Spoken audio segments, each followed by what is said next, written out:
Check 1 2. Check microphone. Check check check. You hear that? Check.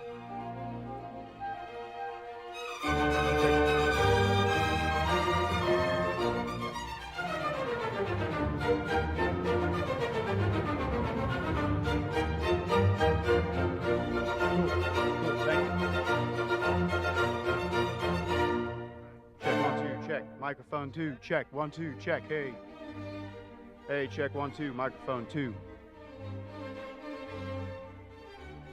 What is that, 100? That's what I was fighting earlier, was 100. Yep. Check 3, mic 3, check, check. Hey, check 1 2.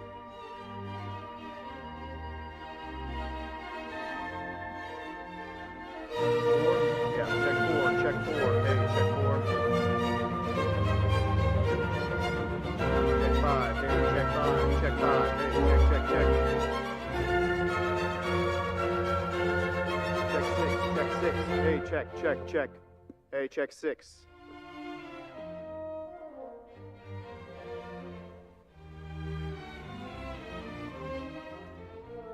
Check podium mic, check 1 2, check, hey.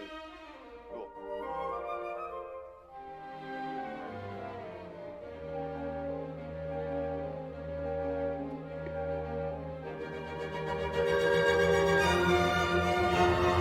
Check. Check.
Hey.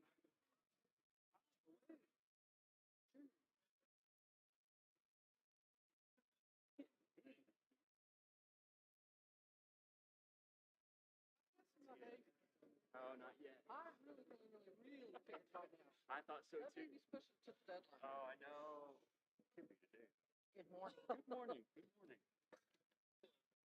Did you check I'm in? gonna know if I push you, you're I gonna know did it. not. You just wait. I 'Cause can it might- meet halfway. Okay. Sit up in the front. No, they're in the side back. I wasn't able to print conduct.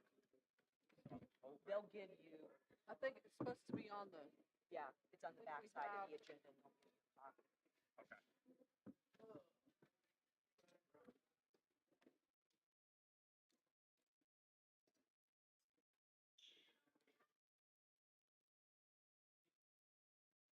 And they'll, okay, you already printed a copy of this. Well, I took this off. Okay. Like, if I took them off of somebody's desk. I was like, they're not using this. Great.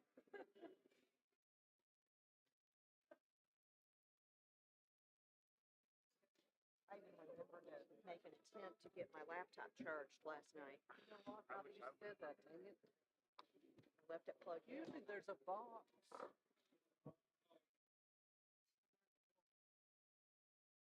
Might be back there.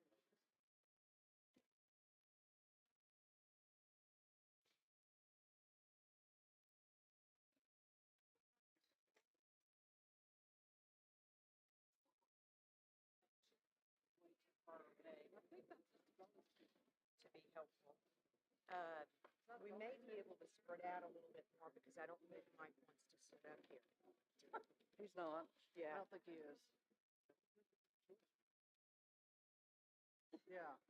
Good luck with I that. actually thought it was a good idea because he said I might be able to help. Be the one that. So he needs to explain why. 1 second. They'll think we're moving.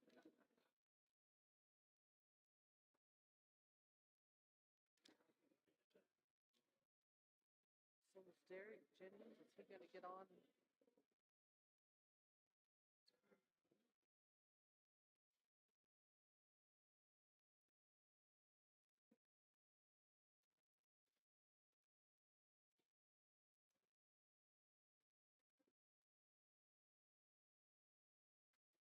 Take a look at this. This is the invitation. Yeah, that he went gave out. me one. Yes, thank you. You know, I kind of wonder. I really didn't want our backs. Kind of wanted them facing the crowd. Whoever comes to speak, not us. Right. It's a group discussion, and I really wanted us to be closer. You know, I wasn't here, and I know they didn't have much time.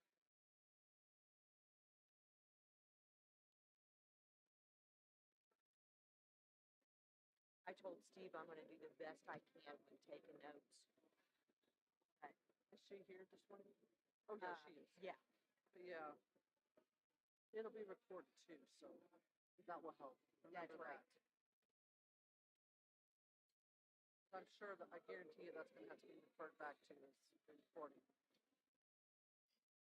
Hopefully, I'm wrong.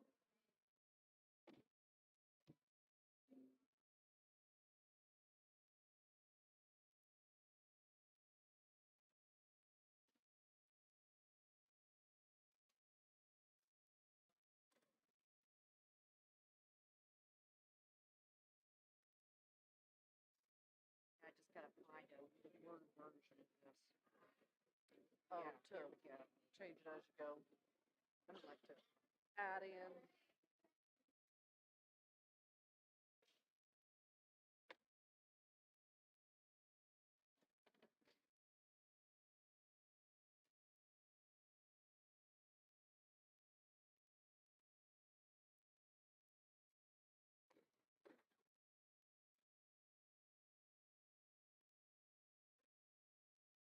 Probably appears like that.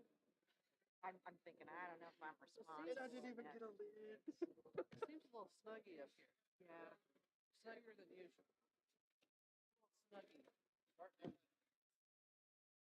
got here.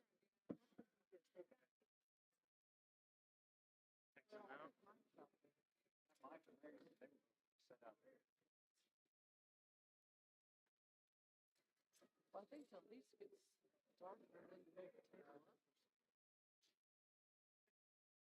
It's gonna be kind of hard to control the heating. It's gonna get hot, you know what I mean? Right. Yeah. Yeah, I don't know. Are we supposed to set up here? Fan out? Yeah. Check 1 2. Check. Hey. Sure.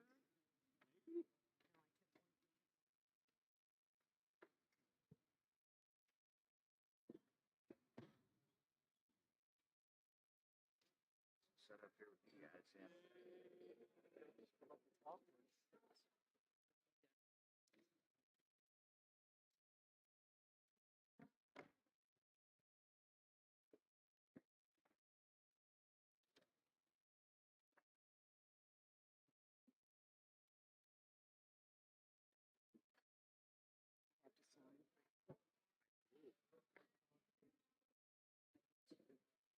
This is a good thing. Yeah.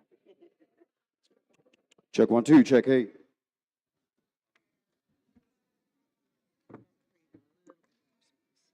you go. No, good, thank you.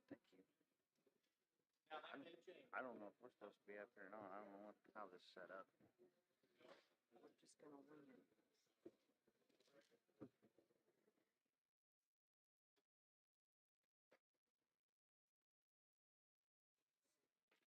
Is Mike says he's not gonna sit right here. Yeah, Larry said he wasn't either. Okay.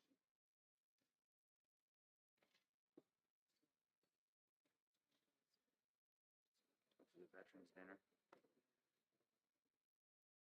Hey, Callan.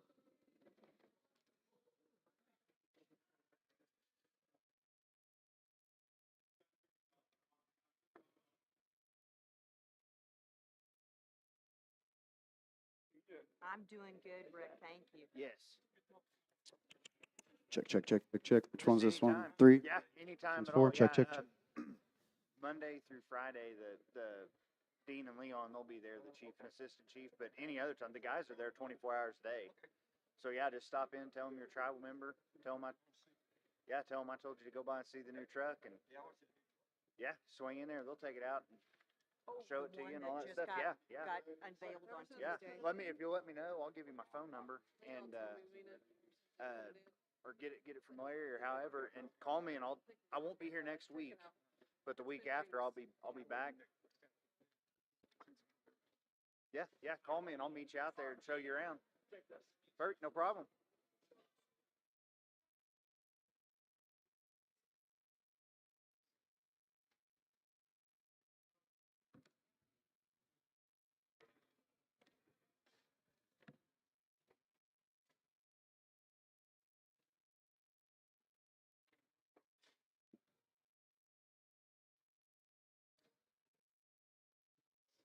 Why is this not going? There we go.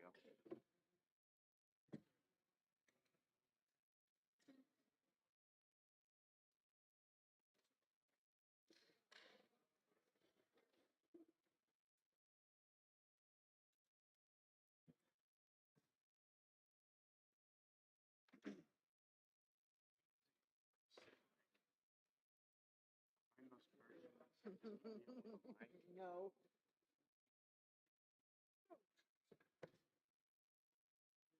It's like I always say, misery loves company.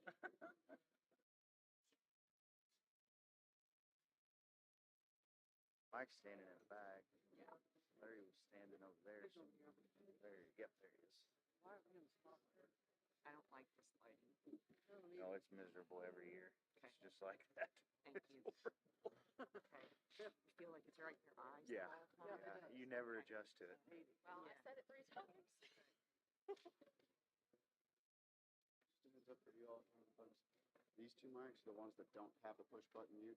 Like you've got a push button up there, so if you want to talk, you'll have to press that. These are going to be open at all times, so if you've got something you want to say. We've got a circle floating around. So you might.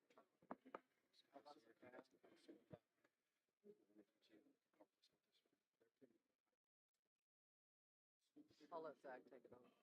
Stick it up like that, so don't try to talk about something that's not, like you can actually pull it down if you need to talk. Got it. As much as they can. You said there's several. Also, all the wireless mics, timekeeper over there.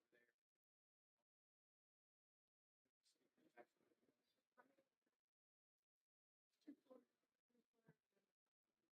Whoever can make.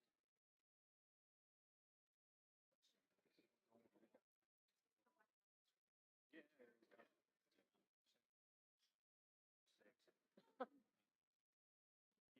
Take a feedback whenever you need. Say we're up by one.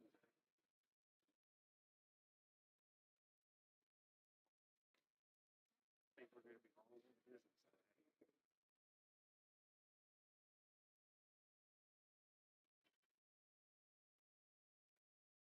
Mike is here, Larry is here, the rest of us are institutional.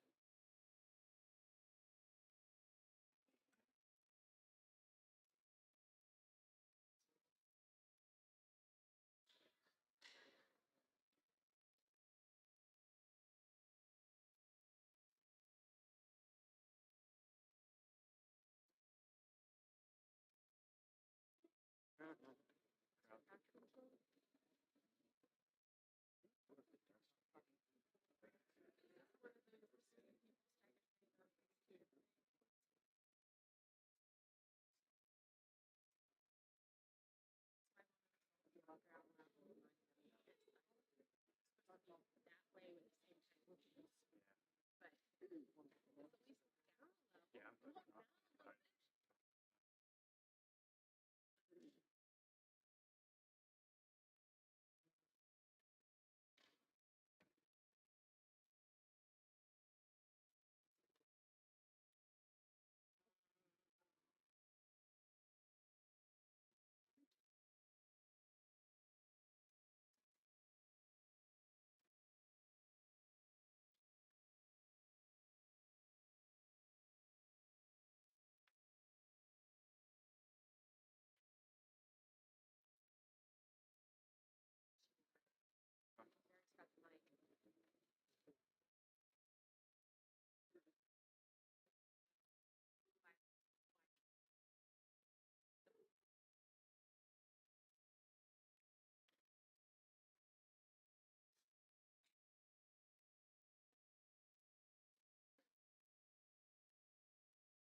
What do you think? Just by looking up at guesstimate. Say 100. That may be a little high.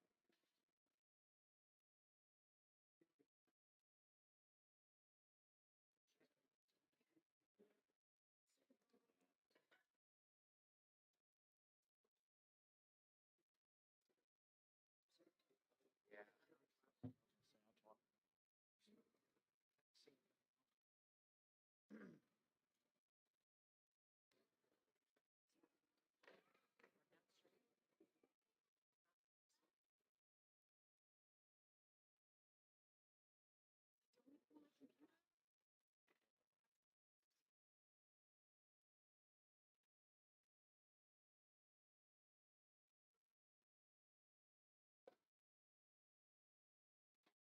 It's around everybody back in around 115 bucks a buck. People are here. Going to him. Yeah, lunchtime. They did not send us this. Turn the camera so I can see it. It's on the website. I forgot. It's on the website. Yeah.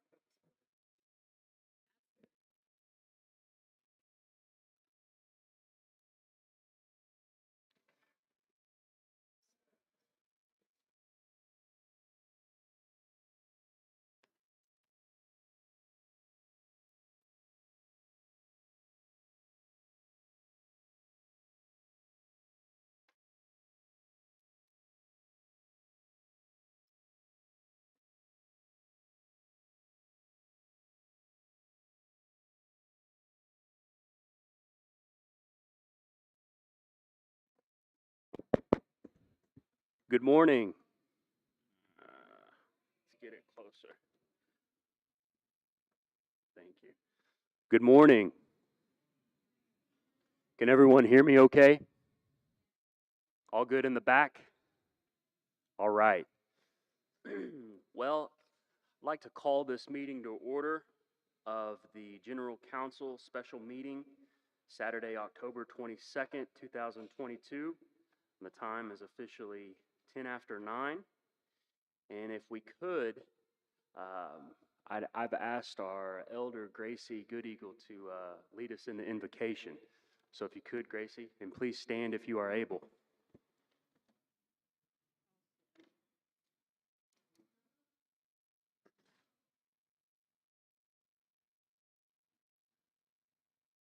In Tate.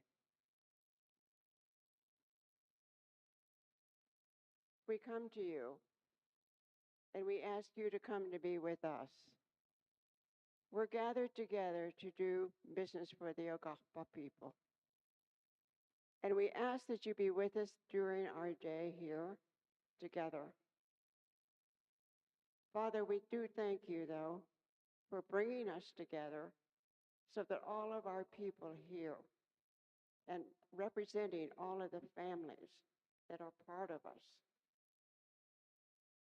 We're so thankful for what you have given us, provided to us. You have provided, as creator, earth, our place in the heavens, and water. These you have provided for us, and for this, we are thankful. We ask that you be again with us. It's just that you are such a part of us, and should be and must be.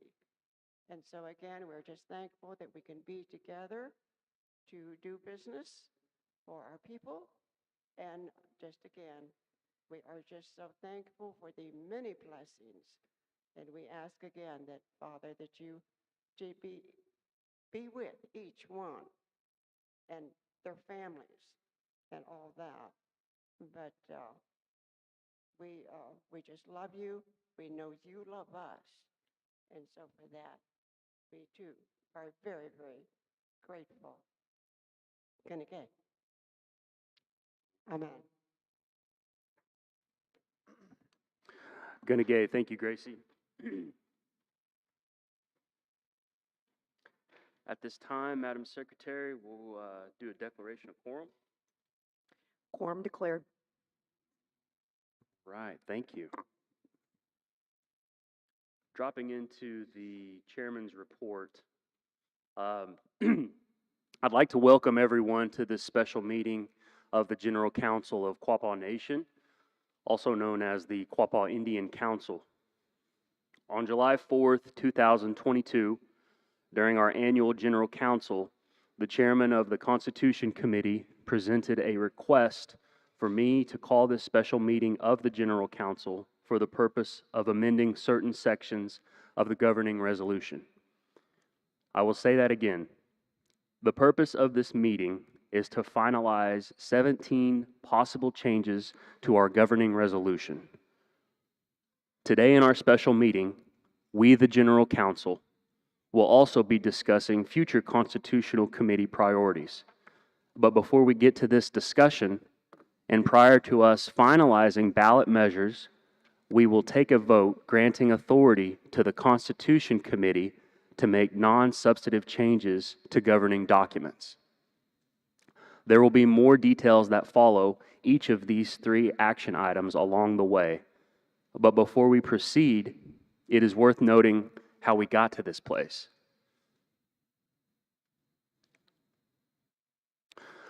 Our Quapaw Reservation was created by the 1833 treaty with the United States within the borders of what was then Indian Territory, and was affirmed through the 1867 treaty with the Seneca, Mixed Seneca, and Shawnee.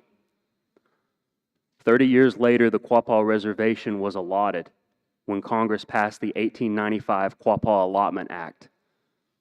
At various times throughout our history, Congress has acted to extend the period of time in which restrictions on Quapaw Nation lands would continue to apply.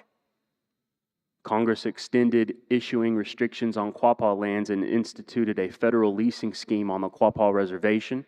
And this leasing of restricted Indian allotment land for the next 100 years resulted in the devastating loss of natural habitat within our reservation known as Tar Creek.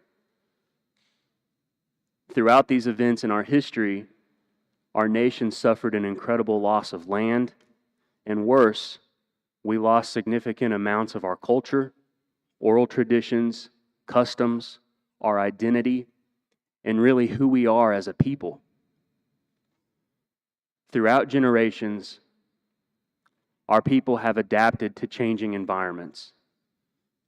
There have been former leaders, elders, and people that helped navigate the Quapaw Indian Council through these necessary changes. Today, we find ourselves in need of adapting yet again to bring about necessary change and to reform our government for all generations of Quapaw to come. Yesterday marked the one-year anniversary of our reservation being affirmed by the state of Oklahoma. Today, we will adopt certain provisions that will eventually be voted on by the Quapaw people. The fact that we are only one of 6 tribal nations to have their reservation affirmed is no coincidence. The fact that we are paying down more gaming debt than ever before in our history is also no coincidence. The fact is, we have reached a place where our governing document must now be changed to reflect where we are and our status as a people. This is our time. This is your government. This is your tribe. Many of us have differing views of politics, and that's okay. We come from different backgrounds. We have different life experiences and different perspectives. As we discuss these provisions today and we have dialogue with one another, ask yourselves, what do you want from your government? What do you want from your tribe? This document should reflect what the Quapaw people want. So this is for you to decide. I encourage everyone who participates today to speak with an open heart and an open mind. And most importantly, respect your fellow tribal members as we work towards a brighter future for our Quapaw people.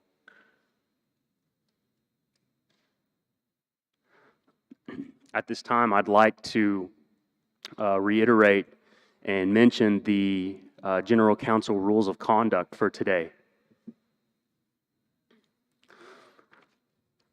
Item 1, motions from the floor must pertain to the Quapaw Nation Constitution Committee proposed governing resolution amendment language. No other matters or motions are valid. Each Quapaw Nation Constitution Committee proposed amendment will be discussed, debated, and finalized. Agree to act and speak with respect, humility, and wellness. Discuss, debate, and decide final amendment language. As tribal members, you are each invited to speak. Each tribal member can speak once per discussion until all members have an opportunity to speak. Only then is there an opportunity to speak a second time. No third time per discussion out of respect of everyone's time. Remote participants must gain sponsorship from the floor. And we have parliamentarian support present, and all rulings by the parliamentarian will be final. Finalized amendments will be voted upon at a future date by ballot in an election to be called by Quapaw Nation Election Committee according to the Quapaw Nation Election Ordinance. Is that an and or on the petition? And also a petition signed by at least 100 registered Quapaw voters. Excuse me. Motion to adopt General Council Rules of Conduct for October 22nd, 2022. I will entertain that motion.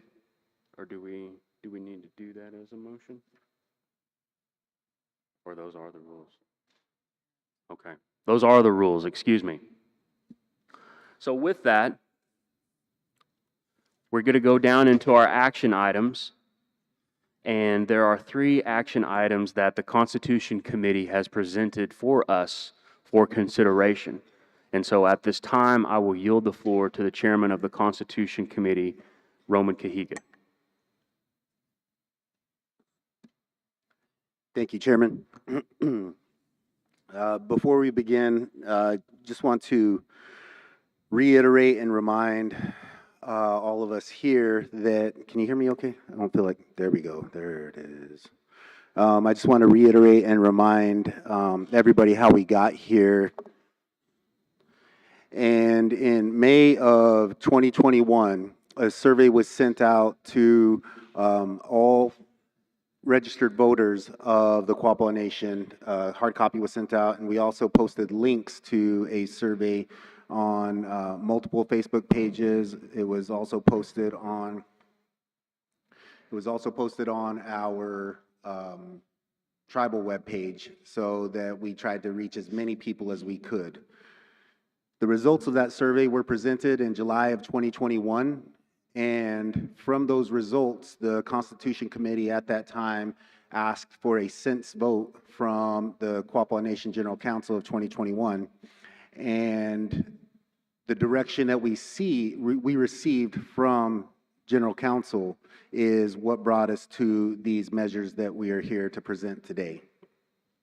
In 2022, July 2022, we presented these to the Quapaw Nation General Council, and at that time, we were under the impression of a different method to request amendments. Since that time, and through legal counsel who's sitting behind us, we have found that the proper procedure is to do a balloted vote. So what we're here to do today is to talk about the measures themselves and to discuss the language of these measures, and then those would be put on a ballot that the General Council, the entire tribe, would have opportunity to vote on. Okay. There is one item, the first item in your booklet, and it's a request of authority to the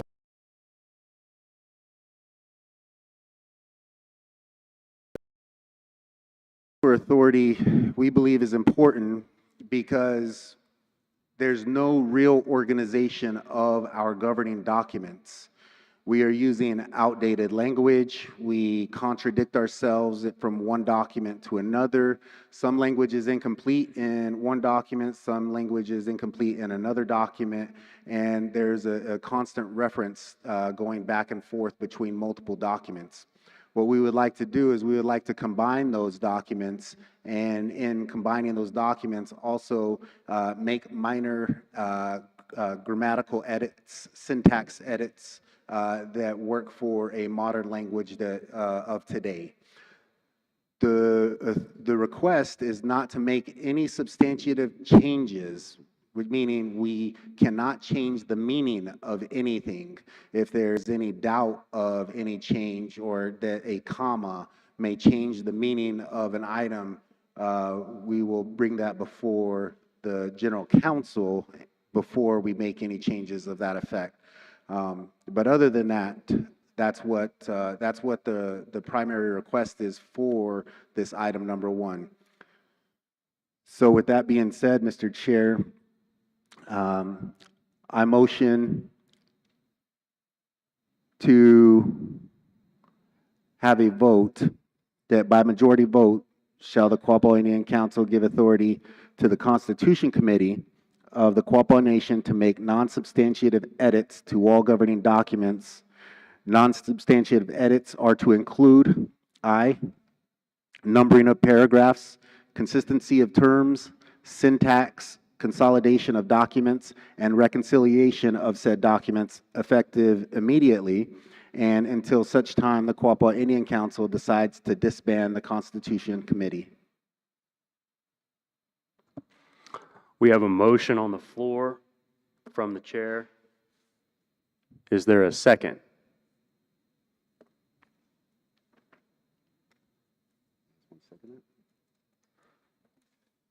I'll second. I'm sorry? Second. We have a second. Do we want to pass the mic around so they can state their name for the record? Thank you, Rachel.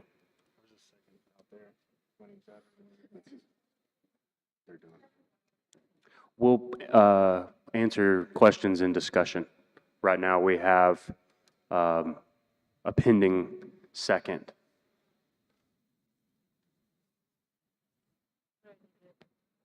My name is Nicole Healy. Okay, great. Okay, we have a motion on the floor and we have a second. Now we'll move to discussion. I just need clarification. I was under the impression that you were to write a constitution, not amend our governing resolution. Everything in here says amend. So you've not actually written, you're just amending. Can you clarify that? You're a constitution committee, not a resolution committee.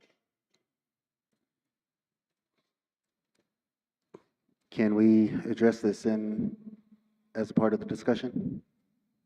Yeah. Okay. So what we presented at the very first General Council was that a constitution, so what we did, we acquired feedback from the Bureau of Indian Affairs on if we could just transition from a governing resolution into a constitution seamlessly and to make amendments as we saw fit according to our governing resolution. The feedback we received from the Bureau of Indian Affairs was that that would constitute a reorganization of our tribe, which would trigger a secretarial vote. A secretarial vote, what we shared with everybody, could potentially drag out 8, 10, 12 years before any changes could be made. So what we discussed as a committee was that we can implement changes according to our governing resolution, and with these tenets that we include in the governing resolution, at our own freedom, we could then transpose those whenever it comes time to write a formal constitution and initiate the process of going through that with the Secretary of Interior. Thank you, because I was under the impression that this is going to be a constitution, not amending the resolution, and I'm pretty sure everybody else was too. Somehow I missed that, and I'm sorry, Roman. No, it's okay. The goal, so everybody knows, the goal is still a constitution. When all is said and done, the goal is still a constitution. We want to be able to make as many changes at our own free will to our current governing resolution before we engage in the Secretary of Interior.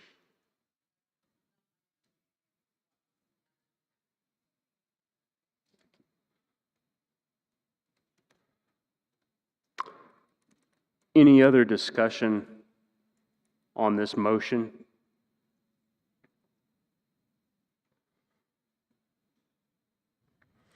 Should we do?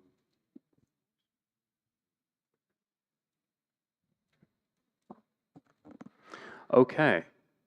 So moving out of discussion, I will repeat the motion, which is by a majority vote. Shall the Quapaw Indian Council give authority to the Constitution Committee of the Quapaw Nation to make non-substantive edits to all governing documents? Non-substantive edits are to include numbering of paragraph, consistency of terms, syntax, consolidation of documents, and reconciliation of said documents effective immediately and until such time the Quapaw Indian Council decides to disband the Constitution Committee. So with that, we'll go to the clickers.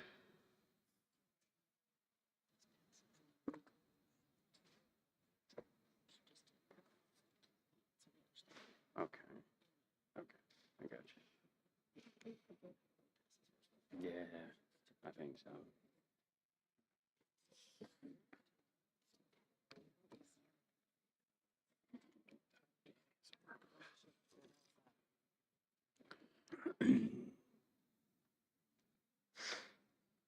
Mr. Chair, can we get some clarification on what numbers equal what from the election committee? What? Hasn't started. It still says stop. It'll pop.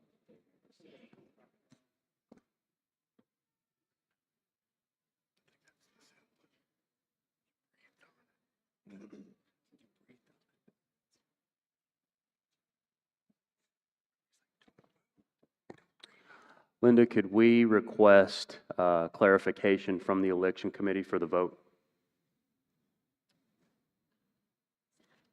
On the operation of the voting devices, is that what you're? Yeah, like one, Yes, what does one yes, mean? What does two absolutely. mean? Okay. Good morning. Welcome, everybody, to the Special General Council regarding the proposed amendments to the governing resolution of the Quapaw Nation. So everybody should have, if you're a registered voter, when you signed in, you should have got a voting device. Does everybody have a voting device? Okay. In the bottom right corner, press the power button to turn your voting device on, please. Once your voting device is turned on, in the upper right-hand corner of the screen, you should have a little, looks kind of like a little funnel or I really don't know what it looks like. Maybe even a tornado, I don't know. But that indicates that you have service. If you have one that does not have service, please raise your hand and we will switch it out. And then if everybody has service, what you will need to do is, once you've powered it on, the yes or no will come up on the screen for these initiatives. You will press 1 for yes and hit send, or 2 for no and hit send. Once you have done that, you will see received come across your screen, and then following that, there should be a thank you at the end of the vote. Does anyone have any questions? And at any time, if you have difficulties with your monitor or with your voting device, please raise your hand and one of us will come around and assist from the election committee. Gonna go.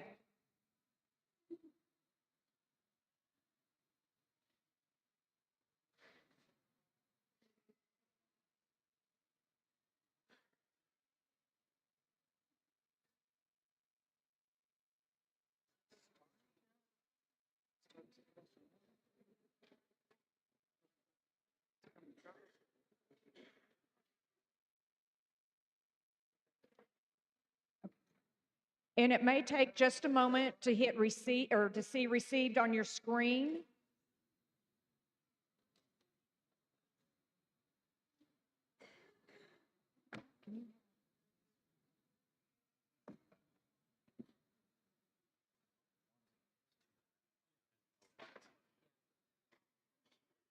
One is yes, you are for what is presented on the screen, and 2, you are not for what is presented on the screen.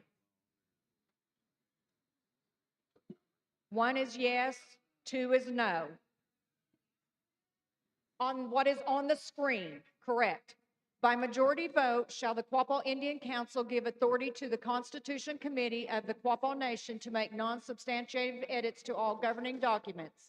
Non-substantiative edits are to include 1, numbering of paragraphs, consistency of terms, syntax, consolidation of documents, and reconciliation of said documents effective immediately and until such time the Quapaw Indian Council decides to disband the Constitution Committee. 1 is yes, 2 is no.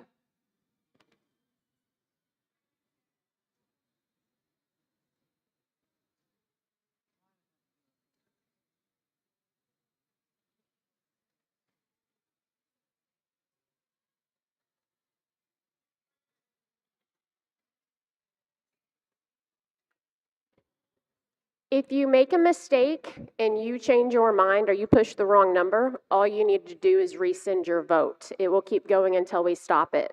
So 1 is a yes, 2 is a no, and you can actually abstain by hitting 3 as well. So 1 yes, 2 no, 3 abstain. Thank you.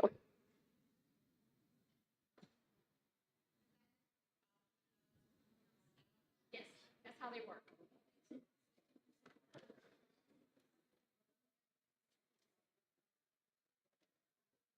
Just a courtesy reminder, the word received will not stay on the screen permanently. It will just flash received and then go off. So just so you're aware of that as well.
Center. That's what I was saying. How many quickers did they check out? Kind of watch that number.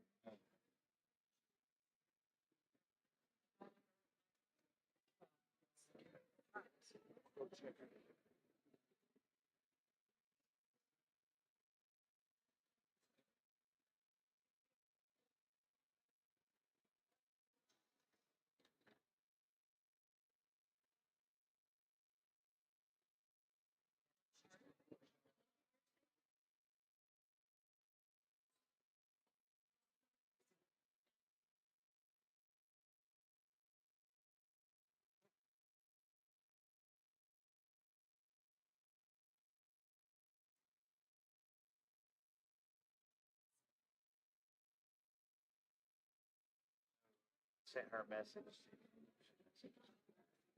That might be what's doing swapping.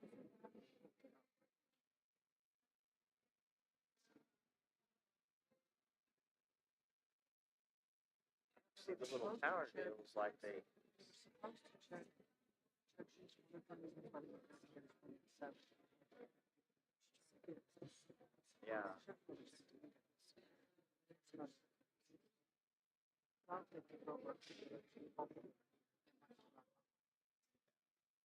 That's why I think it's somewhere probably between 80 and 100. Somewhere right in that range.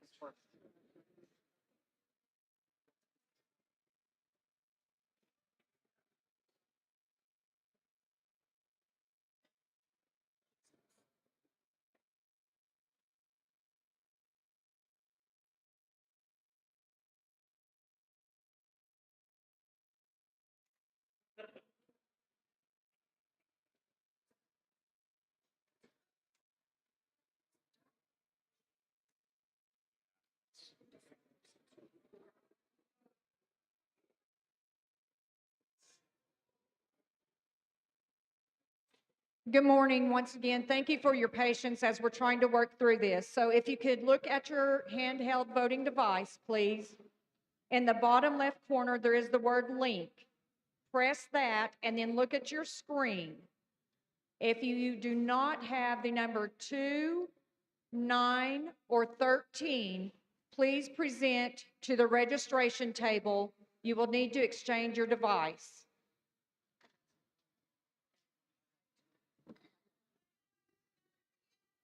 2, 9, or 13, and I will walk around, the election committee will walk around. Thank you for your patience.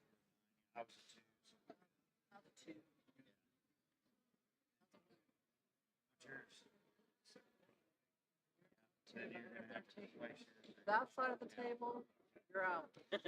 Lucky you. I would almost count that a blessing. Just, I'd be like, hey, hey, hey.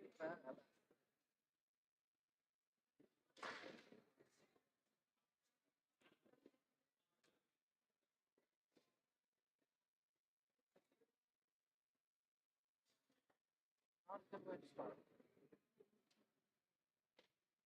No, but I mean, you're gonna have to pick up, I don't see hours like we normally do. It's done, also, should be able to roll.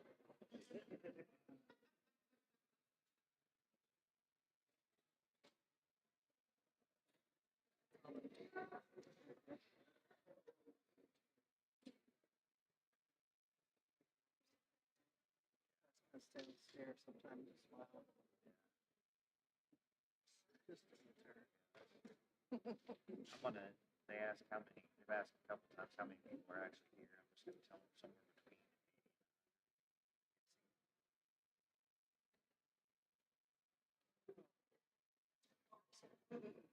No, somebody was asking how many on Zoom. I'm just gonna answer it. They've asked a couple times.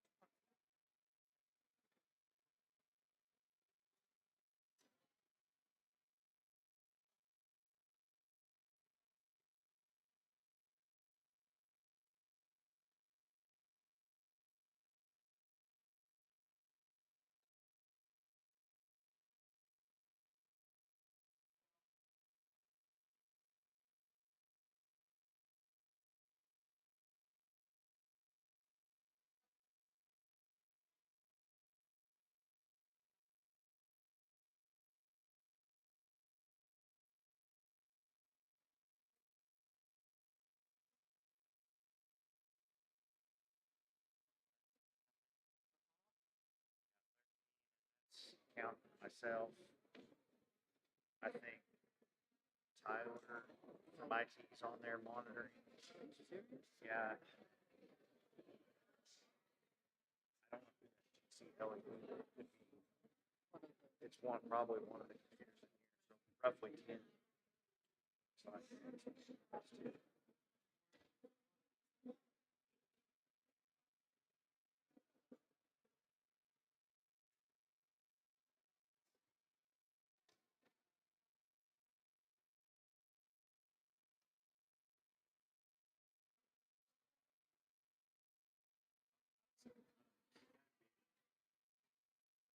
Tell me it's not.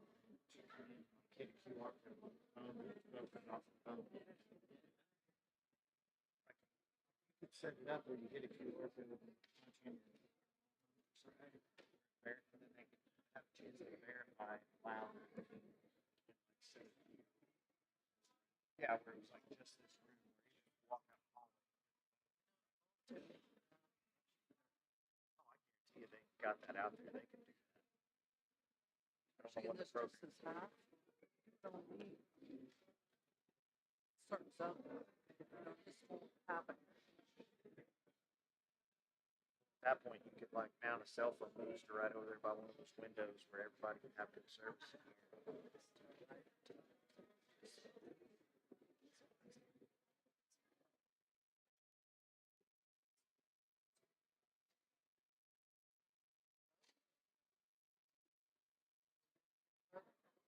No, that's why I can trade. Like the parts work for good.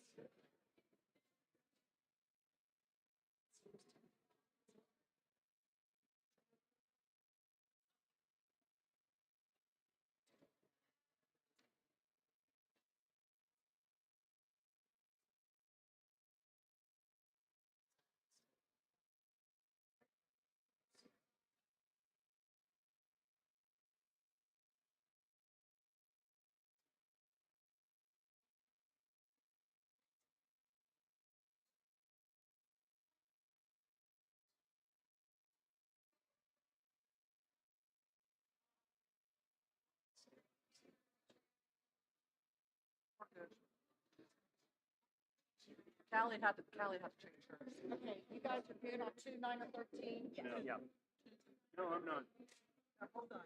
What do I do if I don't have? Okay, so if yours did not work, so if you're not on channel 2, 9, or 13, you'll take it back. On the registration table will give you a new one that should work. Okay. Thank you. Yeah, so if you need to check your link or check a channel, press link. Most of us on this.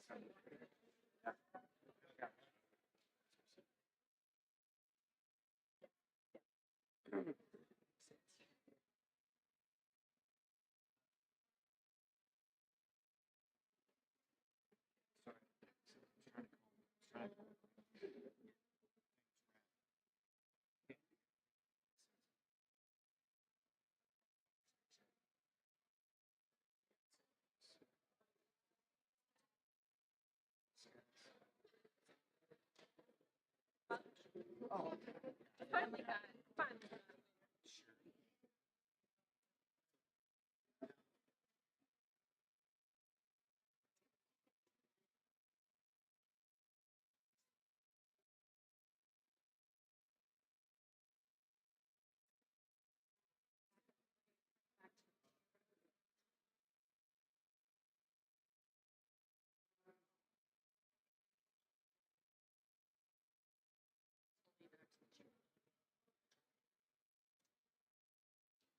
I forgot the first one.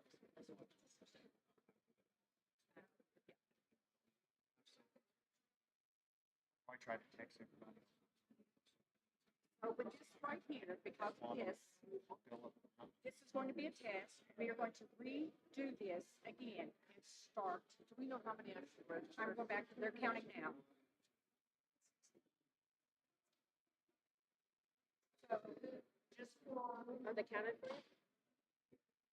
I'm gonna redo it just to make sure. just to make sure, if we're going to repeat this same exact question, once again, a yes or no, and everybody should be good to go. Nice. So when Joseph gets back, we'll tell him that and have him redo it. When he walks back up here with his clicker, say they need to reset it. Now, everything's been set.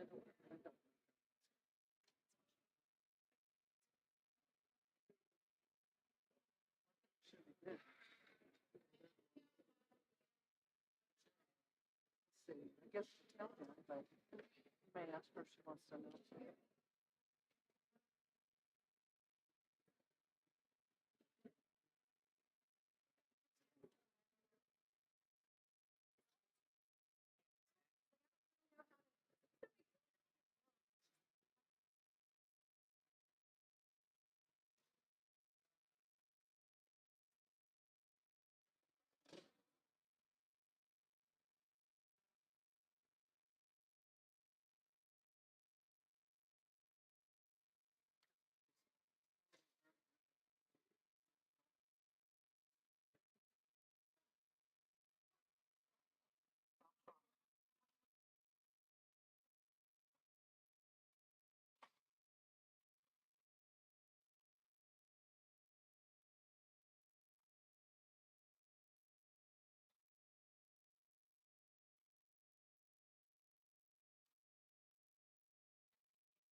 Test. I'm gonna have her make that. Okay.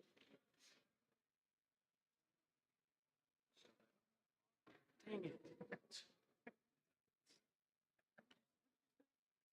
had a bet going on what time.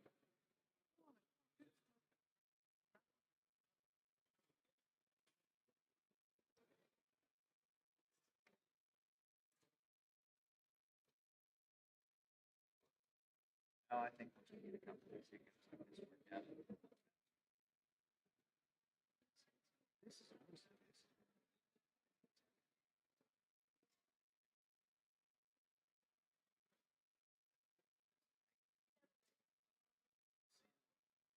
Once you get it up.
in, they'll walk to our table and let us know. So, I'm sorry, how many's registered here? 18? 18, from the time I just left and walked here. Okay. Once again, we're gonna reset the question. Go back through it again, and 1 yes, 2 no, 3 abstain. Thank you so much. Thank you.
Good morning. Once again, we're going to go ahead and get started.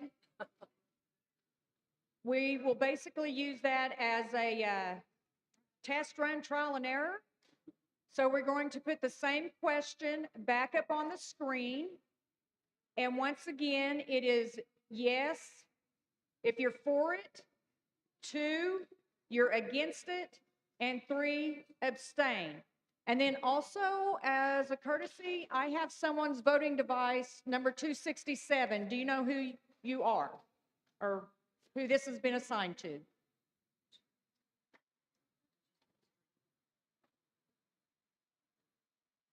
Yeah, I guess take it back there.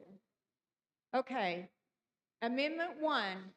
Would you guys like for me to reread it? Are you guys comfortable? And just vote yes, no, or abstain. 1 yes, 2 no, 3 abstain. Linda, I'll go ahead and read it just under Robert's rules. We'll go ahead and reiterate what we're voting on. So this first amendment is by a majority vote. Shall the Quapaw Indian Council give authority to the Constitution Committee of the Quapaw Nation to make non-substantive edits to all governing documents? Non-substantive edits are to include numbering of paragraphs, consistency of terms, syntax, consolidation of documents, and reconciliation of said documents effective immediately and until such time the Quapaw Indian Council decides to disband the Constitution Committee.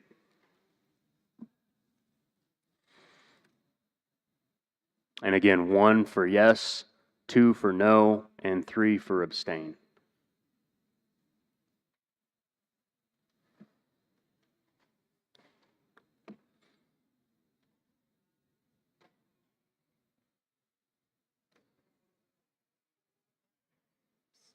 I'm not either.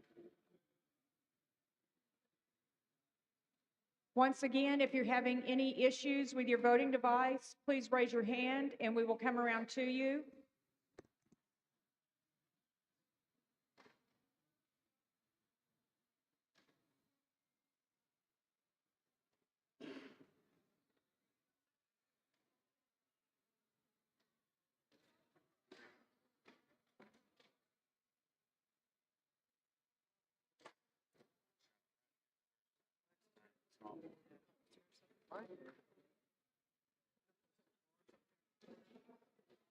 Still, mine's trying. Depends on where I'm at.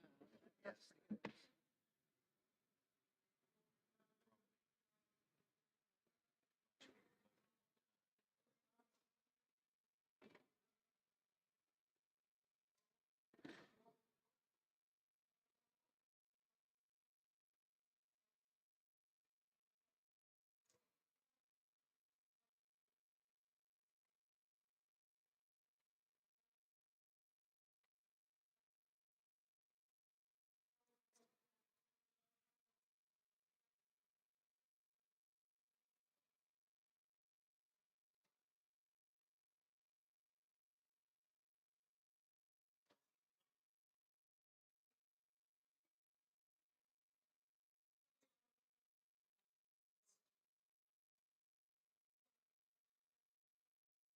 I'm like something.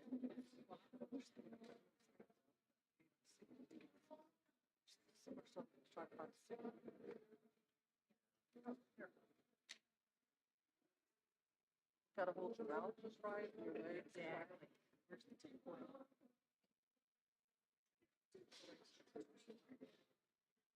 Got it. It keeps climbing, doesn't it?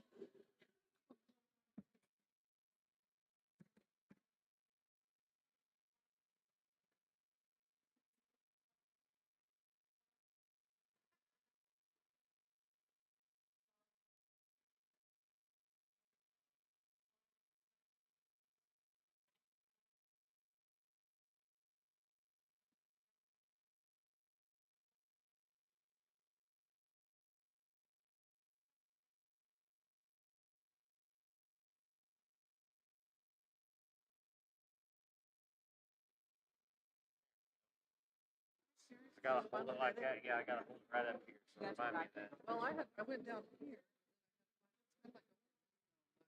So it is. My mouth just right.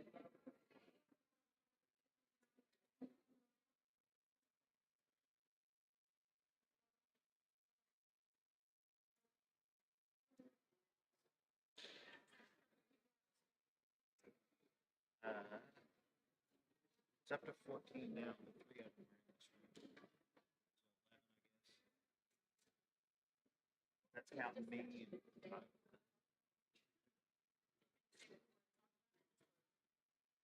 yeah, he's just kind of made some comments like, I don't, it's not full of this. That's what, and then he was asking for some people. So, I've been trying to kind of punch it in. That's been asked 2 times. No, like how many people?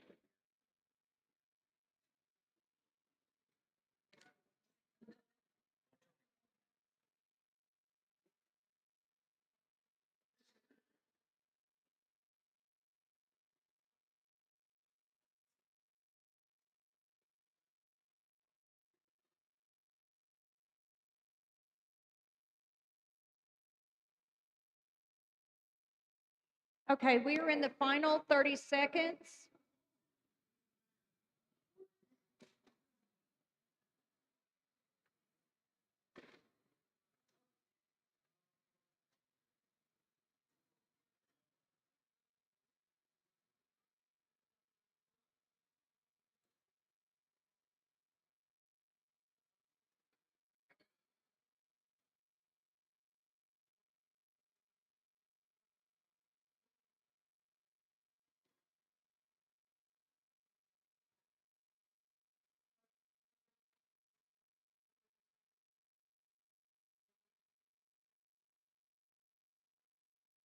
The voting has ceased.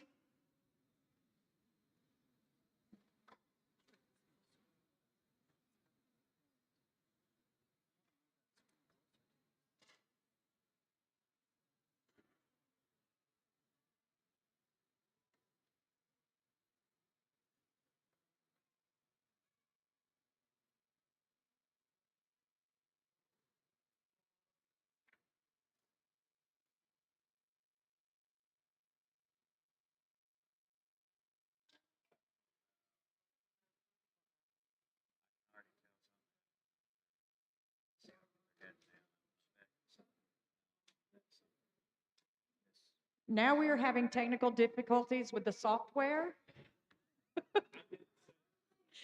So on next year's general council, we might add that we need a update, purchase.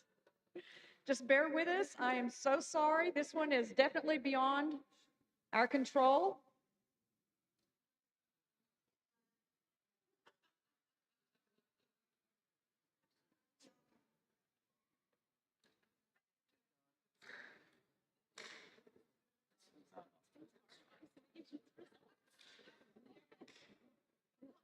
I seen it before it stopped. It went to 0.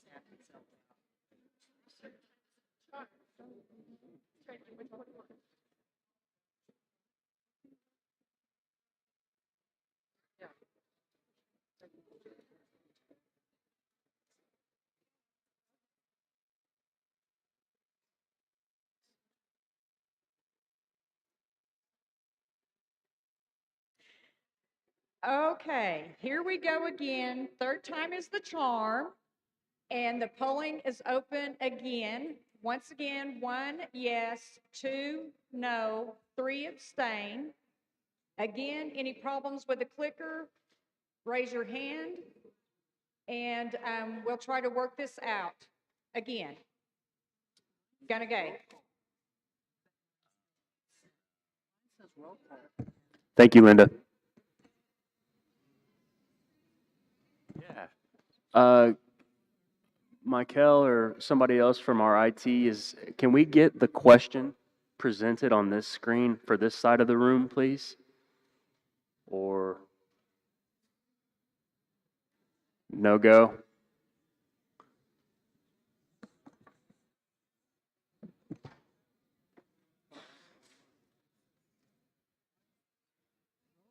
Yeah, mine's saying. Yes, I don't ever see a vote.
Is there anyone else?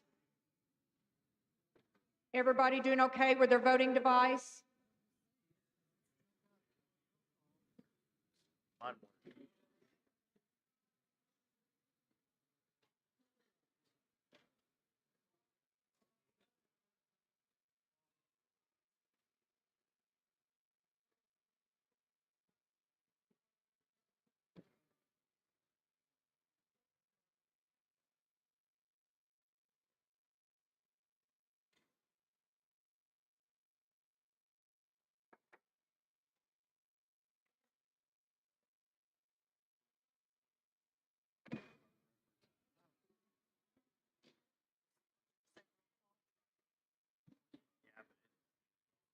center seat, but they still saying roll call. Harris? Yeah, mine.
Thirty seconds.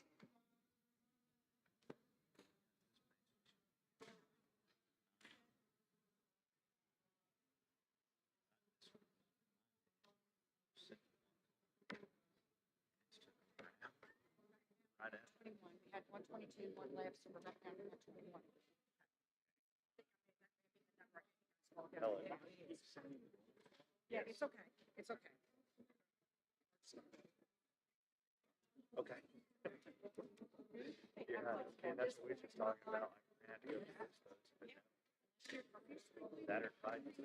Chest pain. It's all good. It's all good. Exactly. Yeah, that's kind of what we're talking about.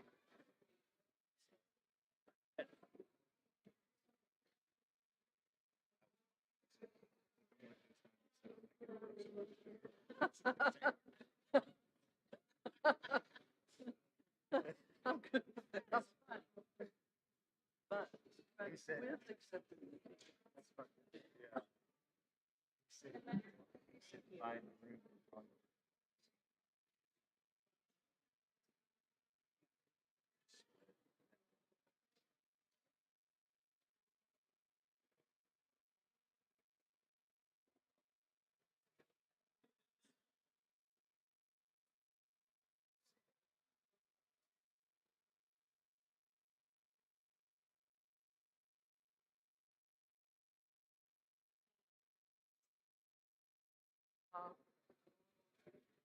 Okay.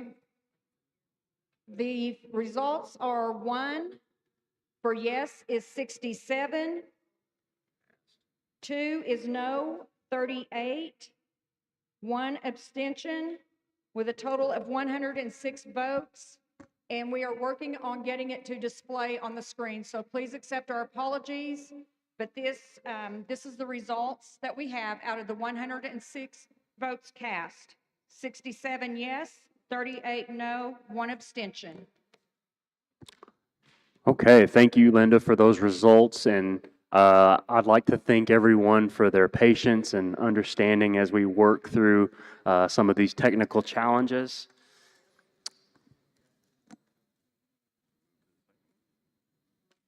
Keep rolling. Mhm. Roman, the floor is yours.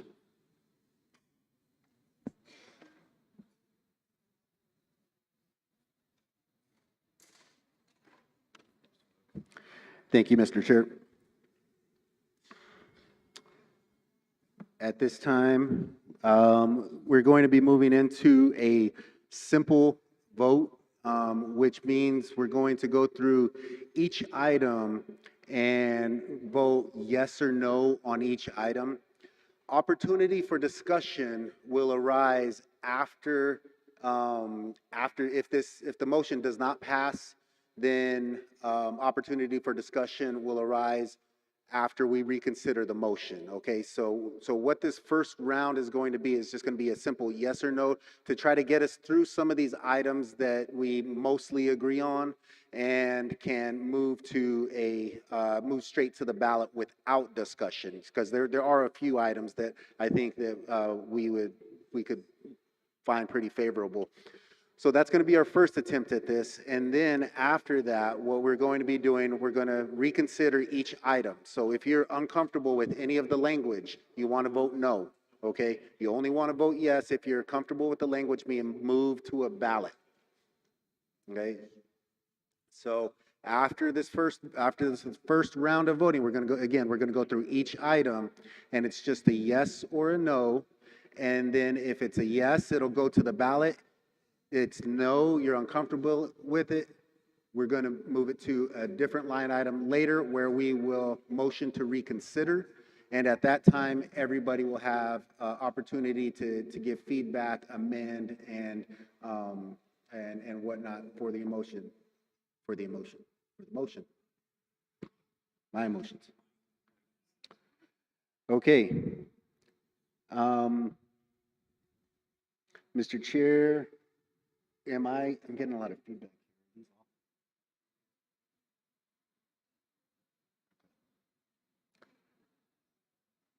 Mr. Chair, am I correct that I am motioning to you as the chair to call the vote? Or is somebody motioning to me to call the vote? Presenting the measure. So reading. Okay. So read number 2. Okay. Number 2, or item number 2 in our packets. By majority vote, shall the Quapaw Indian Council amend Section 1 to add subsection C and D to provide all proposed resolutions shall be made public at least 10 calendar days prior to a business committee vote and posted on the official Quapaw Nation website. All past resolutions and minutes shall be posted within 10 calendar days of enactment, posted on the official Quapaw Nation website. In the event of an emergency, the chairman of the business committee may request a phone poll or email poll of business committee members to take action regarding an issue. The proposed emergency resolution will be posted immediately on the official Quapaw Nation website, with the reason the action taken was deemed an emergency. D, the business committee will conduct all Quapaw Nation business using Quapaw Nation issued technology and assets, i.e. telephone, email address, computer, network, software, etc.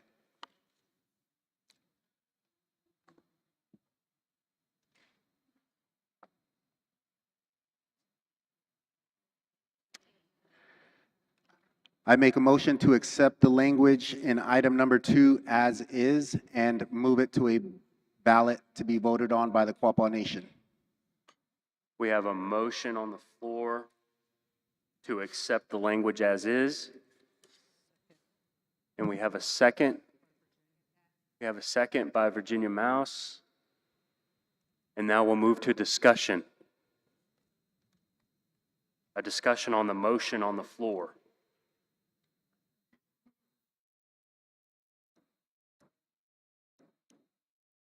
Oh.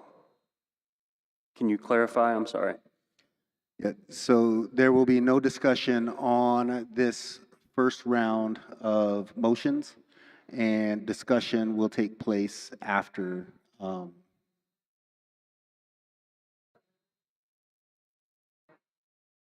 Yeah. We could go into discussion. I think we should go into discussion Okay. and just go through them one by one. Let's do That it. way it's clear for everyone and we're all on the same page. Okay. You good? Okay. So, I'll accept your motion, and then we'll move into we have a motion and a second. Now we'll move into discussion on this ballot measure, this particular ballot measure in the language.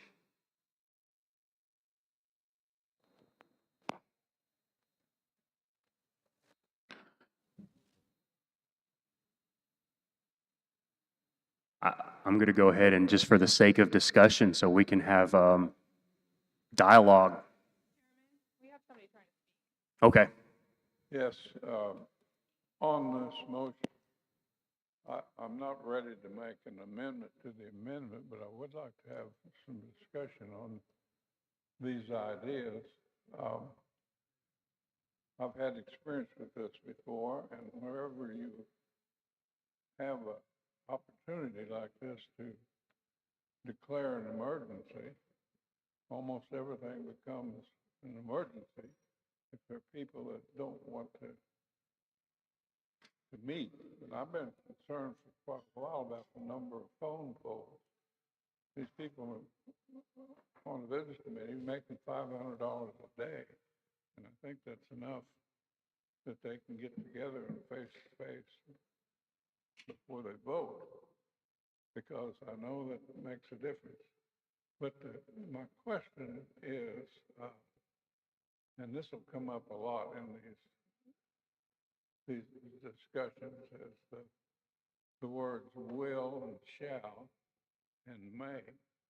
But in D, the business code, it says they will conduct all Quapaw Nation business using technology. I think that if the person didn't want to meet face to face, they would interpret that to say that they will use phone calls or similar electronic means. I'm wondering if that word will should be changed to shall, may. That's my question. I think that's a fair question and a valid one to this topic. And that your question was, you know, the difference between, you see subsection C, it says all proposed resolutions shall, and then you drop down to subsection D, it says the business committee will. And so to bring that language consistent throughout the document, that is exactly the reason that we held that first vote, is so the Constitution Committee, as they're going back through this process and putting this language into the ballot that we're going to be voting on in the future, they will be consistent. That language will be consistent across the board. So that's a very valid point that you make there. And do you have any other comment or color to add to that, Roman? As to the use of will and shall and may, or the weight of the word? The Constitution Committee takes no issue with using the word shall in lieu of will.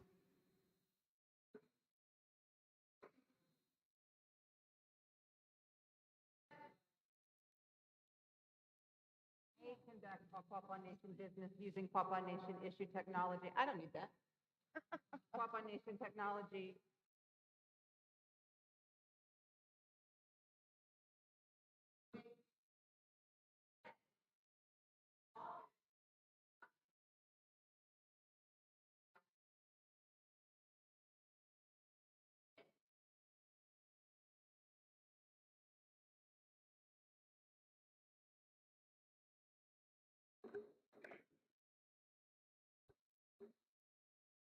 May I speak on it? Yeah, sure. Vice Chair? Wow, hold on.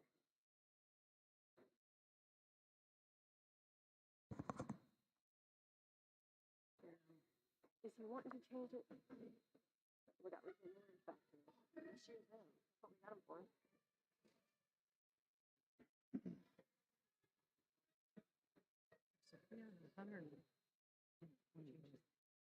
I think we could easily change it right now from will to shall and just move it in. The shall's really good. The reason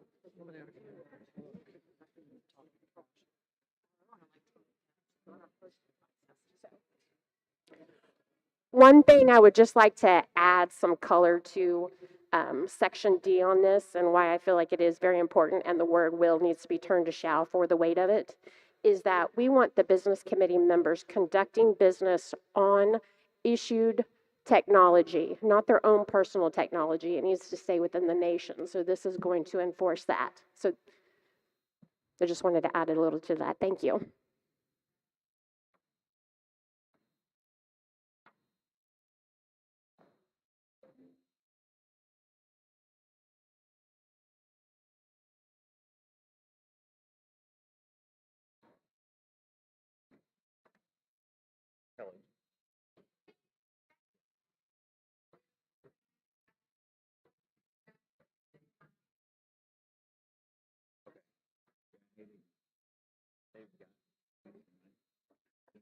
Will you please use the microphones? The people on Zoom cannot hear.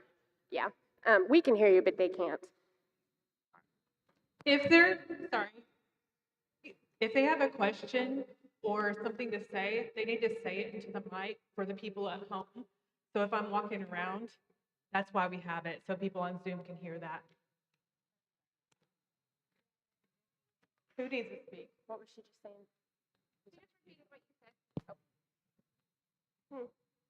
Do I need to repeat what I said on? Please.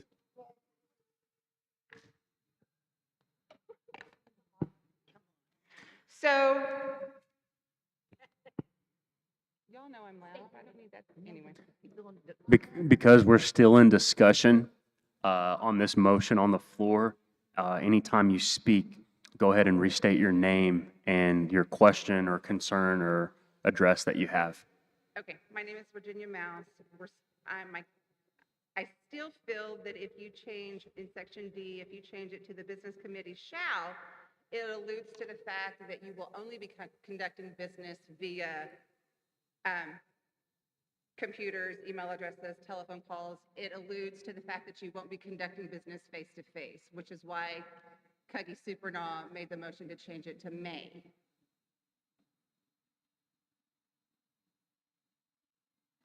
I understand that business needs to be conducted on nation-approved devices. That should be a given.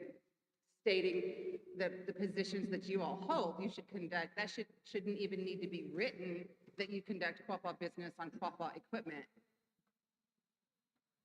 I get that you need to put it in writing, but it should be a given. So back to, we would like it to say may and not shall. Thank you.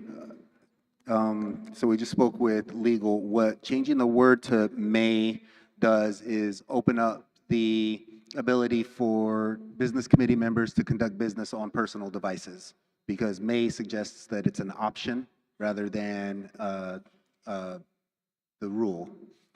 What I propose to you is that we use the word shall, but we insert the word electronic, so that it would read, the business committee shall conduct all Quapaw Nation electronic business. You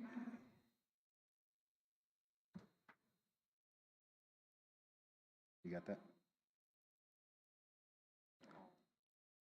I got a question on just to verify something, because it specifies network.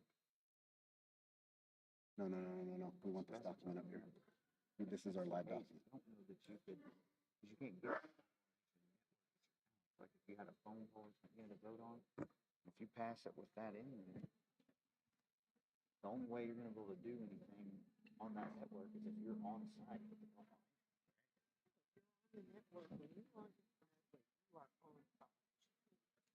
Otherwise, you can't access the application. It's on the network. Okay, all right, that's what, I was just curious on that, if that was, I mean, I have. Big guy. Motion. Change that and get the second submitted to vote as. I think there's still discussion. I think There's still discussion. Heather and Mr. Chairman? Yes. Larry Mercer. My question is, would it be appropriate to add at the ending, leave the shall and whatever, if unable to meet in person? That would you know, that would take care of it. If we could not meet in person, then we would use approved electronic devices provided by the nation. Something along that line. What do you think, Roman? I believe that works. I think that we need to have this in a motion. And if you're okay with it, Larry, you okay with her Yeah, I'm bringing okay her with language that. in?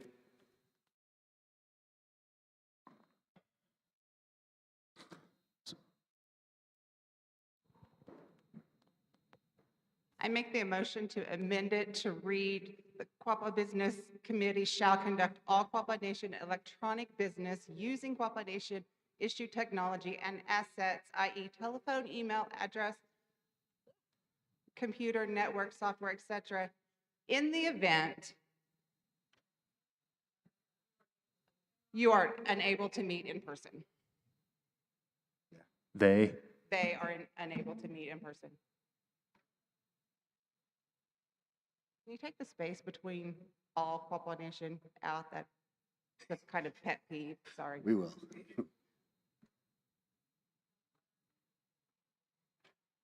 Yes. Roman, In are the event you, they are unable to meet in person. are you agreeable to that, Roman? That language change? Okay.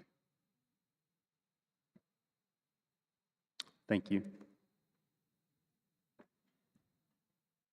Yes, I'm okay with making that amendment. Mr. Chair, I'd like to change my motion to read.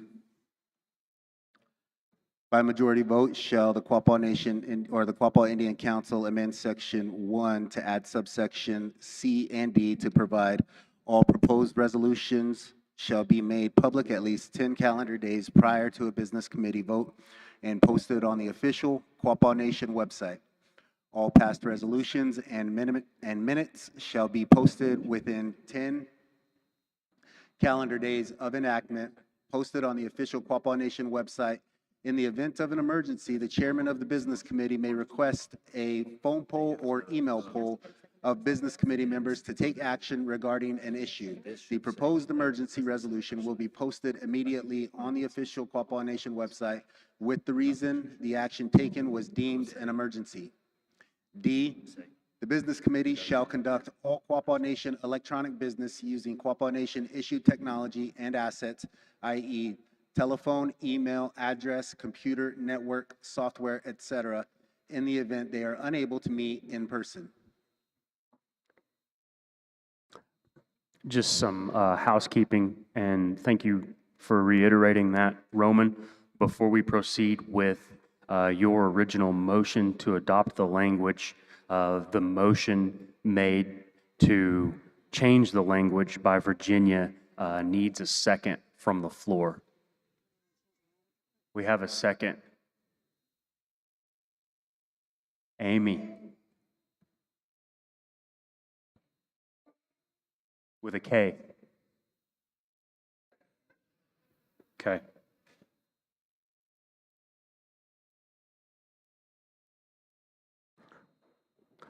Mr. Chairman, I got a microphone back here. I'm Billy Schapp. The word network is in there. That would say that you would have to be on a network, a wireless connection owned by the Quapaw Nation if you were remote. And I don't believe that that would work because you're going to be on AT&T's network if you're on your cell phone on a hotspot.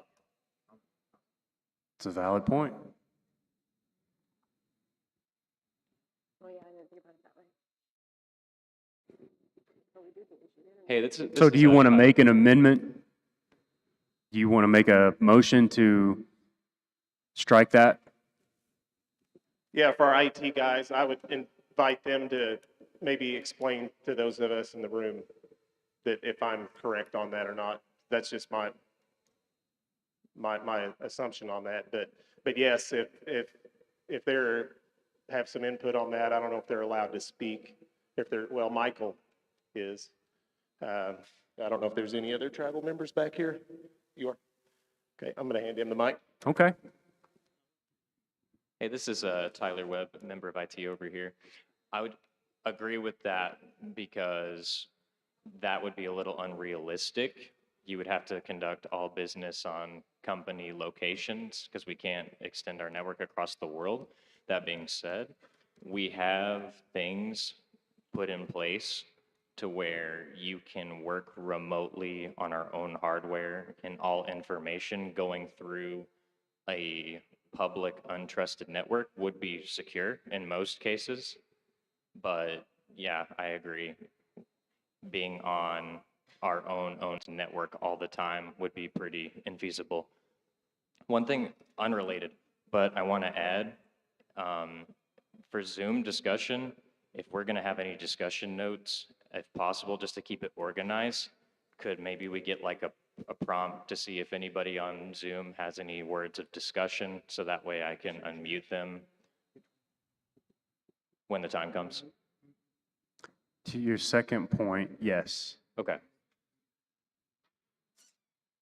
But that is all I had to say. If anyone had any questions or to clear up anything on how we do things at the office. Okay. So sounds like we need a motion from the floor to strike that language of network as well.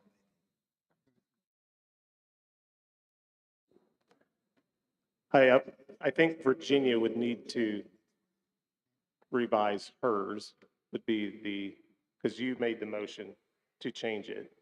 So if you revised yours to strike that, because we'll have to vote twice if I do it, right? Right.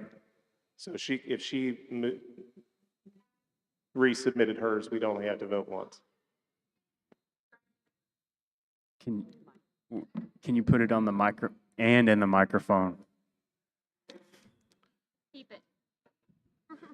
Just for a point of information, Virginia and Billy, since this is discussion, the motion on the floor is, the only motion on the floor right now is from me. And so I could accept an amendment directly if you would like to request that amendment.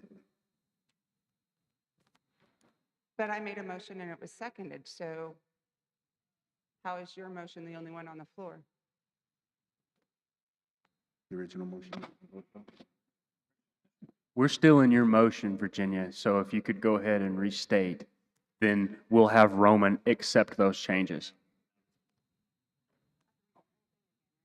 Yes, please. Don't spell Quapaw, I might not be able to read.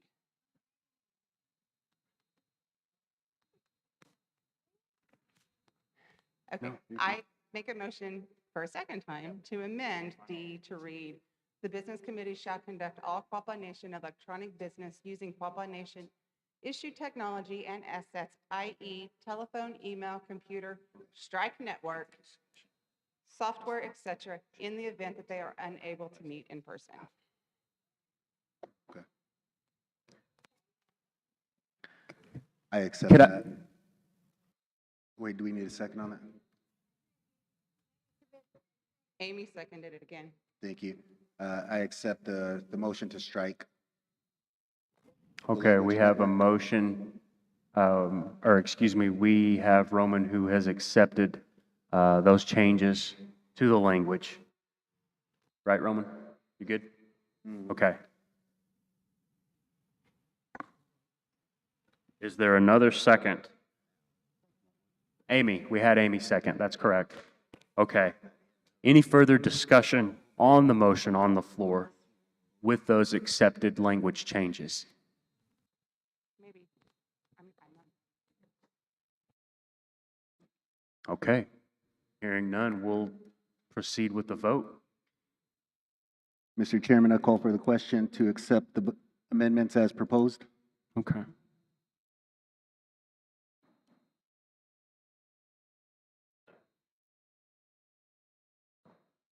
Because we're in the second motion, we do have to do two votes. Going forward, we would like to hold the motion from the floor until all feedback is compiled. Then we would have one motion at the.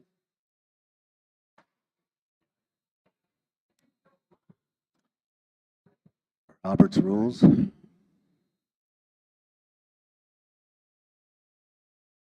Gotcha. Yeah. Okay. So what we're going to do is he has accepted those changes, and now we're going to vote on your motion, Virginia, to accept those changes. So with that being said, now we'll go to the clicker to accept her language changes, and so we can proceed with bringing his motion and measure to the ballot.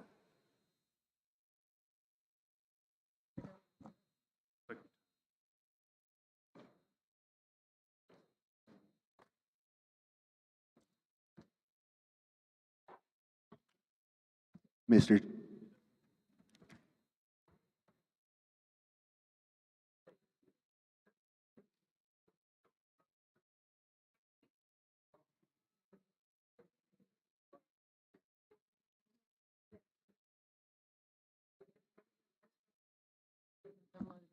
For the consideration of time, let's go ahead and try this as a voice vote. And again, this is to accept Virginia's motion with that language change. And then from there, we can move forward with our clicker vote to adopt the ballot measure. Okay? So we're going to try this as a voice vote. And again, this is to adopt the language change for this amendment. So all those in favor signify by saying aye. All opposed say no. Any abstention? The ayes have it. So we're going to accept those language changes. And now we're going to call for the question on the original motion on the floor. And would you like to read that again, Roman? Read it again? Yeah. Okay.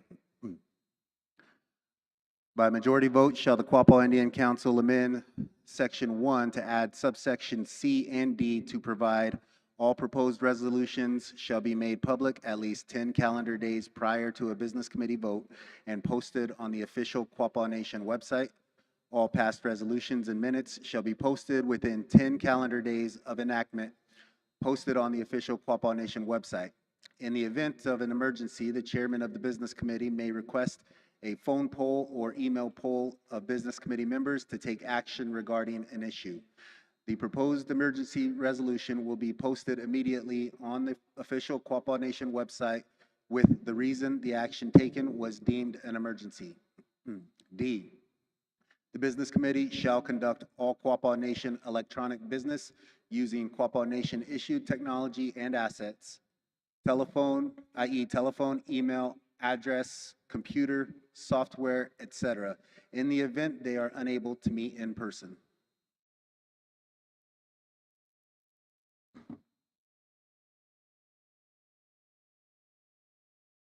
And now we'll put it to a vote. Is that right? Good?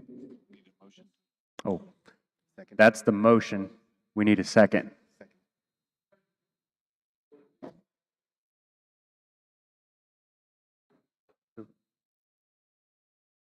Willie P, second. Willie Panther. Any further discussion? Okay, we're going to call for the vote now and go to the clickers.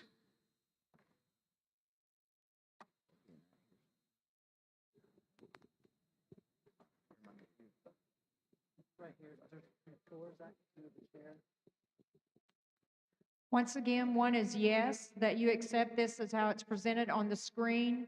2 is no, and 3 is abstain. I don't think I have any boards around.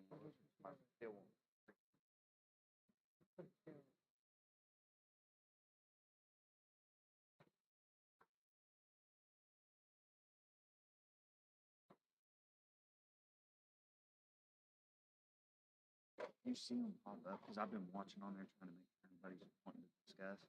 See them, we holler at us, because I might have to plug my computer, it's about to die. Not yet. Close to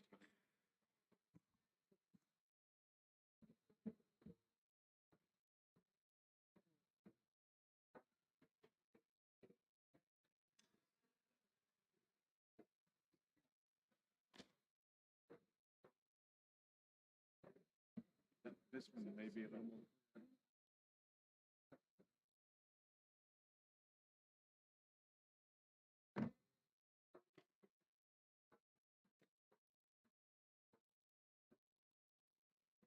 What about this one over here?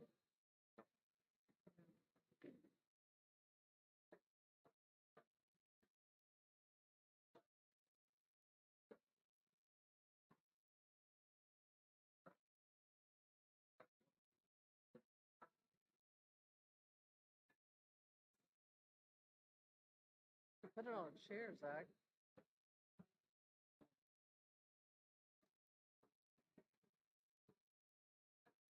Seven.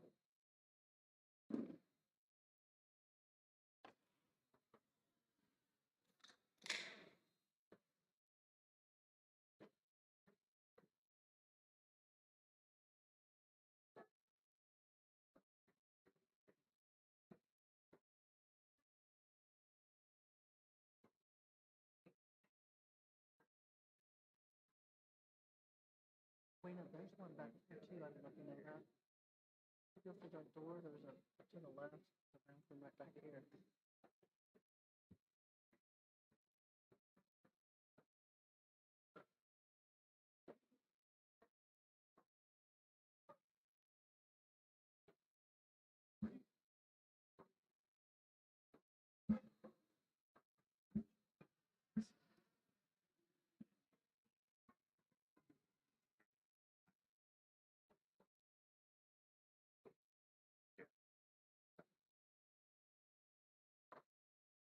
See if it goes through.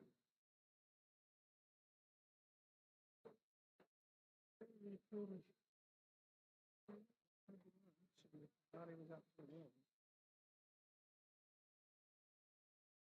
Are you driving tomorrow? I'm leaving at like 4 o'clock in the morning. And I still got to pack. I got to pack the truck up. Just gonna leave. Yeah, I was. So just you? Me and my son and Eric.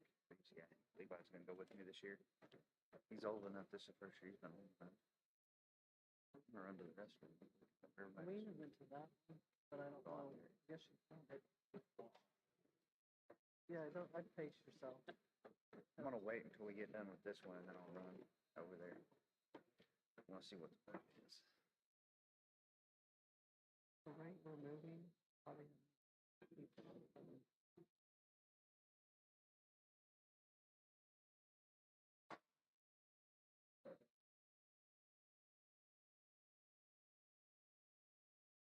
I agree, though. I think he's gonna have to do it this way, or he's gonna pass. Oh, yeah. I'm gonna tell you. It ain't gonna. Knowing he's gonna.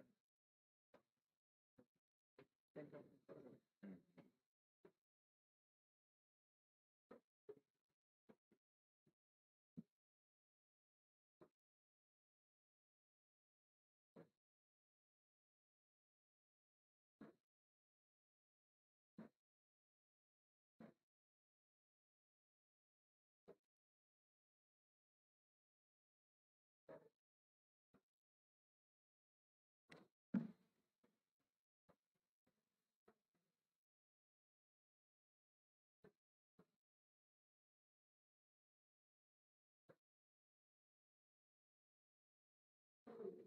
Oh, you know, the person.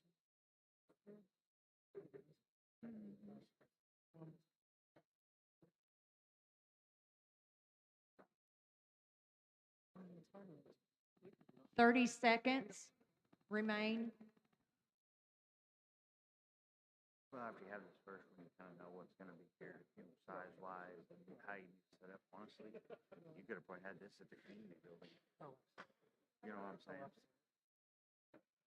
Maybe a little bit tight in there, but it could easily. Yeah. You wouldn't have been able to have all the tables, probably. I think they.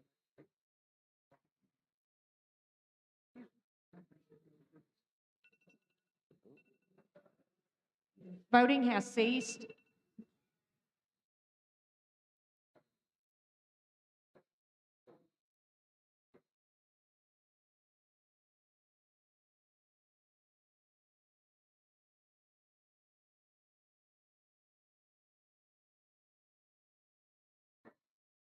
Yeah, OSU and Texas games. Oh, February is about OSU Texas games.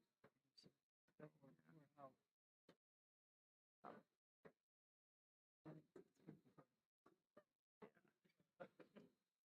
This is the opening day of Muzzleloader season 2, so I think that's why probably there's so many people showed up late. Well, the other two Texas games, they never did think they were out.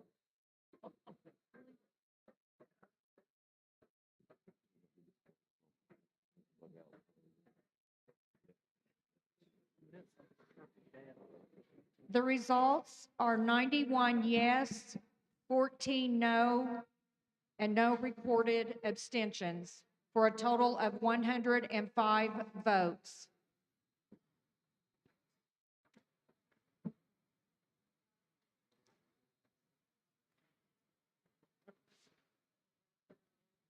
Yeah, 91 yes, 14 no, 0 abstentions, 5 total votes.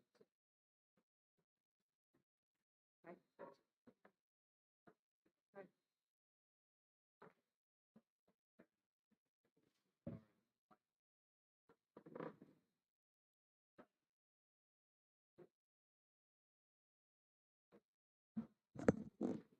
Okay, the motion carries and the amendment shall be adopted.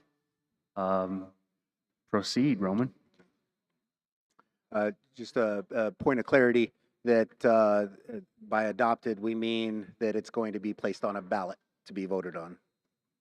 So I'll try to be a little clearer with that language. Number 3, Mr. Chairman, I'd like to make a motion to place on the ballot by majority vote, shall the Quapaw Indian Council amend Section 1 of the governing resolution to add subsection E to provide any enrolled member over the age of 18 may submit in writing a freedom of information request. However, personal identifying information, medical information, unaudited financial information, or pending litigation may be redacted or denied. The business committee shall respond in writing to all freedom of information requests within 30 calendar days of receipt of the request. The business committee has authority to provide by duly adopted resolution additional exceptions for redacting information not mentioned above. However, the business committee must include a written statement with the redacted information to any freedom of information request explaining the reason for the redaction or denial. The business committee shall create a process for freedom of information requests.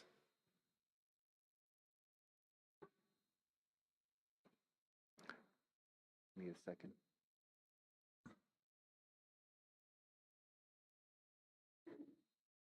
We need a second. If you want a second. I second that. We have a motion, and then we have a second by Johnny Rogers. Now we'll move into discussion. Is there any discussion on this motion on the floor? Mr. Supernall. Mr. Supernall, before you engage, I just want to clarify that we would like to, in the interest of keeping things a little more expeditious, to hold off on the motion to amend until we've heard everybody's feedback, and then to include all of that in one amendment or one motion. I agree. I have this kind of a housekeeping motions on one of my, but the first sentence, I think the intent is to notify the question, the request may have, that the reply to the request may have redactions. But the way the sentence is written, it's the requester who may make exceptions. So I think it ought to be clarified by saying that redactions may be made in the reply. See, if you read that sentence, it's saying that the requester makes the redaction. For discussion.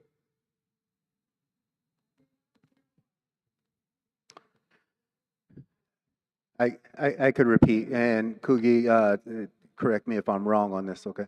Kugi is saying in the first sentence, the language suggests that it's up to the submitter of the Freedom of Information request to redact their own language, where that is not the intent, and that I need to clarify here that the business committee may redact the information in their response.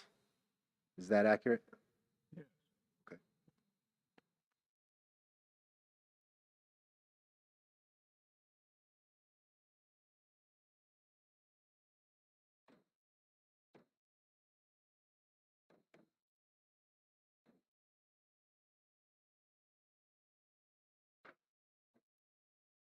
Johnny, what I'm saying is I'm saying after request,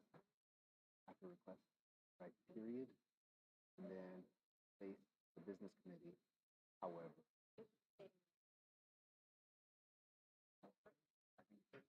Pause, semicolon, sentence. Yeah, and then the business committee.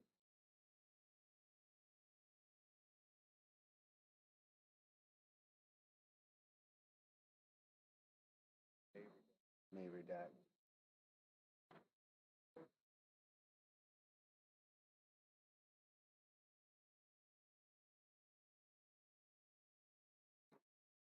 Personal identifying information, medical information, unaudited information, financial information, or pending litigation.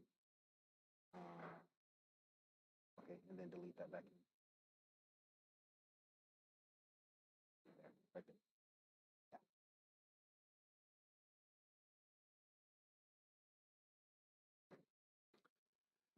Okay, Kugi, I've changed the language to read, any enrolled tribal member over the age of 18 may submit in writing a Freedom of Information request, period. The business committee, however, may redact personal identifying information, medical information, unaudited financial information, or pending litigation, period.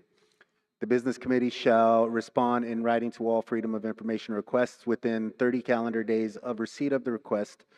The business committee has authority to provide by duly adopted resolution additional exceptions for redacting information not mentioned above. However, the business committee must include a written statement with the redacted information to any Freedom of Information request explaining the reason for the redaction or denial. The business committee shall create a process for Freedom of Information requests. And we are still in the discussion and amendment portion.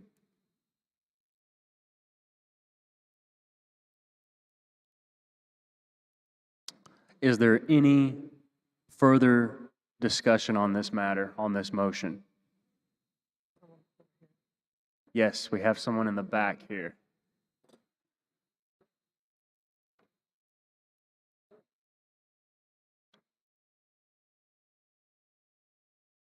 And I will remind you to please state your name for the record.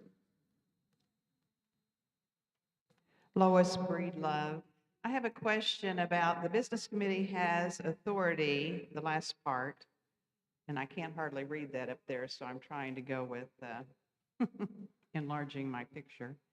To provide duly adopted resolution. What's a duly adopted resolution where they can redact more information? Would that not inhibit the freedom to see what's actually going on? Is there another resolution that says they can do that, or would it have to be adopted? Thank you. So the language is intended for, in case we haven't covered everything in the limitations. There may be identifying information that is unforeseeable right now that may not be wise to release on a Freedom of Information request. The duly adopted resolution portion of that would have to be our typical resolution process, which would mean they would have to create a resolution in committee, open to us to see why, what additional items they would be including in that list. Okay, so without another resolution, they would not be able to just randomly pick and choose what they wanted to give in the Freedom of Information Act. Correct. Thank you. Thank you for your question. Is there any further discussion on this motion on the floor?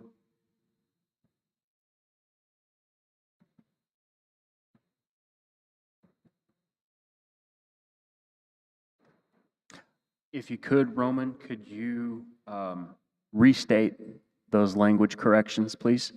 Yes.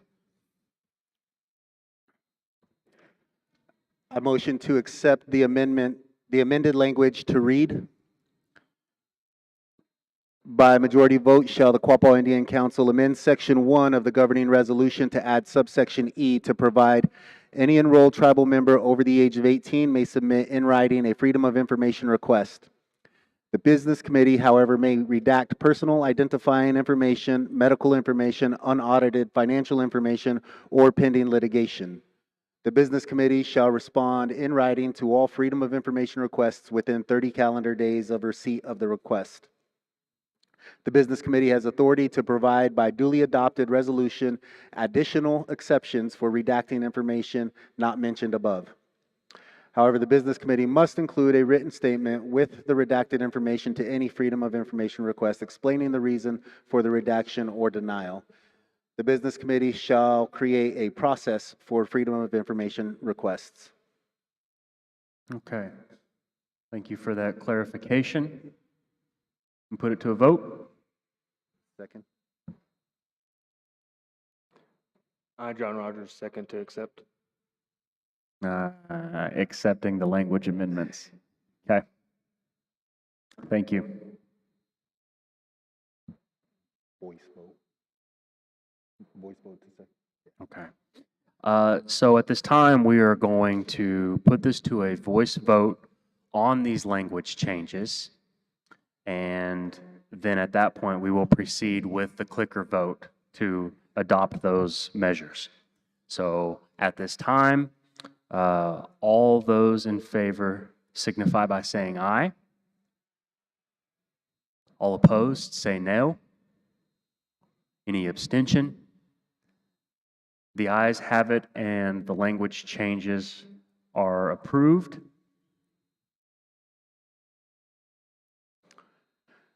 Mr. Chairman, I move to place on the ballot item 3. By majority vote, shall the Quapaw Indian Council amend Section 1 of the governing resolution to add subsection E to provide any enrolled tribal member over the age of 18 may submit in writing a Freedom of Information request.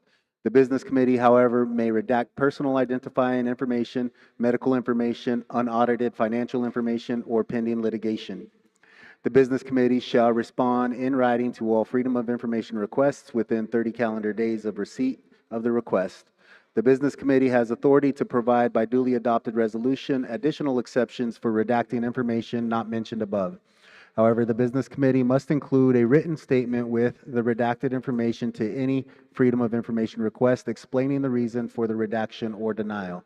The business committee shall create a process for Freedom of Information requests. Thank you for your motion, Roman. Do I have a second?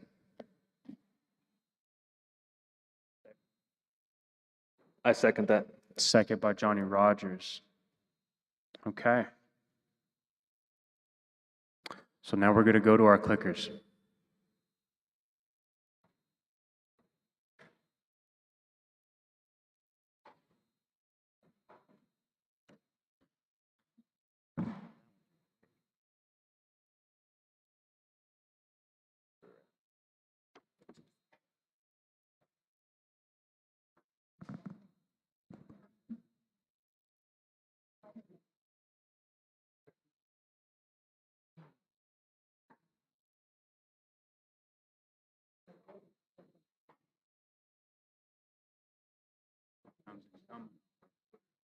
Still, it does not say send.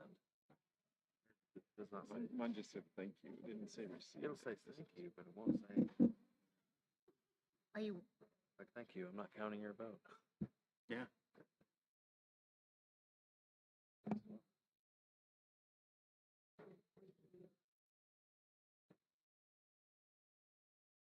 Vote.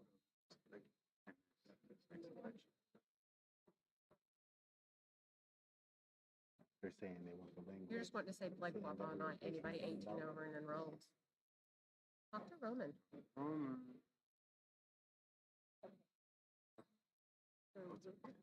I know there's nothing.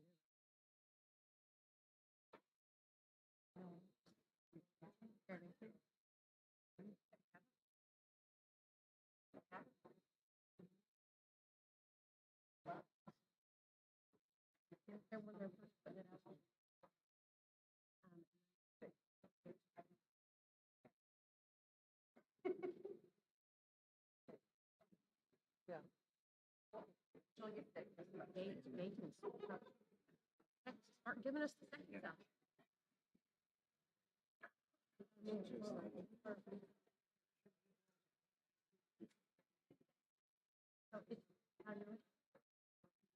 Yeah. Yeah. Yeah.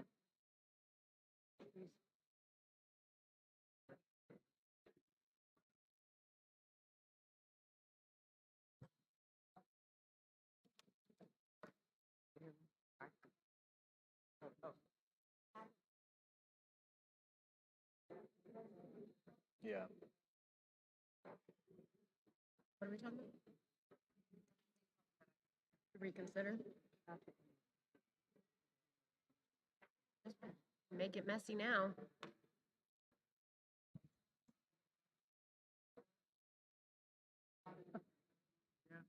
Yeah.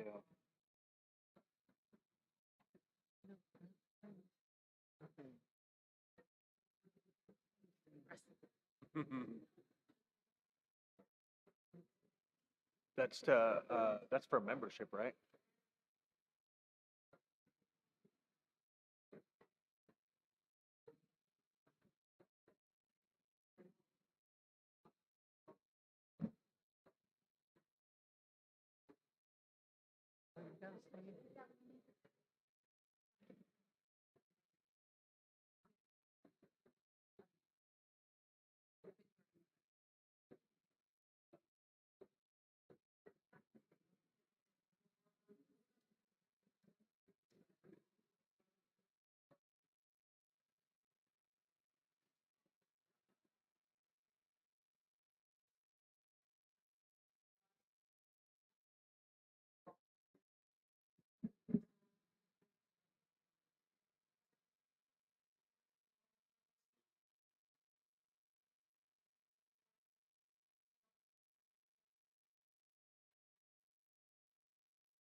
Side.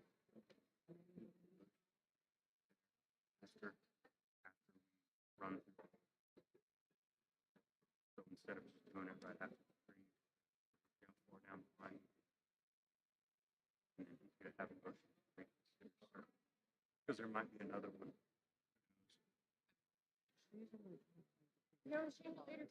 The voting has ceased.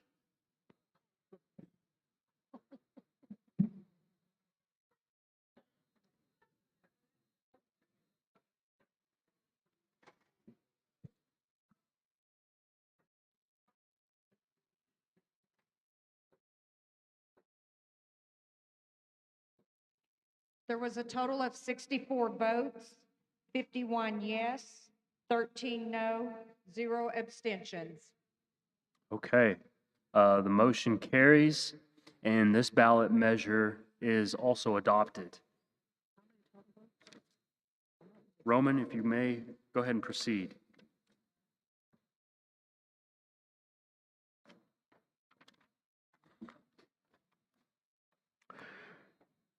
Mr. Chair, I move to place on the ballot item number 4 with the language stating, by majority vote shall the Quapaw Indian Council amend the governing resolution, Section 4, to add Section 4A and B to provide all business committee members are to be compensated fairly for their work as an elected official of the Quapaw Nation. All compensation is to be presented by the business committee and will be approved annually by the Quapaw Indian Council, provided that the voting membership has had proper notice, 30 days, to review the proposed compensation and the method for its determination. It will be the business committee's duty to present any and all proposed changes of compensation to the Quapaw Indian Council for approval, and that adjusted compensation shall be effective beginning the next term of office for each position. B, the Quapaw Indian Council reserves the authority to suggest and vote on additional compensation for immediate implementation by motion from the floor.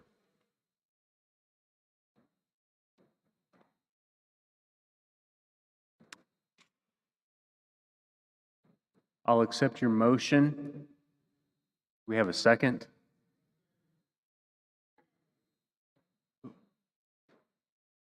Second by Willie Panther, right? Okay. Now we'll move into discussion.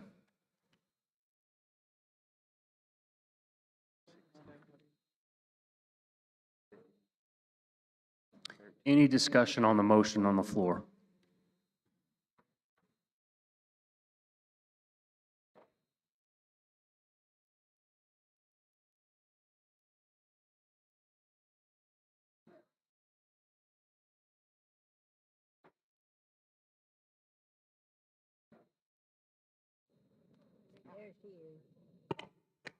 Okay. I have a question regarding item B. The Quapaw Indian Council reserves the authority to suggest and vote on additional compensation for immediate implications or implementation, I'm sorry, by motion from the floor.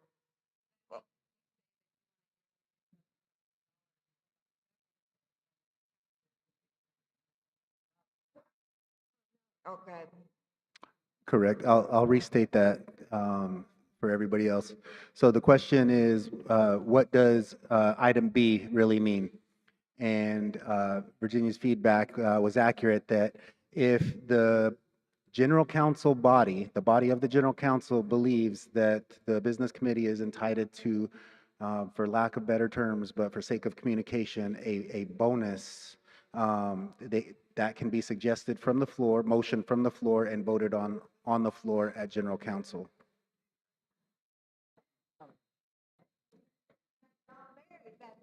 Having bonuses, and now that now they're asking for the same thing. So Point of information on that, Amy.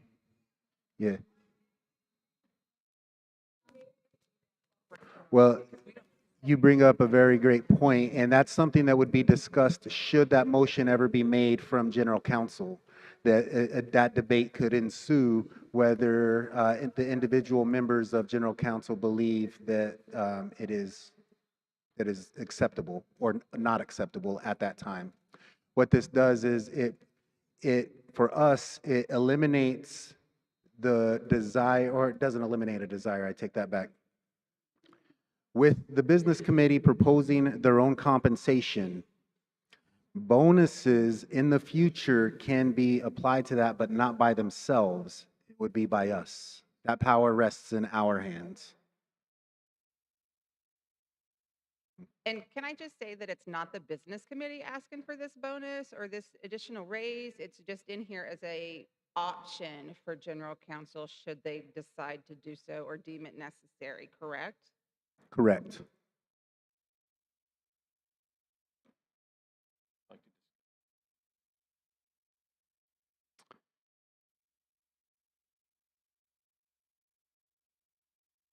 You want me to handle it?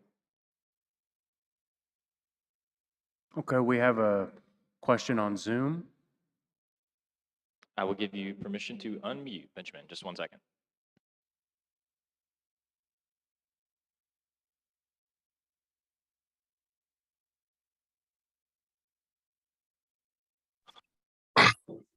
Good morning. How is everybody? Good morning. Morning, we could hear you. My question is for the Constitution Committee on Section A. If you could clarify if I'm interpreting this correct. All business committee members are to be compensated fairly for their work as an elected official of the Quapaw Nation. All compensation is to be presented by the business committee and will be approved annually by the Quapaw Indian Council. So my question is, if possible, define fair compensation.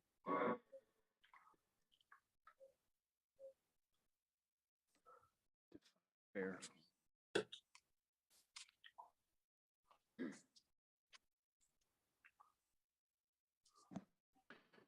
Thank you, Ben. Fair compensation would be the determination of general counsel.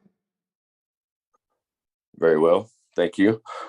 Now my next question for that particular section, the compensation is to be presented by the business committee.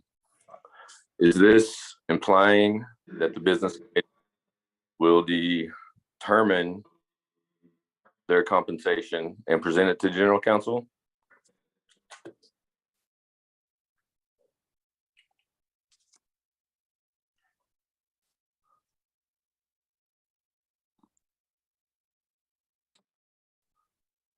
Correct me if I'm wrong, but what I believe I hear you saying, or the question you're asking, is that the business committee would determine their own salary and present it to general counsel for approval. Is that accurate? That is accurate. Reading the Section A, all compensation is to be presented by the business committee. So that is the question. You're correct. Okay, yes, that is accurate. This would put the onus on the business committee to determine what they believe their compensation should be, and that would be voted on by general counsel at general counsel annually. And should there ever be a change in that amount, that would be proposed by the business committee and would it take effect at the following, what did I say? And that will be effective beginning the next term of office for each position. So none of it would be going into effect by their own proposal. Should the business committee take the opportunity to say, we believe that there should be an increase in pay, there would be an election for their position before that pay would go into effect. Thank you for the clarification, Roman. I guess I'll wait on the last question until you guys begin accepting motions, or should I ask that question now? I didn't get that.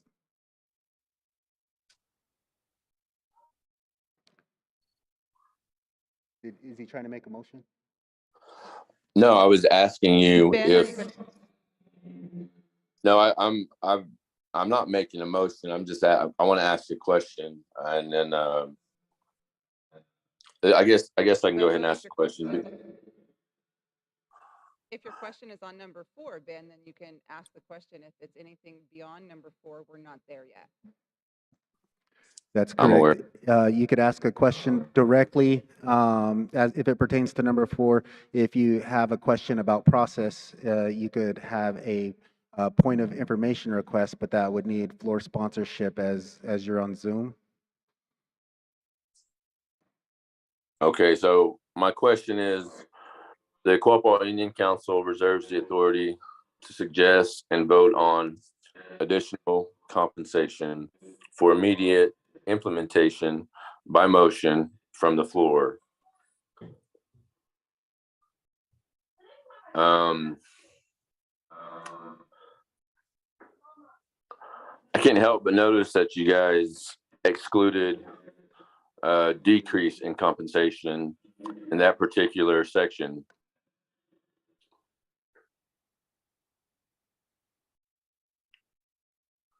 Is there a reason why? Did you guys get any of that?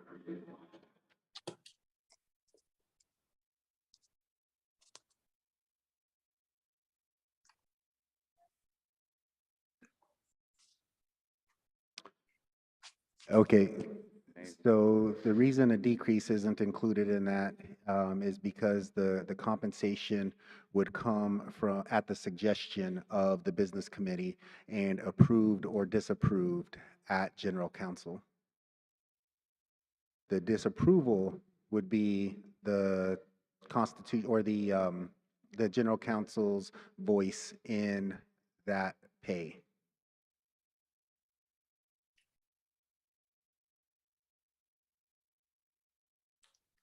Thank you.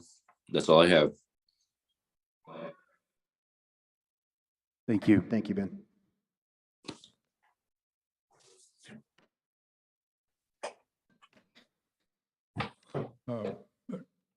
Cuggy Supernova, you're asked to identify before you speak, but I have a question on the wording. It says that all compensation is to be presented by the business committee and will be approved annually. Well, it may not be. So we need to clarify that. It gives the Indian Council opportunity to approve or disapprove. And then for discussion, I'm wondering if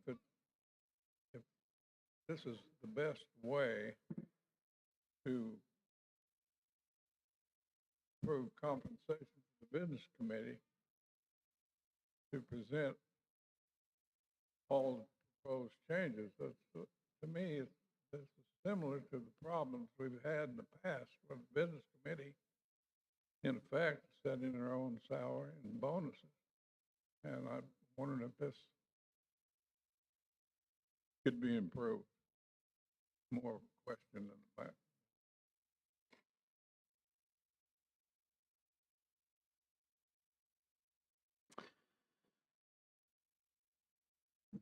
What I hear you saying is that the language of committee will be approved annually.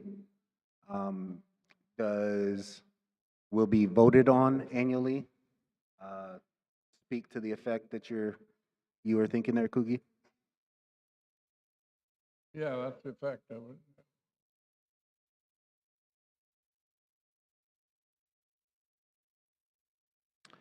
And to the second item, I believe that that's a matter of whether this is the right idea or not. And that would be something that we would want to take into consideration when we vote on the item.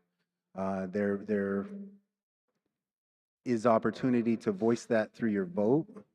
But what we have at hand right now is we need to state it somewhere. We need it somehow, and we need approval somewhere and somehow. And over the years, here in this very room, General Counsel has spoken to not knowing how much the business committee members are making. And this puts it on our lap every single year to know and to have a voice in that every single year, whether it changes or not. Um, there will be trouble with coming up with those amounts and who should determine those amounts and what's adequate and what's fair. This body has created a compensation committee that gave us a presentation in July that the body ended up not approving of. So we have to do it somewhere and somehow, and what that the best place until we come up with a better idea that we could think of was to put that on General Counsel's lap every year until General Counsel comes up with a different idea.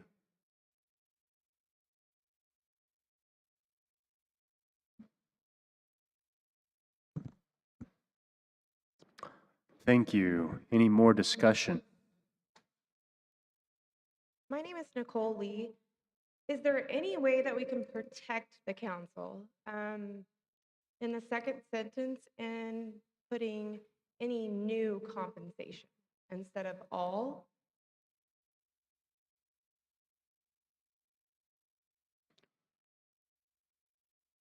That way, if there wasn't any changes, we wouldn't be going year to year. So if we're just voting on new compensation. And that's kind of the way I read additional to mean. But if you could speak more to the intent, that would be great. So to that point, any new compensation suggests that the business committee receives compensation now, which the business committee does not receive compensation now, that the downstream development authority receives compensation from the downstream development authority. Every member of the business committee is a member of the downstream development authority. What this would do is it moves that authority to general counsel to pay the business committee and not downstream development authority. There are other provisions, there's other language in other items that I'll speak to really quick that may or may not pass, that it's being proposed that the business committee be removed from governing boards, and also it's being proposed that the language, our language is going to state that the business committee is not going to be able to receive compensation from any other tribal entity except for the tribe itself.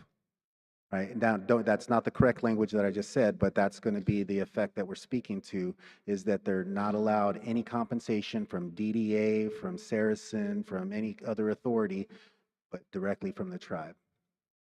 So to reiterate your point, the business committee technically does not receive compensation today. The downstream development authority receives compensation.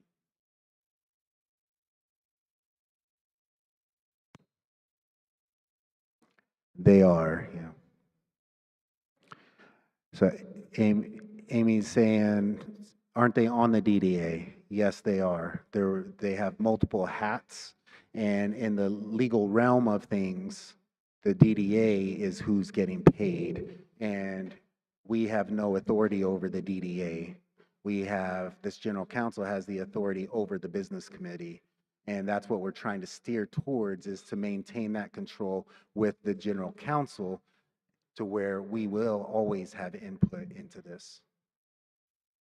So then we'll still basically, the DDA is basically a board of directors. So we'll still have that board of directors, so to speak, but then the pay just comes from Quapaw. So there's no double dipping due to the wording and some sections that are coming up so that nullifies that, but it keeps that, so to speak, board of directors in play. Is that? And I know this really isn't the correct. right time to ask that question, but just for clarification. Amy? I'm about to go.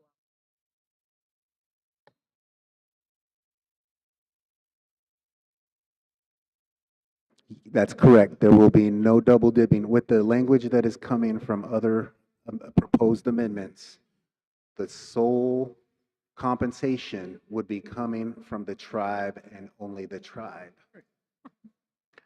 Now, we can, if it appeases the body, we can include that language in this item, in one item. But there is language to that effect in other items. Mhm.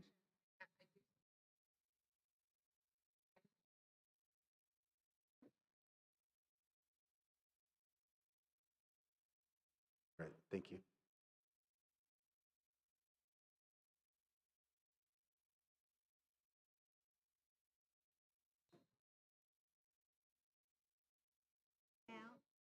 Okay, question. Abigail, Logan. Um,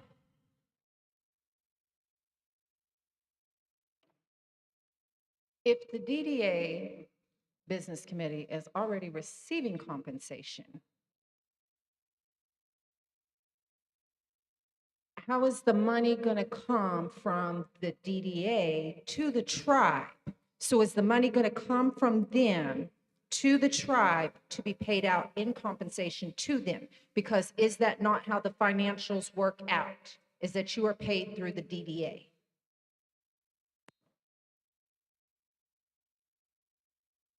That's correct. That's my understanding, that their current compensation comes from the Downstream Development Authority. Okay, no offense, guys. How much are you getting paid at sitting on the DDA? It's I don't mean to those be, same amounts since 2007 that was voted on by this body, the General Council, voted those amounts of salary into place. 2000. And then there was a 2010 grievance against those amounts, and the General Council accepted those amounts again. And as of 2020, all members of the DDA reverted back to that approved compensation amount and has not been changed since.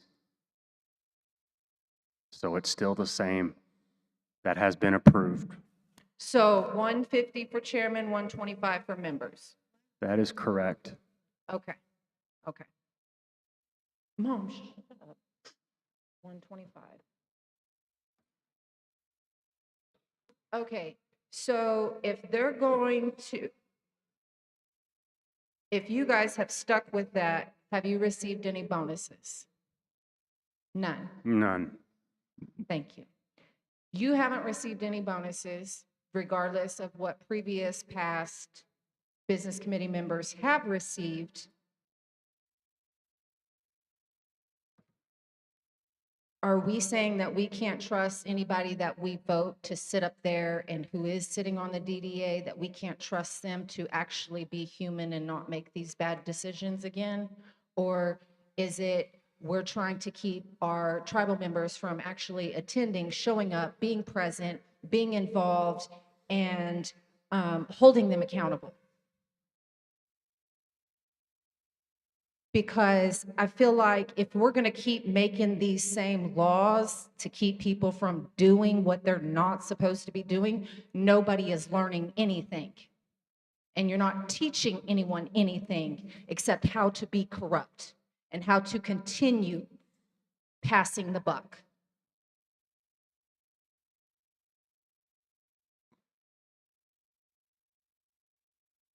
I'm not upset with y'all. Know that. I'm trying to understand why we're playing Ring Around the Rosie with the same words in the same context, and half of our people do not understand what is being said to begin with, because nobody has taken the time to actually read the governing resolution and explain it to them. I don't care how old they are, and I don't care if they're old enough to do it themselves. Clearly, there is a big lack of misinformation being given to all tribal members. And it takes those who are leaders to educate them, to make sure that they understand their rights and their sole purpose as being a member of this nation. So I think to your point, that is exactly what that language does. It provides for a full vote of the General Council annually to either add additional compensation to the elected leaders or to not. And I think that that's something that has been missing this entire time. We attempted to bring about necessary change by way of a compensation committee, as Roman included earlier, and it was voted down by a vote of the people. And that is the authority of the General Council to continue to do that if it is their decision. And I think that the language of this memorializes that process so that all the information can be put out there and the knowledge can be shared and whatever data and statistics can be shared with everyone in the room.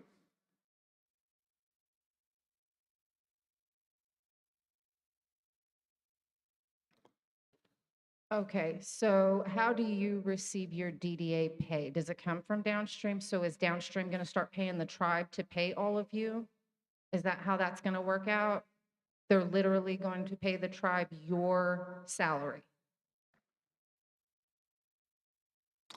So the money, the amount that downstream pays to the tribe is still capped at that $10 million dividend, at least for the time being. But the tribe will pick that additional expense up in compensation. No. And eventually, in about a month or two, that $10 million cap will be lifted and more money can flow back to the tribe from the downstream. So currently, the $10 million that goes to the tribe, I thought your salaries were included in that. Are they not? No. Okay. Will they be included in that amount in the future? How is, Mr. Chairman, if I may. Yeah. I know this is kind of over the scope. but Yeah, we I think still we're getting into a matter of process rather than a matter Okay, of putting I'll this give on you the that. vote. You're right. It's up to us to compel the action of where that money is being derived from for the individual members of the business committee. How that filters out is up to the business committee and its departments to work out. Otherwise, we are relegated to where the money is coming from right now, which the general counsel has no authority over.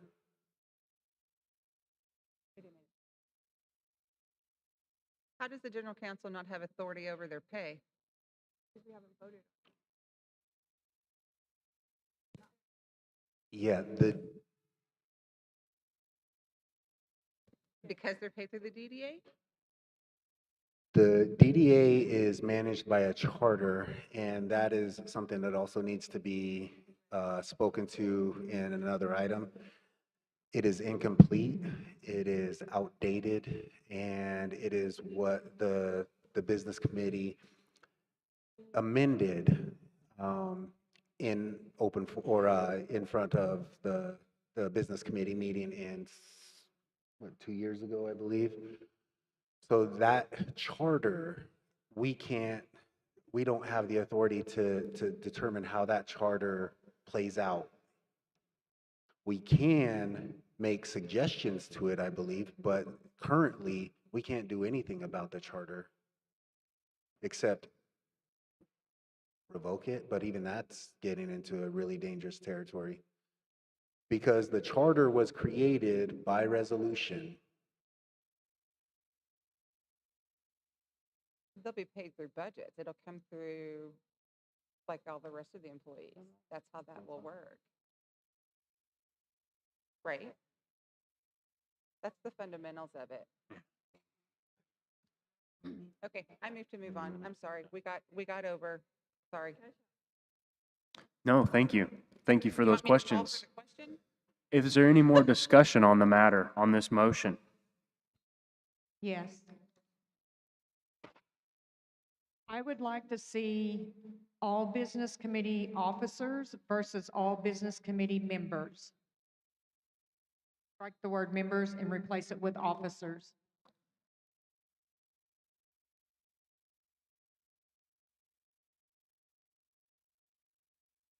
All of us are members, not all of us are officers. Okay, so my thought was I just did not want it to risk.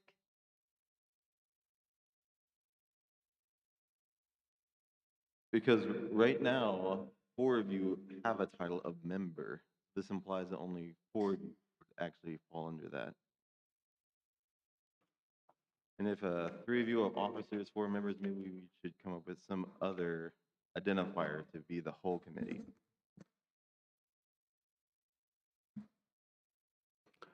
Make it,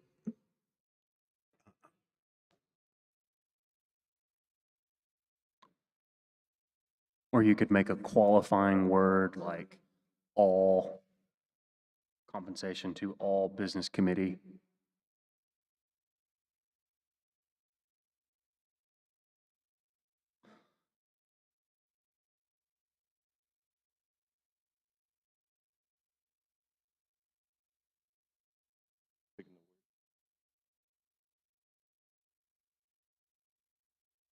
I like that.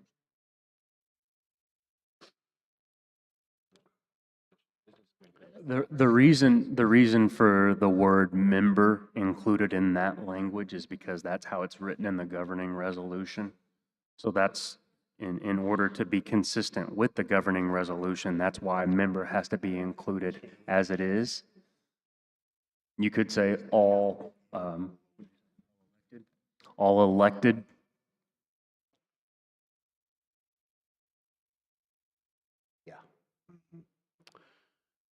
okay, so the governing resolution, section 1 currently says that Quapaw Tribal Business Committee is hereby established to consist of a chairman, vice chairman, a secretary treasurer, and 4 members, lowercase m, 4 members who shall be elected by secret ballot and who shall serve for a term of 2 years. 4 members, lowercase m, 4 members of the Quapaw Tribal Business Committee shall constitute a quorum for the official transaction to conduct business.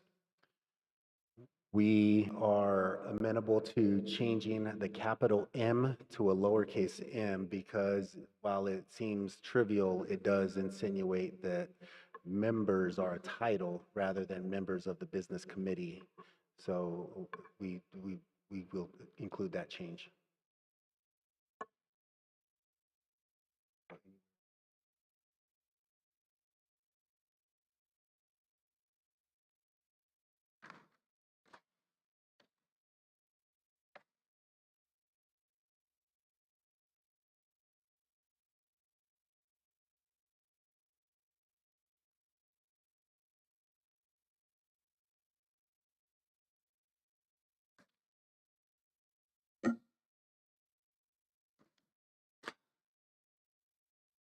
I have a question for clarification, Roman, if you'll oblige me. Yes. Subsection C, second sentence, compensation from any other tribal entity is prohibited. Could you clarify the meaning of tribal entity as it is referenced in that sentence? Does that, is that limited to Quapaw Nation and its entities? Or is that all tribes? Point of order, Mr. Chairman, we're still on number 4. I believe you're looking at number 5. Yeah, we're still on number 4. We're on 4. Getting ahead of myself here.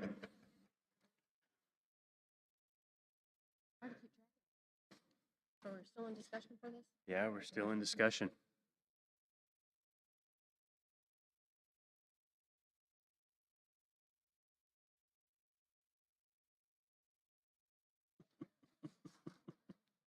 Side note, I've got somebody on Zoom whenever we want to take that. Just let me know.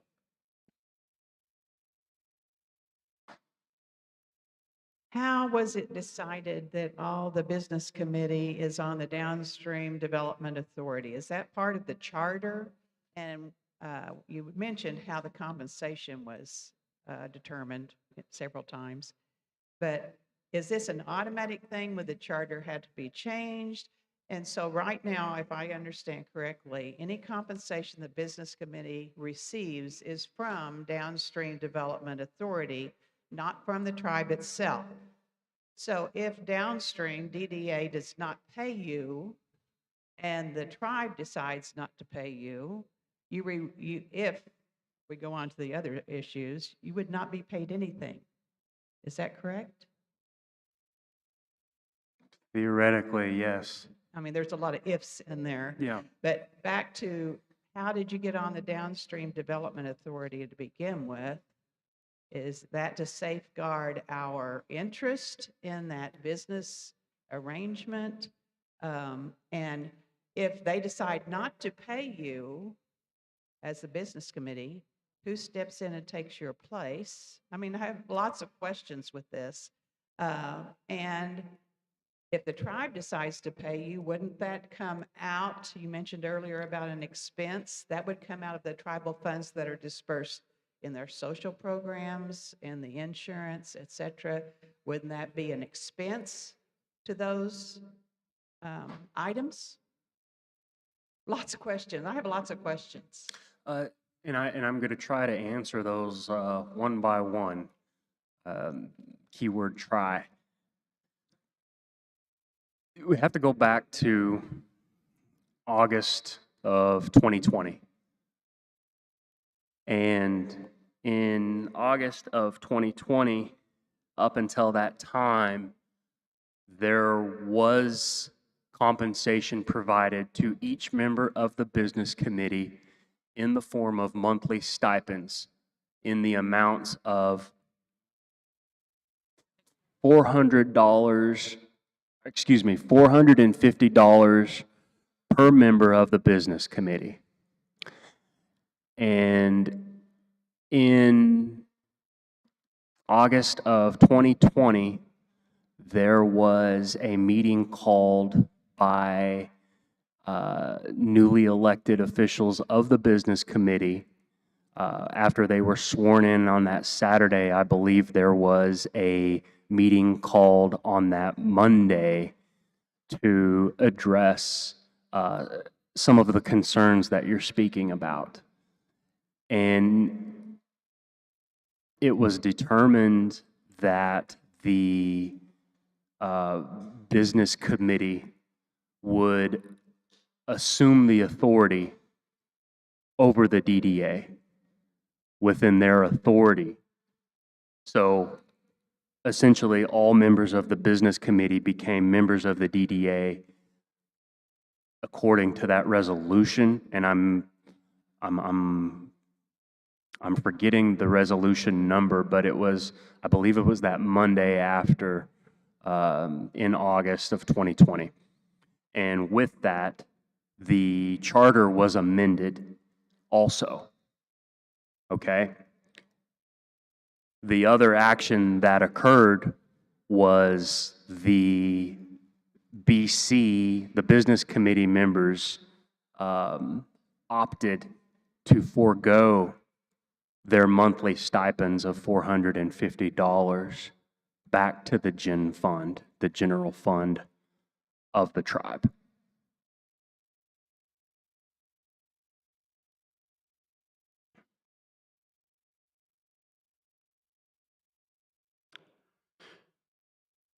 In summary to what the chairman has just shared, the previous state of the DDA charter allowed for 3 members of the business committee to be automatically members of the DDA and to choose for 2 members, I'm sorry, for 2 members to automatically be members of the DDA, and that the DDA could choose their 3rd member from the remaining business committee members. Now, that's not the legal language, but that's the gist of what the charter allowed. And because of that is how we got ourselves into the mess that we're in from previous leaders, is that their authorities were unchecked, and that even at times we had 4 business committee members on the DDA who had the quorum necessary to conduct business on behalf of the tribe while under the cloak of the Downstream Development Authority. And it's a mess. It's really messy. I think that everybody's experiencing the confusion right now and the need for us to be able to delineate those authorities and where that compensation should originate.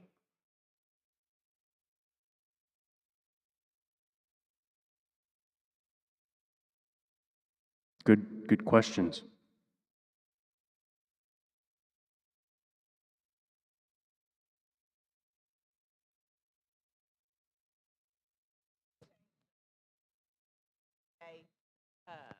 Authority, does that not then your expense or your salaries or compensation, whatever, would then come out of tribal expenses? That was not mentioned, I don't think. I saw some shaking of heads, but. Go ahead. That is correct. If it's not coming from the Downstream Development Authority budget, it will come from the tribal government budget. The plan is, if all else goes well, the cap and our restrictions that we have on the amount of money that can go to the nation will be lifted. We're hoping by next year. And if that's the case, more income, more revenue from downstream will go to the nation to make up for those expenses. So the nation has encountered a lot more expenses across the board, so more money is going to come from downstream to cover those expenses. And now we do not have those restrictions, so it's a possibility now. It's a possibility, but it's not a sure thing. We'll know next year. We'll know in January. Okay. All right. Yes. Thank you. That helps.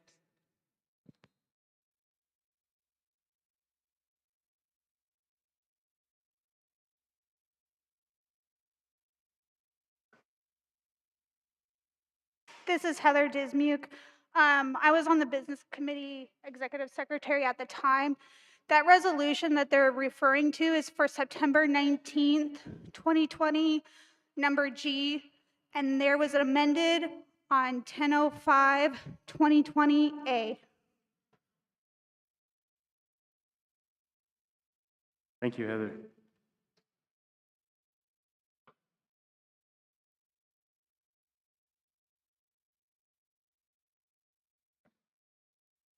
Any other discussion on the motion on the floor?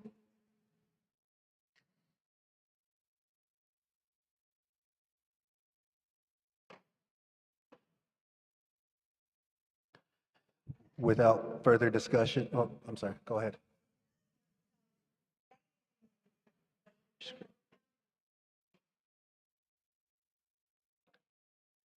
Correct. It was a business committee amendment.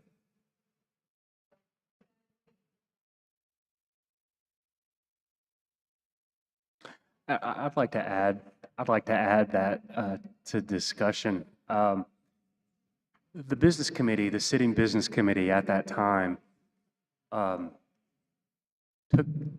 took the necessary approach, because previous to that, although there were 4 members of the BC that sat on the DDA, they weren't legally authorized to conduct business like that. And what we saw at the time, or rather what we didn't see leading up to that, was this information. It was very limited as to what came before the general counsel. And to my understanding, it was very limited as to what was communicated from the DDA to the business committee as a whole. And so at that time, when the charter was amended to provide all of the members of the business committee membership onto the DDA, that was the best we could do at the time. It wasn't the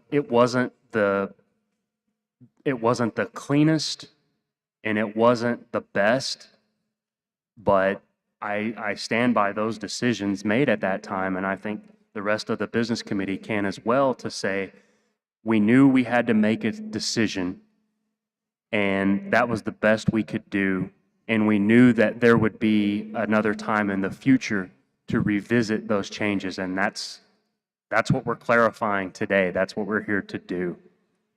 So I just wanted to make that comment. Any more discussion? Do we want to take the one from Zoom now?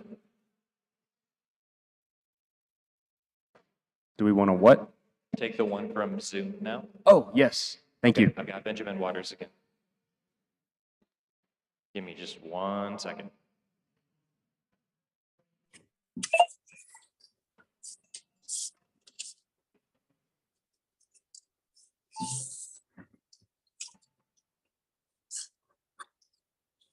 All right, Benjamin, can you hear us? All right, Benjamin, can you hear us? I can hear you.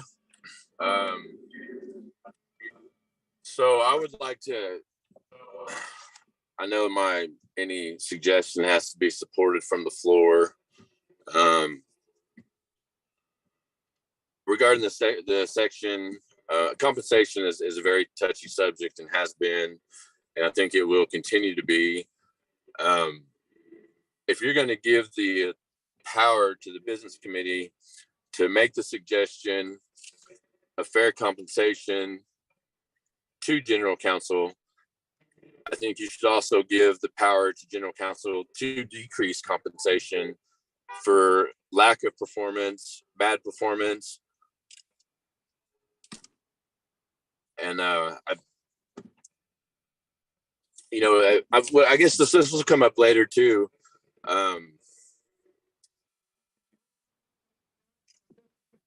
The suggested, this is off, I'm just making a statement to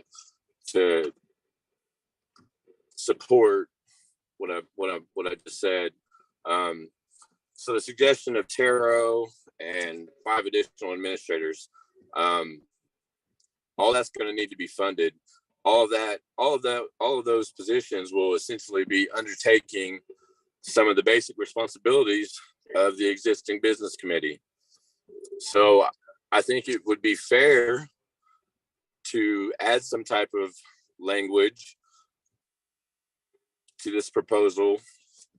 If you're going to give the power to the general counsel to increase or approve additional compensation, then you should also give the power for them to decrease any existing compensation.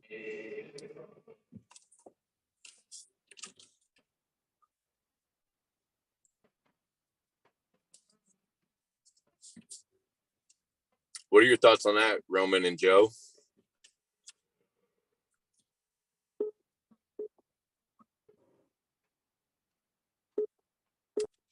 Thank you, Ben, for that. Thank you, Ben, for that.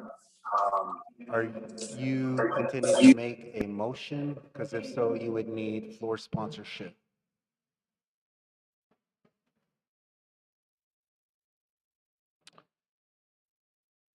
In that meantime, I would like to share to your point of a decrease. We did consider a decrease, but at that time and in our frame of reference, we considered that to be punitive as it's immediate. And our body isn't a legal. Can we do something about the feedback? Our body isn't a judge and jury on performance. So we didn't consider the immediate decrease aspect of this.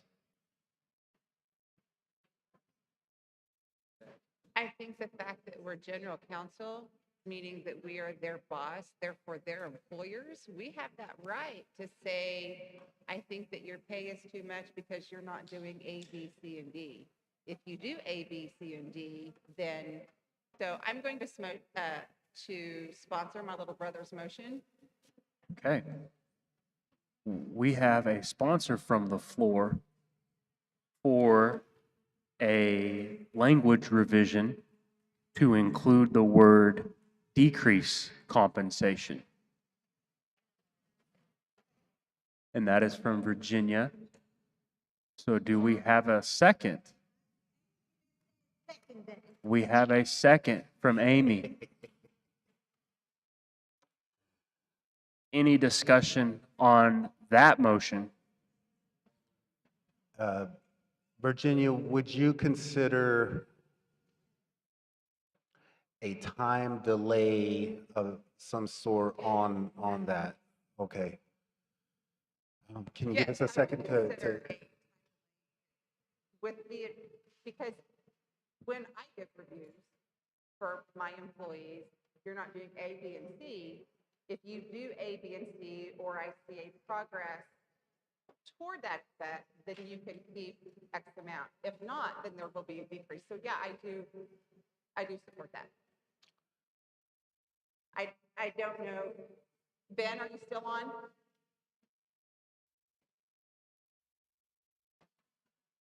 He may have been put on mute. Ben, if you could type into the chat, we do have access to it at this table, and I'd be happy to read any of your responses or replies to everybody. So with the delay, we are potentially decreasing a new chairman's or new business committee members' compensation based on the previous committee member's performance. And I think that that could get us into really dangerous waters, especially if it's an election year. Until the next person is elected, correct? Correct. So that, yeah, we can't do that. That's not legal. So how would we then do that? Because if it's based on that current member's performance, then it almost needs to be immediate. I believe the process currently is to file a grievance, and if there's a performance issue with the committee member, the grievance committee would hear that and take that under advisement and follow the current process that we have, which could include removal. We are going to be addressing authorities of the grievance committee later, and we could potentially hear an addition to the grievance committee having that type of authority to apply a sort of fine or whatever based on performance and not necessarily a removal from office. So there is a process currently to address bad performance. Whether we like it or not, that's what it is. Otherwise, it's approval or disapproval annually at General Counsel if we believe that their compensation is fair.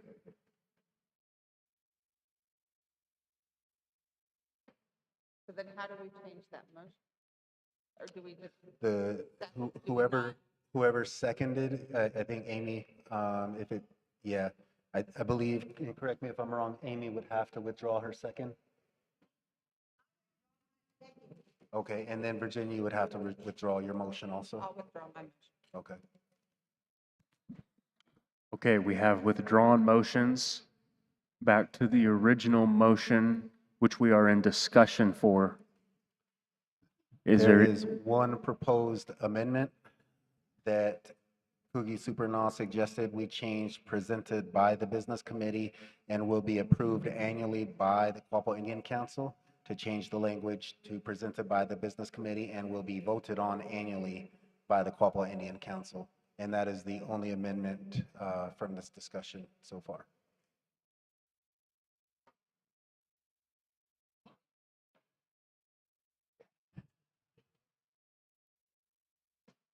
Will or shall? Should we do it to shall? Shall be voted on annually?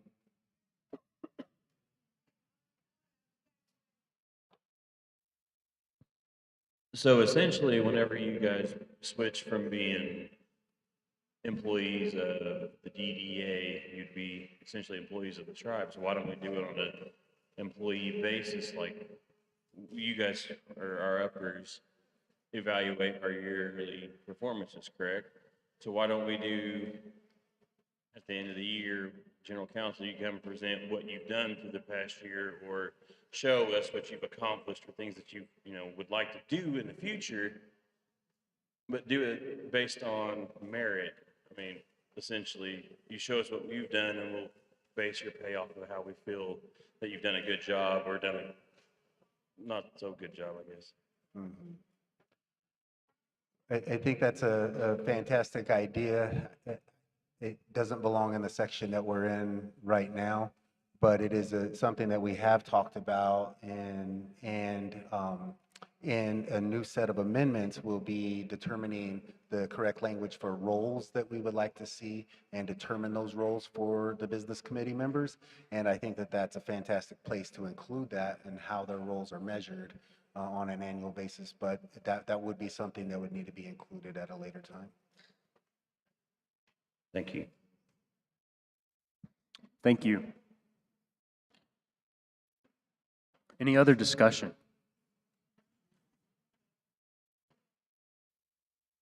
Shall be voted on. Yeah.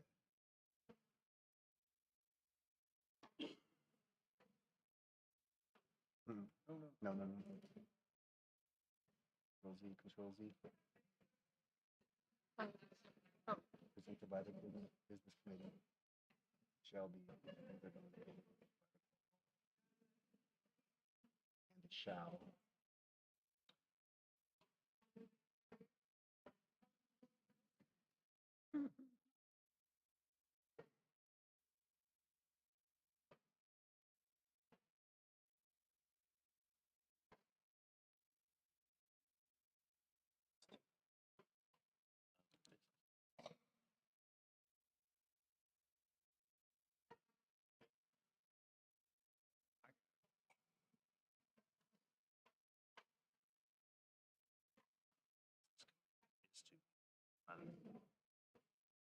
Well, we're still in the community file. Oh, second line. Oh.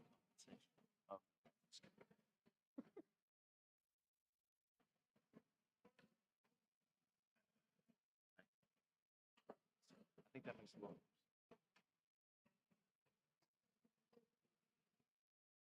Yeah.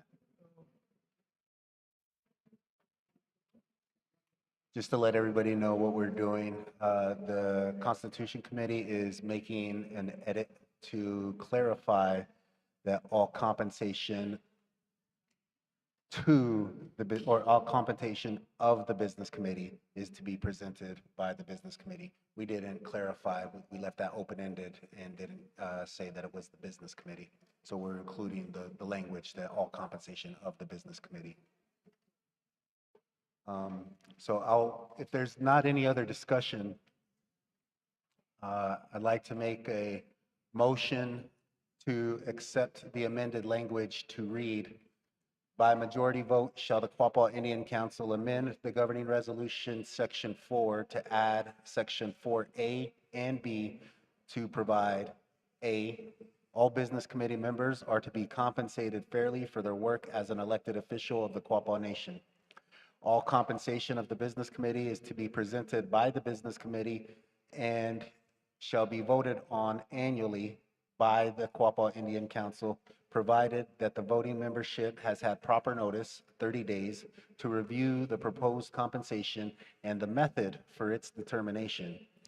It will be the business committee's duty to present any and all proposed changes of compensation to the Quapaw Indian Council for approval, and that adjusted compensation shall be effective beginning the next term of office for each position. B, the Quapaw Indian Council reserves the authority to suggest and vote on additional compensation for immediate implementation by motion from the floor. Thank you for that motion. Do we have a second? We have a second? Oh, I'm sorry. Point.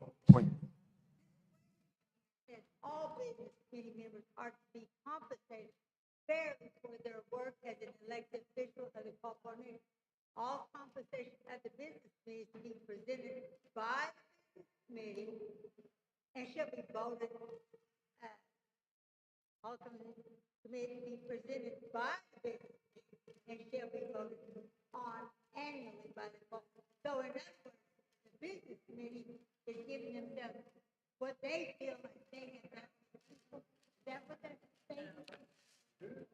The business committee is,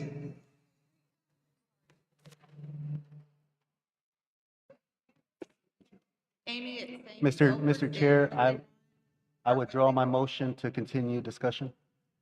Motion to continue discussion? I withdraw my motion for the amended language so that we could. And continue the discussion? Correct. Okay. Okay. So what this is saying is that the business committee is going to come to general counsel and present to general counsel what they believe their compensation should be. And they're going to give general counsel the method for which they believe their metric, so to speak, on why they believe that that's a fair compensation. And it's up to general counsel to approve or disapprove what is presented. And the business committee will also give us 30 days notice and that we could see what that proposal is going to be and the method which they use to determine it prior to general counsel. So we will have that available to us, and then at general counsel, they will make that proposal, and then we will vote.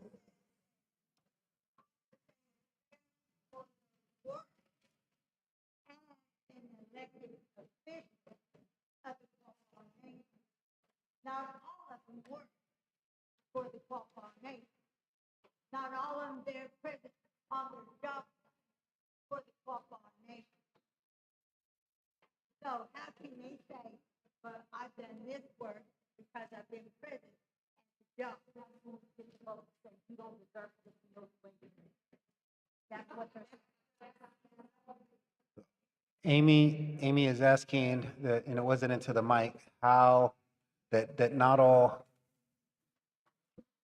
business committee members work for the tribe and aren't present. Is that accurate? Okay. And to speak to that effect, that it's not in their roles or their requirements for them to be, which is what's going to be our next onus, our next responsibility to determine that as a part of their roles whenever we elect them. So that is something that the general counsel will be able to determine, but not in this question. Excuse me, Vicki Bratton. Is there any way of listing how the business committee is paid and out of what funds, and it can be posted so the general council tribal members can see it? I'm sorry, can you repeat that one more time? I said, is there any way that a breakdown in accounting of how the business committee members are paid and out of what accounts and how much? Secretary Treasurer, would you care to speak to that? They want to know how much.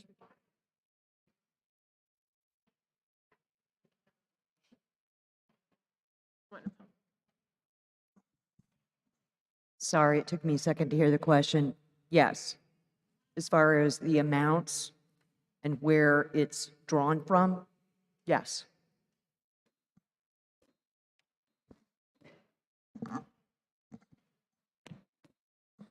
Great question. Any other discussion?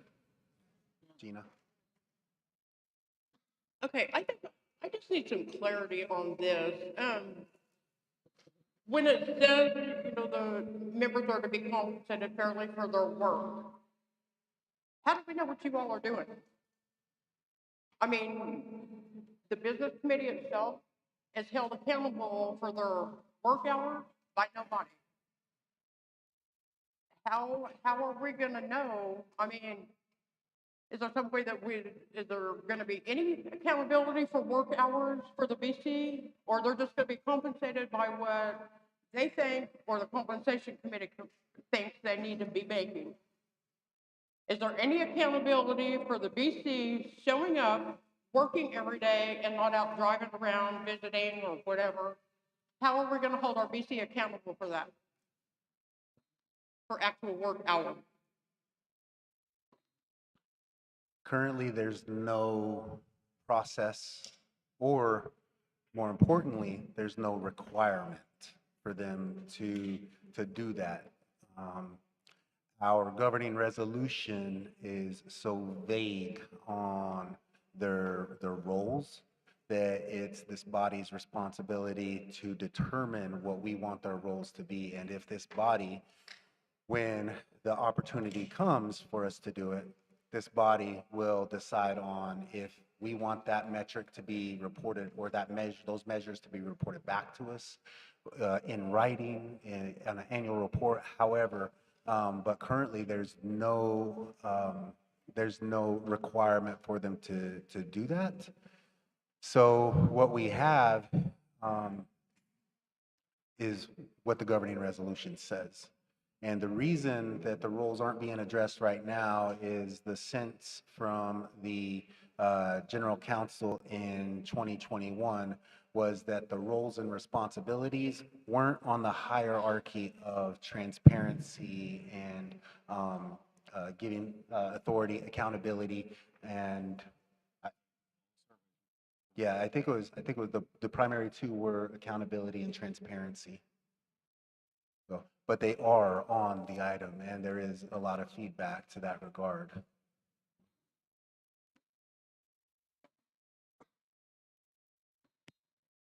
Thank you for your question. Any other discussion? Yes, I have a question.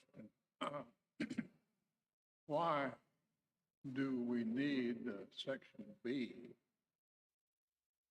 Because my understanding is the Quapaw Indian Council has the right to do practically anything they want to do.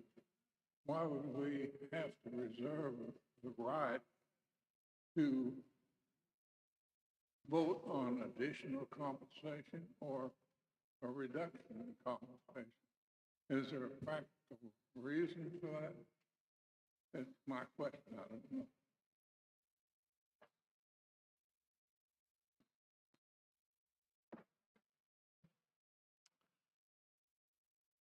Whenever we included this, it was, as we were writing this, was about the time the refinance was taking place, and there was some very impressive things happening within our nation as we were discussing this. And we wanted to leave opportunity for the general counsel, us, the people, to be able to reward that should we feel compelled to as a group. Without that, there's no structure in place for bonuses or additional things to happen in that regard, and in regards to compensation, right? So we wanted to leave opportunity for it. Without that opportunity, what we're doing is we're asking the business committee to determine their own bonus, which isn't going to happen, right? They're determining their compensation, their annual compensation. So that's the reason that we left that, or that we included that in there, Kugi. Did that help?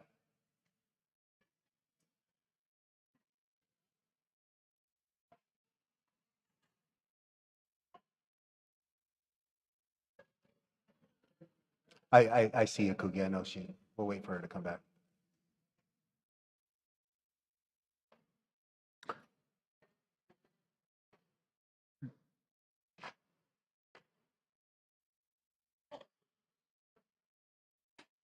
So is that clause necessary now? I mean, this is like the council saying they're giving themselves authority to do this. They don't need to ask anybody to do that. I understand it. Necessary.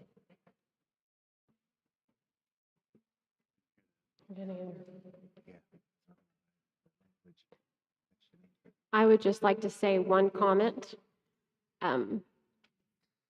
This section right here gives the power to general counsel, and that's what everybody wants. So this gives the power to you to decide, and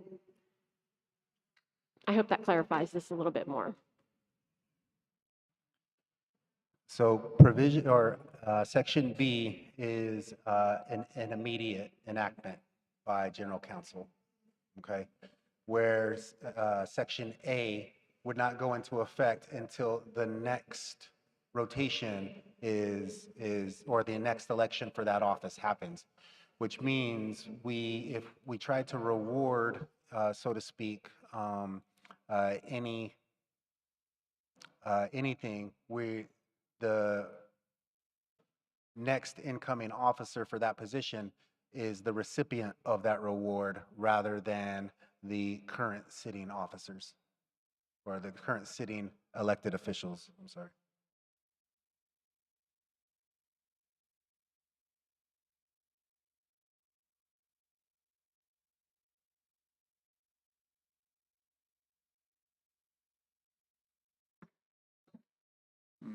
I don't quite understand that reasoning, but I guess it doesn't matter because we were in council, they could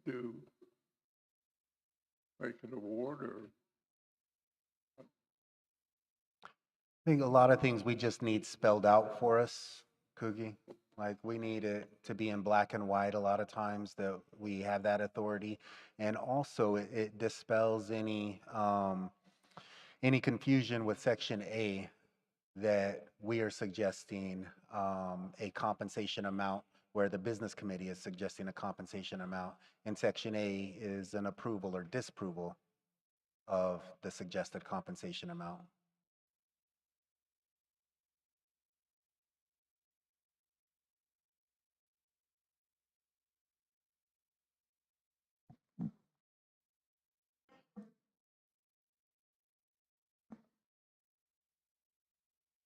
Correct.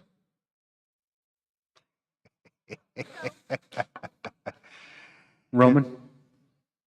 If there's no any other discussion, I motion to accept the proposed language, which is on the screen. By majority vote, shall the Quapaw Indian Council amend the governing resolution, section 4, to add section 4A and 4B to provide all business committee members are to be compensated fairly for their work as elected officials, as an elected official of the Quapaw Nation.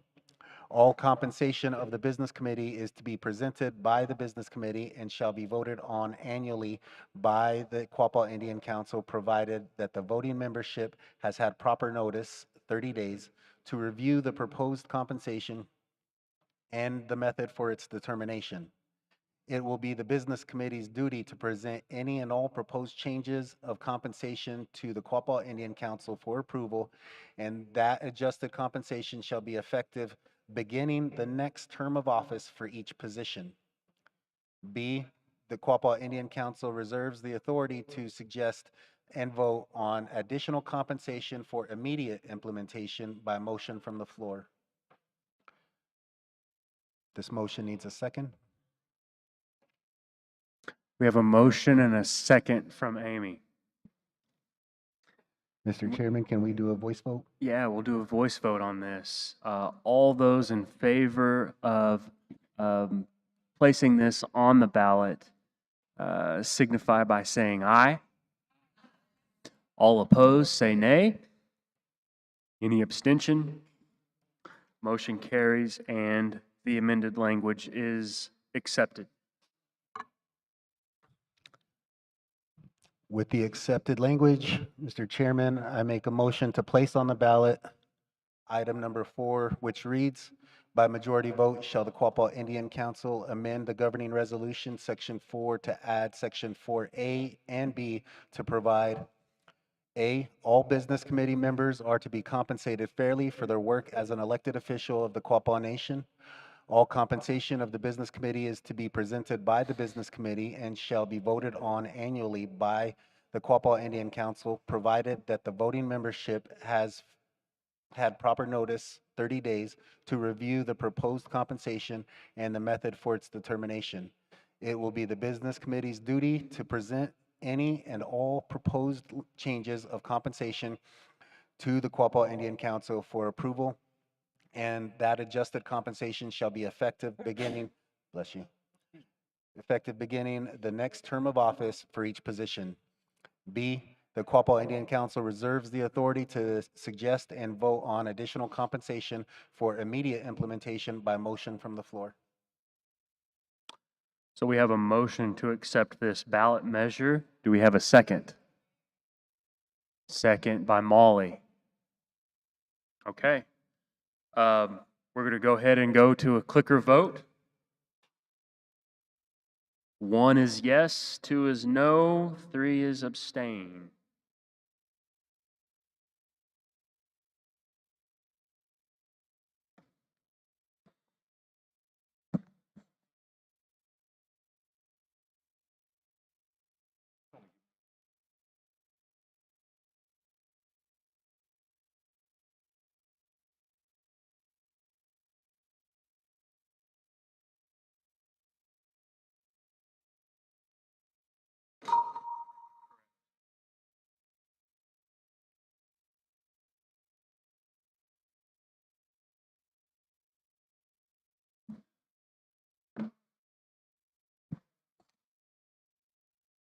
And I'm being told that lunch has been provided today, so now you all are welcome to go ahead and grab your lunch. And if you haven't already, please do so. I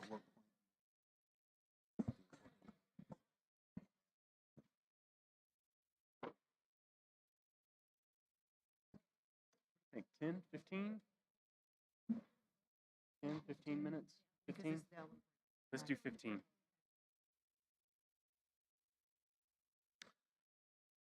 At the end of this vote, we're going to take a 15-minute recess.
Thank you. Thank you, babe.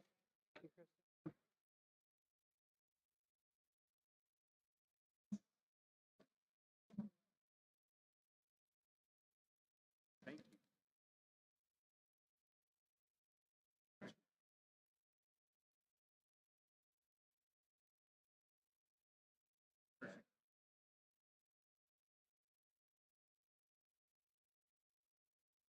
Oh, I'm getting ready to sit down.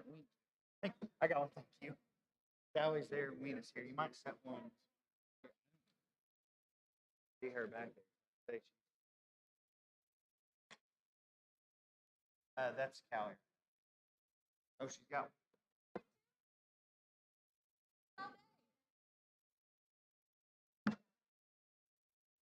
I want to walk back and get a drink while we're.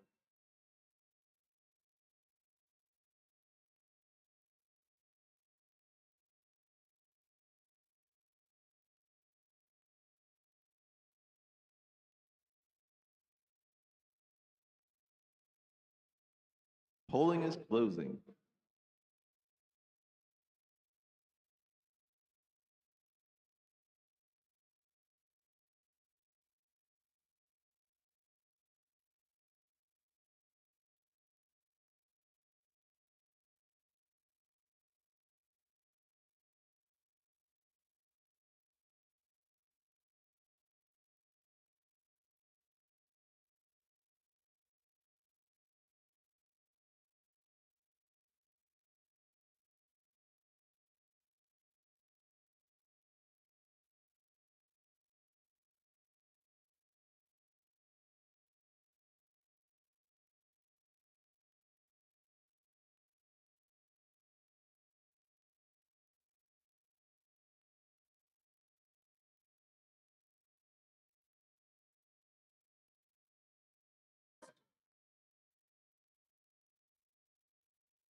Here's my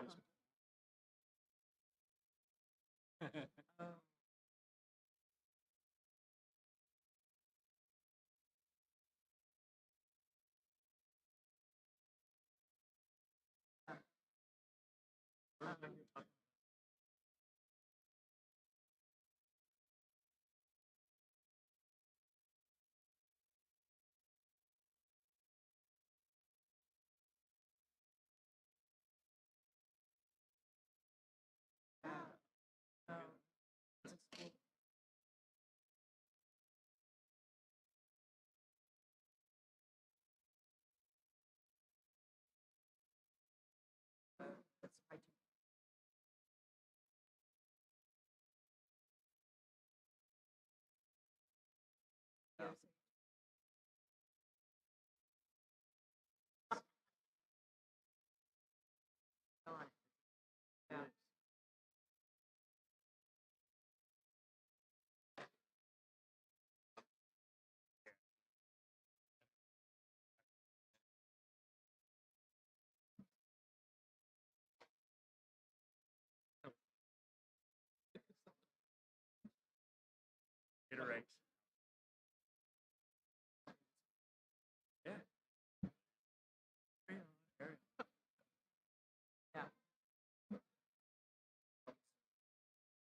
Okay, the results of number 4 initiative is 81 yes, 11 no, and 1 abstention, with a total of 93 votes. Okay. Motion passes and the language is adopted, the measure is adopted. And like I said, at this time, we're going to move to a 15-minute recess. And so we will convene at approximately 12:51. Oh, no. Am I telling time wrong? 12:48, sorry.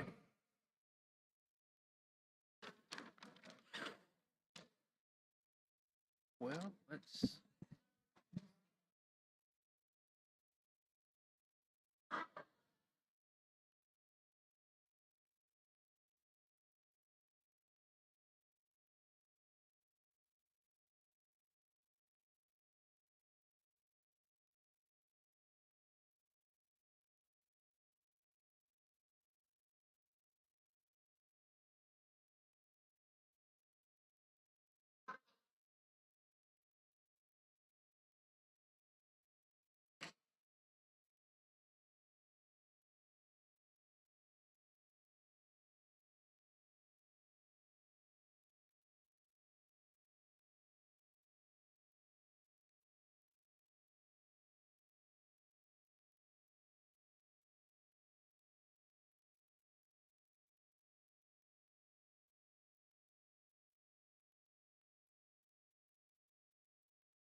No, I don't know you. I only know those two brothers. I don't, who's your other brother?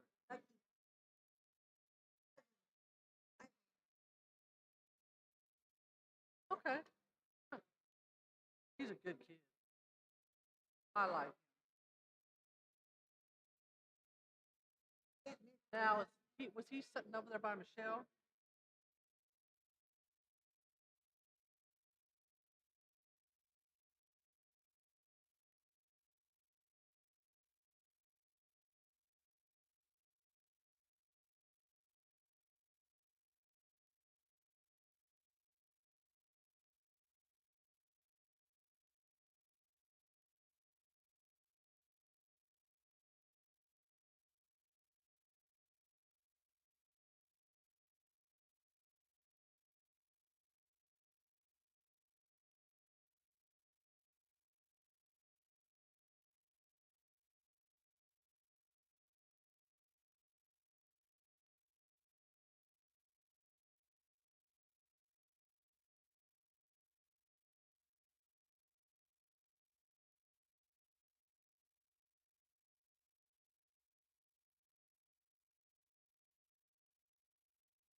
Have Raquel with you? Case? Or you're gonna have to hammer it.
Tell them who you are.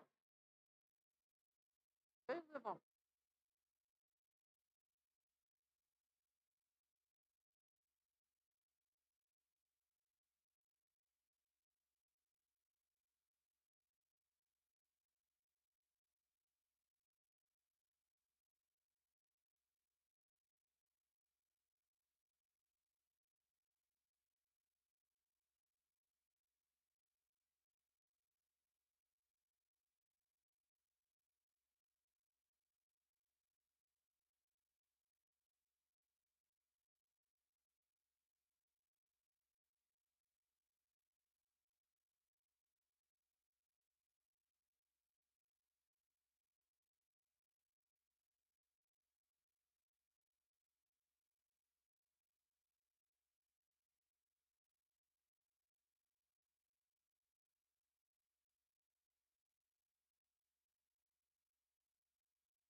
That's what.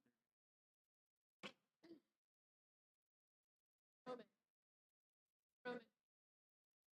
Have 2009 resolution.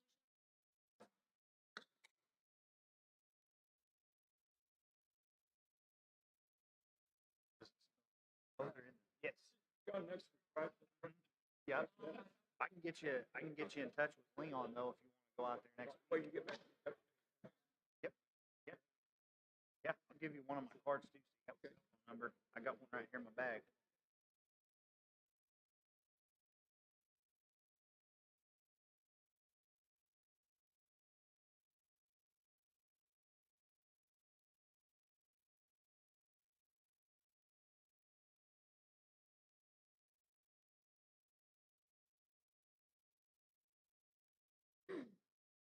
Got my cell phone number on it.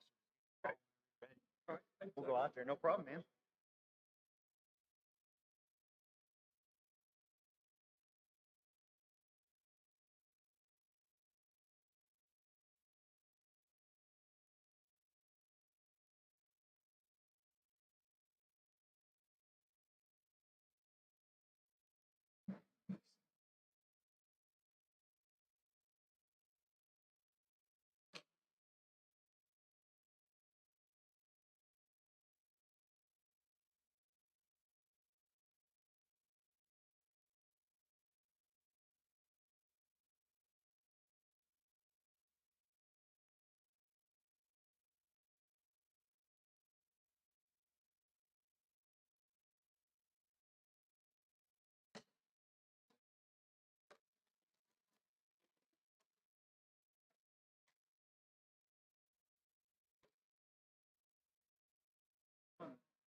Yeah. Uh,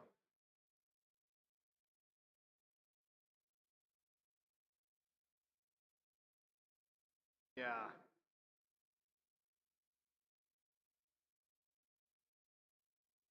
Yeah. I was gonna say it kind of got off left field. That one got him.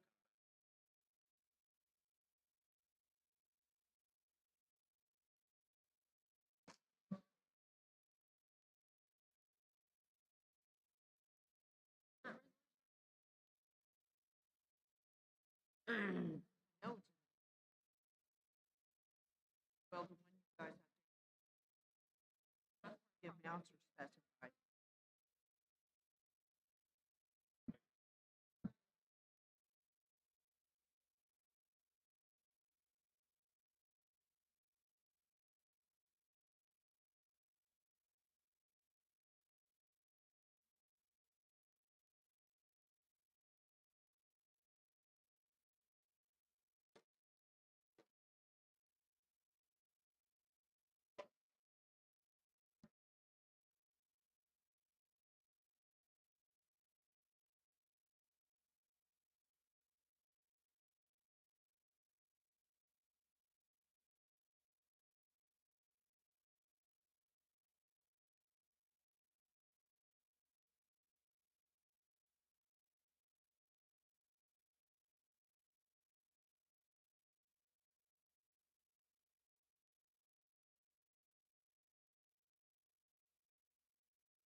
No.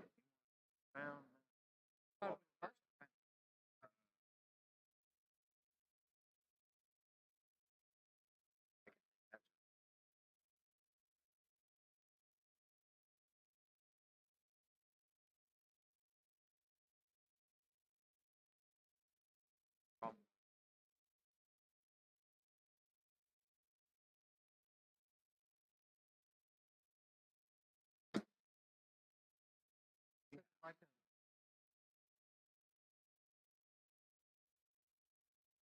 What was it?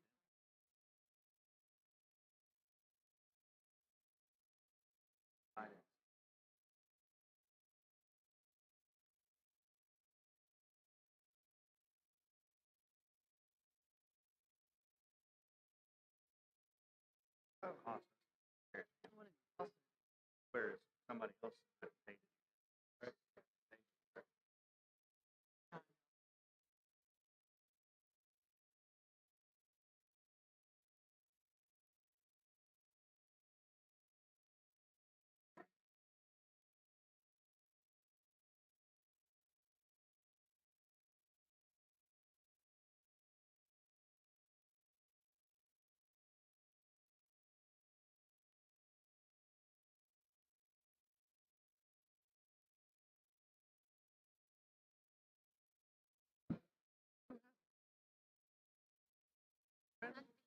Haven't actually.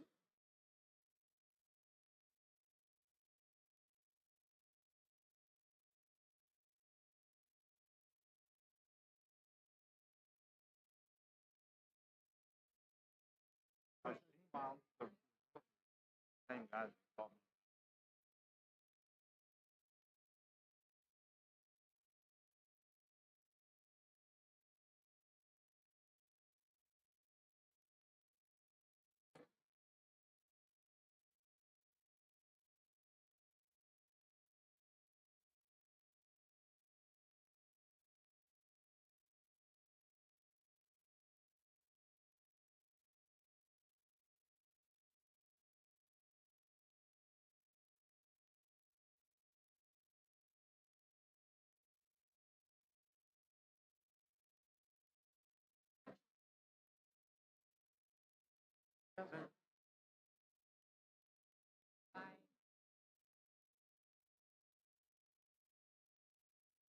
Your reference?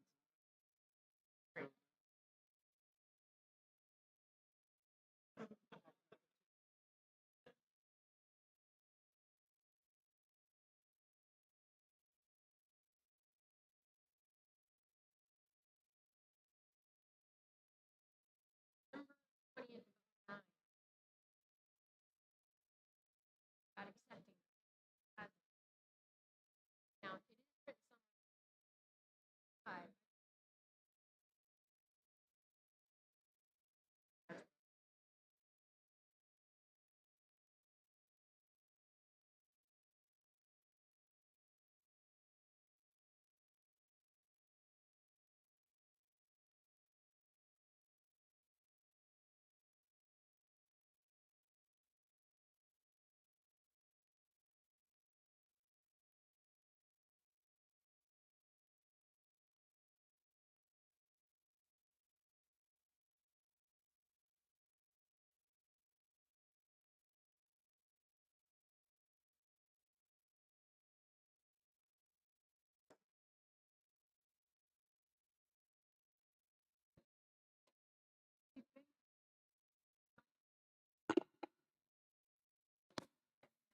Chairman. Chairman. Oh, Chairman. Yes, I'm sorry. It's a little after 1. Well, we better get to it then. That's right. All right, thank you. Roman, you heard the lady.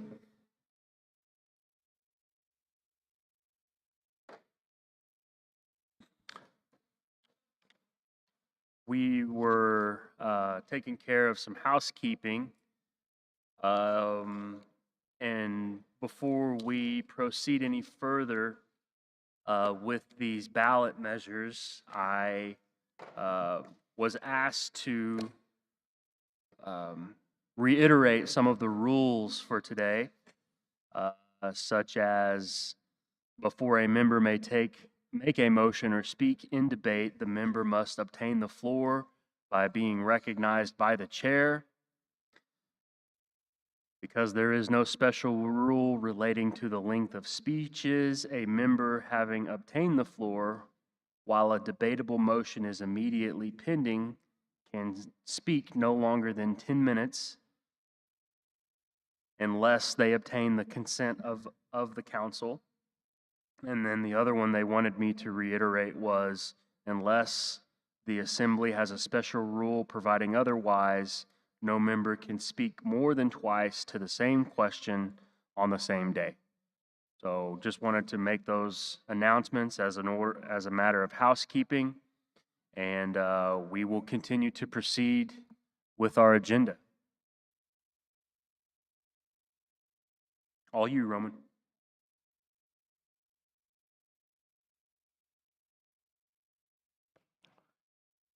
Thank you, Mr. Chair. We're moving on to item 5. I see. No, we're moving on to item 5. I'd like to make a motion to place on the ballot. By majority vote, shall the Quapaw Indian Council amend the governing resolution, Section 4, to add Section 4C to provide C, compensation to the business committee member will be paid solely and directly from the Quapaw Nation. Compensation from any other tribal entity is prohibited. If compensation is not approved by the Quapaw Indian Council, the business committee members' compensation shall be computed as follows. 1, the individual median income, or also known as the per capita income for Ottawa County, Oklahoma, as reported in the most recent United States Census by the U.S. Census Bureau. 2, median income shall be multiplied by 6 for the chairman.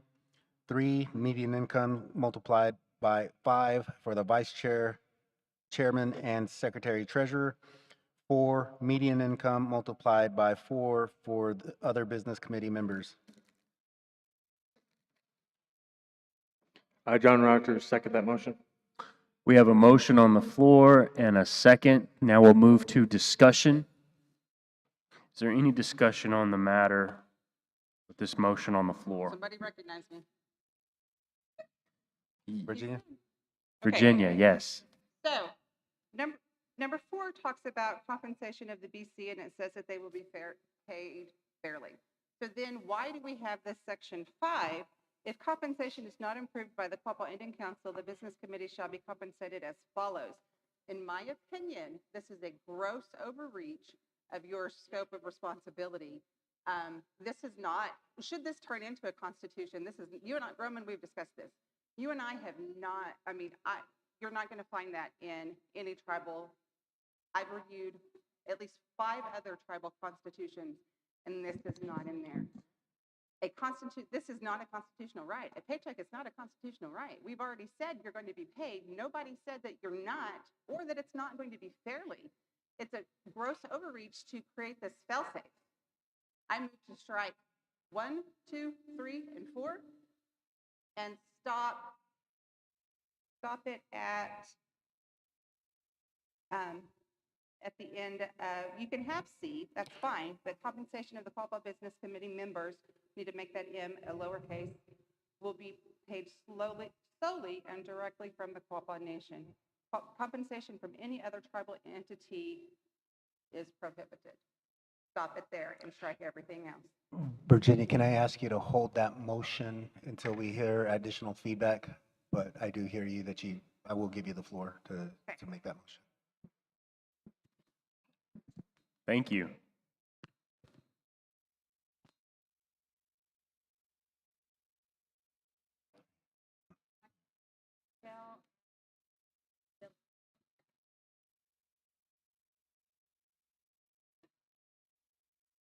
I apologize. Heather Dismiak, I want to second what she is saying, Virginia Mouse, because the gross capita for our county is 41,000. So 41,000 times 6. I am flabbergasted, absolutely flabbergasted. Point of information. I'm sorry, Heather. The number is 21,394. Thank you, sir.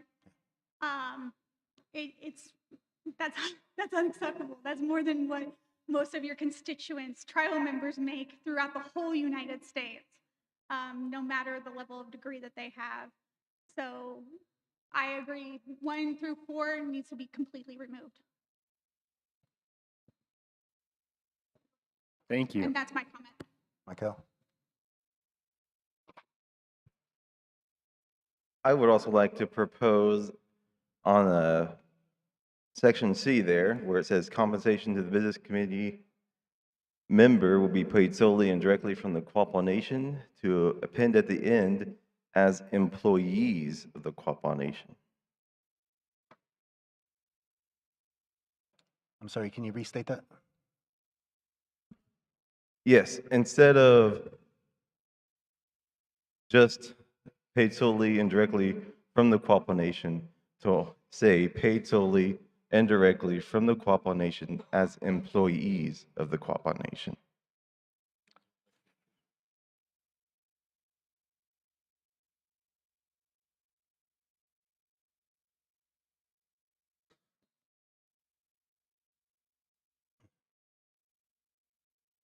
Oh, Gina. Any further discussion? Thank you, Michael.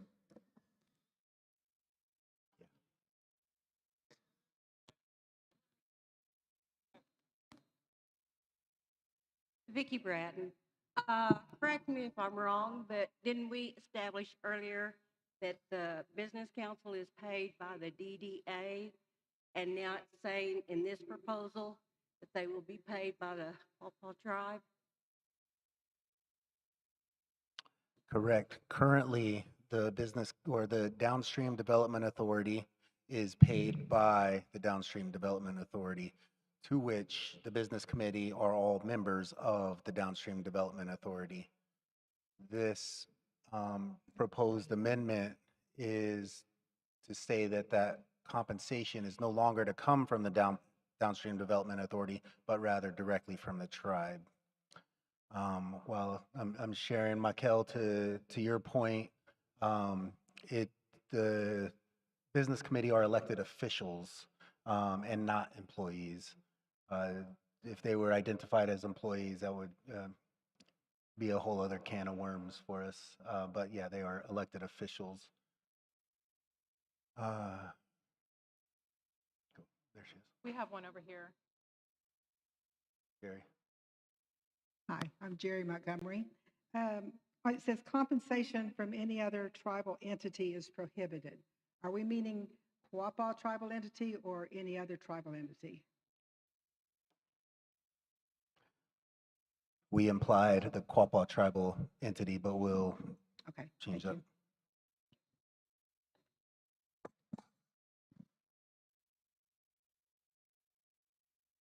We have Linda.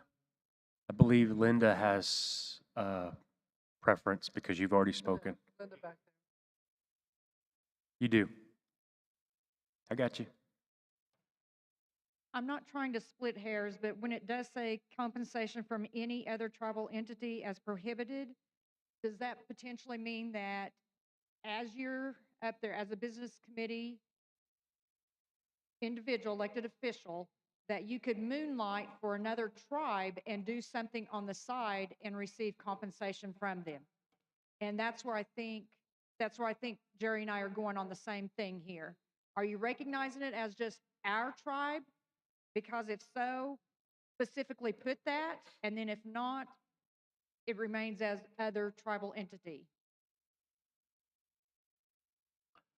Yes, we are inferring that it is only the Quapaw tribal entity, the Quapaw tribe, that any business committee member is entitled to conduct any other type of business, which is all of our freedom outside of our regular work.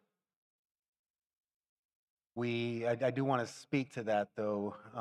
Later in some of these other items, we are suggesting an ethics commission, and perhaps that ethics commission could be compelled to have its own non-compete language. It could have its own items that we would hold our elected officials and our appointed officials to. But I think that that's something that would fall under that item. Thank you. Heather? I understand that there's a concern there as far as the business committee being paid as employees, but I do agree with Mikkel, because this way the business committee is subject to our employee handbook. They're subjected to having an 8 to 5 schedule. I know they work, some of them do work beyond those hours, but they are subject to the 8 to 5. They'll have benefits, their taxes will be taken care of, et cetera, et cetera. But the biggest thing is that they are subject to that employee handbook that they like to make changes to, and then they have to actually think about how they are treating their employees. And so how they treat their employees is exactly how they are going to be treated. Even though they are subjected to general counsel, but we're all subjected to general counsel. So that's why I agree with Mikkel on that point. That's all I have to say. Thank you. Any other discussion?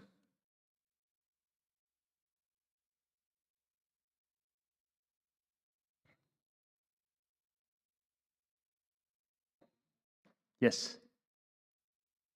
Gina.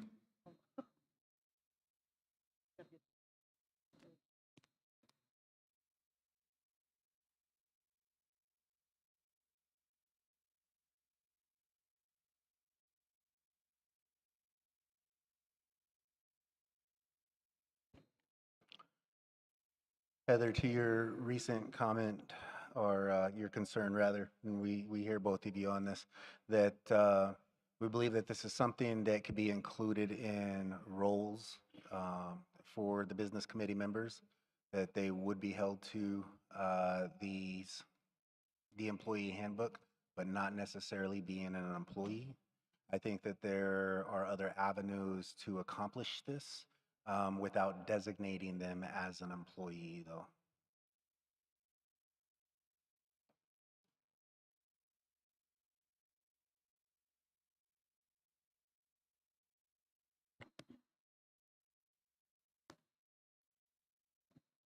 As elected officials, do they come under the heading of the Oklahoma labor laws? Currently? Currently, I believe, if somebody on the business committee could speak to this. Currently, I believe there are 1099 contractors. So they're contractors, they're salaried contractors? Can you repeat the question? Contracted? Are you currently under the Oklahoma state labor laws? No. No? Yeah, because Quapaw Nation is has sovereign immunity, we do not subscribe to that. Then how come you fall under the tribal employee handbook? I'm sorry? Are the employees under the Oklahoma state labor laws? I think, am I? No.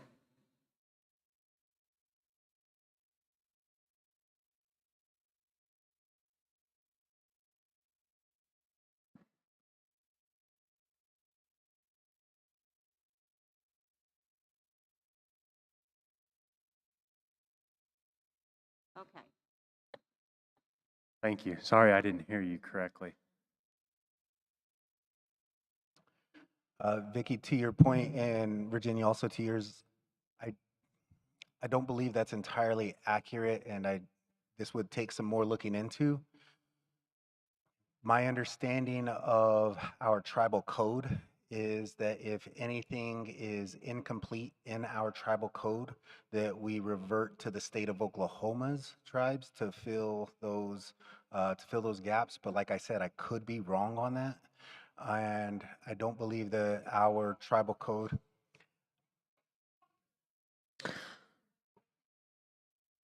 we can designate, our governing documents allows us to create ordinance, and the ordinances of the tribal, what is it, the tribal court? I believe, and again, I could be wrong on this, but I believe that they state that if it's incomplete or if there's something that can't be reconciled, it would go to the laws of Oklahoma. Not that Oklahoma would be enforcing those laws for us, but we would be referring to those laws.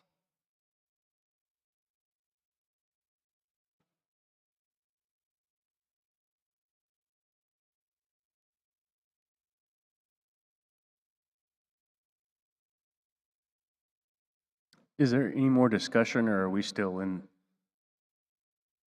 on this question of whether state law applies to us, which it does not, because we are a sovereign nation within a reservation?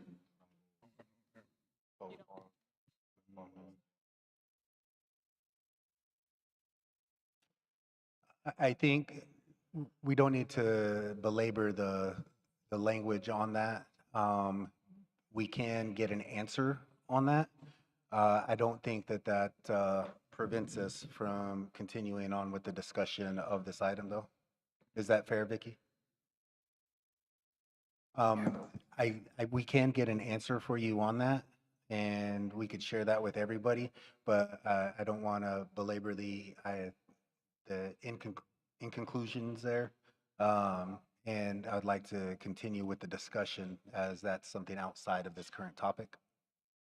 Mr. Chairman, my name is Everett Bandy. I just wanted to comment. One second, Everett. Thank you. I'm sorry.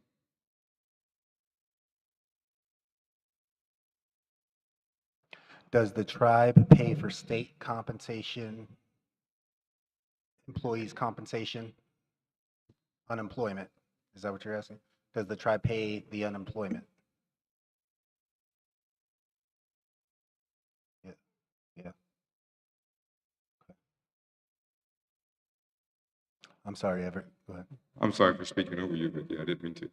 I just wanted to mention as a comment, I've been a Quapaw tribal employee, been so for a long time, and my understanding, perhaps someone from Human Resources can clarify, but in order to hire non-Indians, we comply with the Equal Opportunity Act, Equal Opportunity Employment Act, and have an EIN number. And therefore, elected officials are not subject to Oklahoma tribal law. However, our tribal nation has voluntarily become part of the Equal Opportunity Employment Act and has an EIN number so that we may fairly and may be able to hire non-Indian employees and employ them. And so I believe that that's why we're compliant with it. So I think that you can't have non-Indian employees.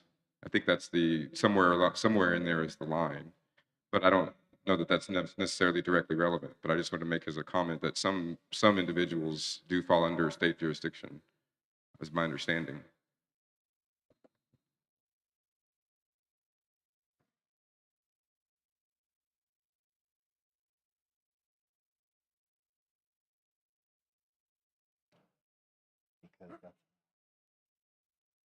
Any other discussion?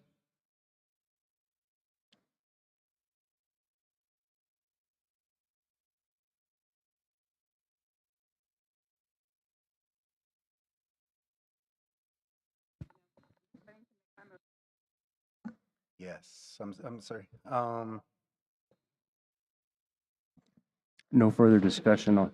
Virginia, can you include in your language compensation from any other tribal, Quapaw tribal entity instead of just tribal entity? Are we going to entertain the fact that they're, because that creates a conflict of interest if they have a problem with that? Because I think where Jerry and Linda were going was, you're on the Quapaw Business Committee, but you're going to moonlight over here with the Ottawas. That's a conflict of interest. And we are hoping that we could have those conflicts of interests addressed through an ethics commission. Because right now they could do that also. Right. Right. So we want to start corralling those abilities into something that's going to look more and sound more Quapaw for us. Okay, I'll temporarily concede to that. Until we see other resolutions. So I make a motion that C stays with the following corrections.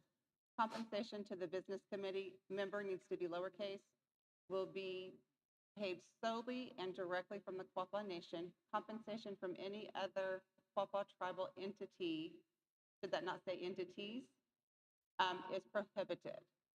If compensation is not been approved by the Quapaw Indian, see, that needs to go right there. It needs to stop at prohibited. And then strike everything else down to 4. Okay, don't strike Yep. it yet, but just keep it highlighted. If compensation is not approved by the.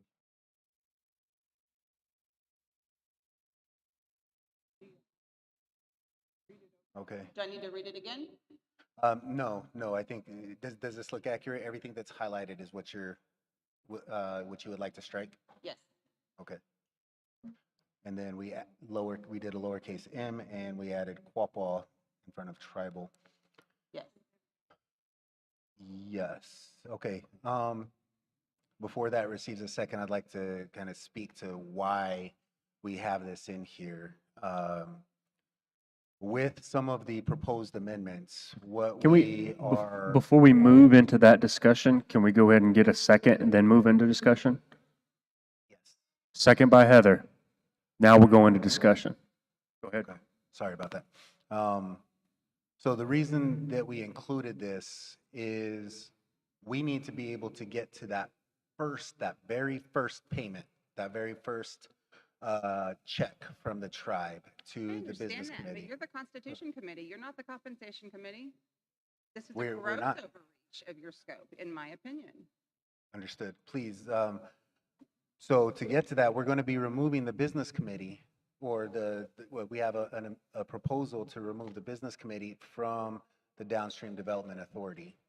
The only reason that we have this in here is for a continuation of compensation. We don't want to disrupt the compensation because there's no real idea of how long it could take to get an amount to, please let me finish.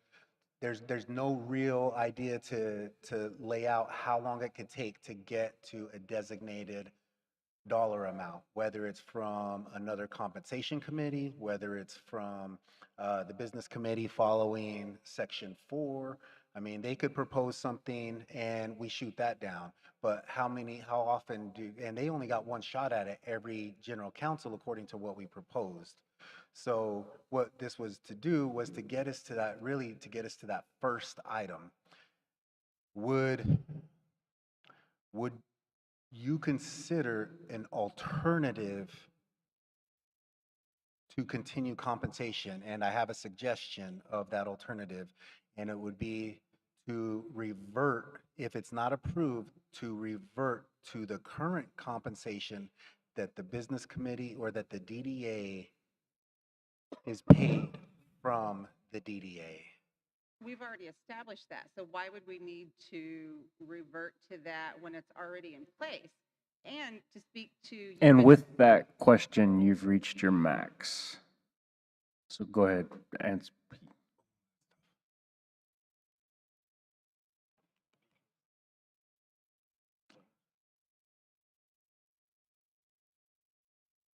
Right. Okay, so the compensation, Virginia, somebody else could speak on your behalf. Just want you to know. Okay. The compensation is already approved for the Downstream Development Authority. Okay. There's nothing that needs to be added to that. So if there is going to be a continuation of compensation as we navigate this transition, would you consider that in lieu of this, which is already established?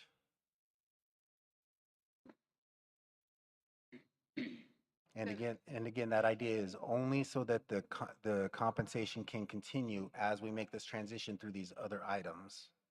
So then striking that and after that, putting a sentence to the effect of keeping in place the current compensation scale? Or what do you call that?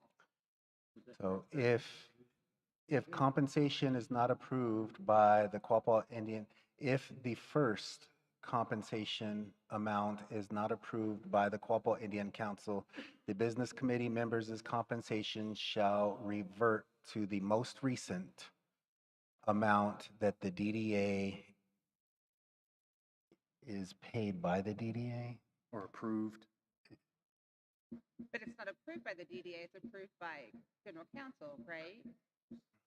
Isn't that how, or was it done by the DDA? So the amount was approved by general counsel in way of the grievance. There was a grievance in March of 2010 that was brought forth. The result of that was the business committee, the entire business committee convened and agreed that the amounts were reasonable and just. Those amounts were $150,000 and $125,000. So we would revert to that agreement. I'm Because, fine with that, but the other I am not. But yeah, I'm fine with that. We can, okay. So we're in- we vote on it. Well, I'm,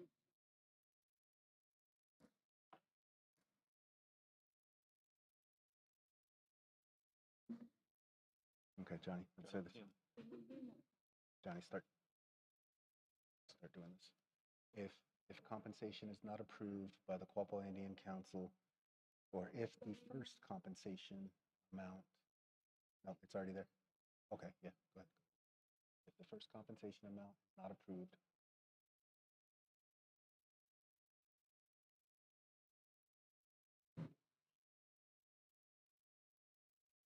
yeah.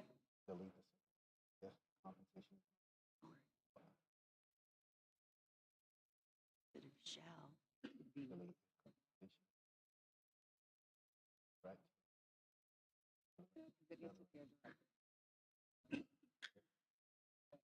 Compensation. Oh, yeah. All right, so if the first compensation amount is not approved by the Quapaw Indian Council, the business committee's compensation shall revert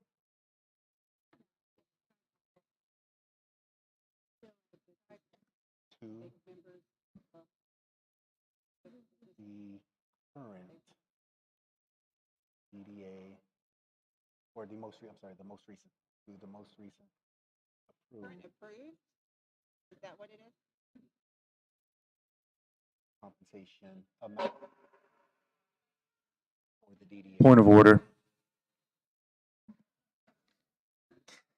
I wanted to be the first one to say it. Give us just a second to get this amended language included.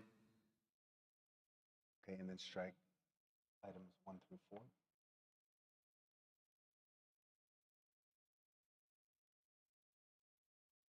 Get rid of it. Yeah. Do I need to read Okay, it again? just to make sure that I've heard you correctly and that this is what you're proposing, is the compensation to the business committee members will be paid solely and directly from the Quapaw Nation. Compensation from any other Quapaw tribal I entity wasn't even recognizing. is prohibited. If the first compensation amount is not approved by the Quapaw Indian Council, the business committee members' compensation shall revert to the most recent approved compensation amounts. So that first one, we're gonna have trouble with that. Let's say if the compensation removed first. It, Yeah. in the first compensation. And Roman, could I make a suggestion on, well, right where you have the cursor, actually, initial. If the initial If the compensation amount is initial not approved. compensation amount? There you go. Yeah. But, so the issue with that is the initial and the second and the third amount could all not be approved. How do we speak to that regard? But then first wouldn't apply either, because if you're looking at a Right. second and a third, so if you just Mhm. put compensation amount, does that leave it open or? Yeah, let's just say if the compensation amount is not approved Okay. by the Quapaw Indian Council, business committee members' compensation shall revert to the most recent approved compensation amounts. Legal? Does that read okay? We're still working on my motion. She can wait.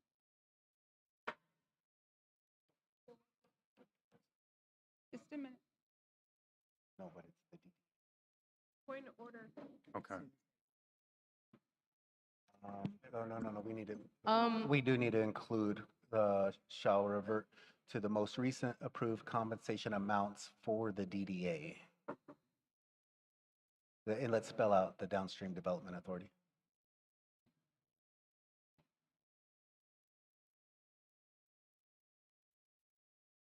I'm gonna point order her. Okay, is there any way that that could imply anything else? The compensation not approved by the Quapaw Indian City members' compensation shall revert to the most recent approved compensation.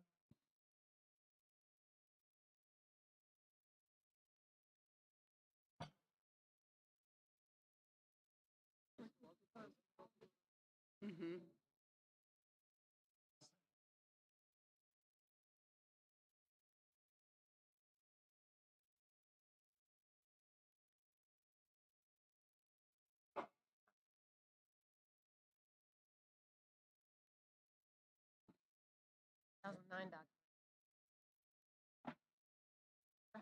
Mm-hmm. Well, we gotta get there.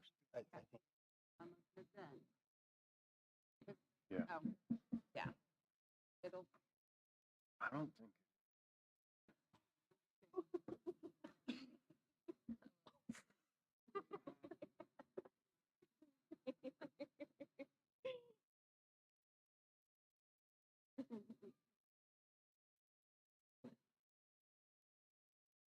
Something to sit on. We'll do it. He needs a pillow.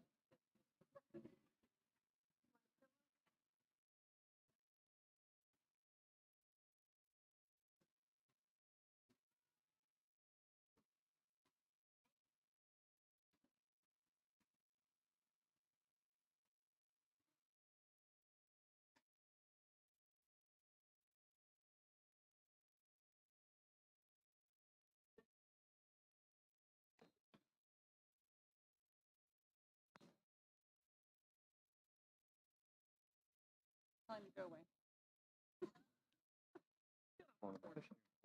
Fill in if Same it's thing. required. Have it where you can talk back to them. Darn, I didn't say, get off my couch. Get off my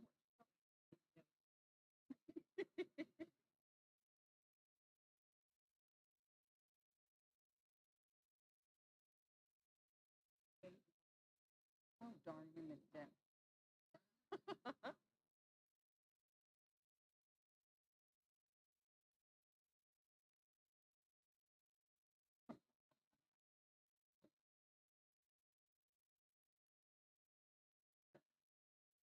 I know, you're gonna have to face her pretty. Hurry up. Shut up, Kelly.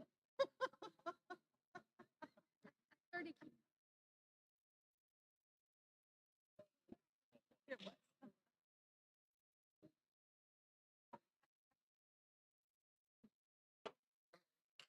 Such time that Jim, the Quapaw Indian General Council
Okay, thank you, everybody, for bearing with us there.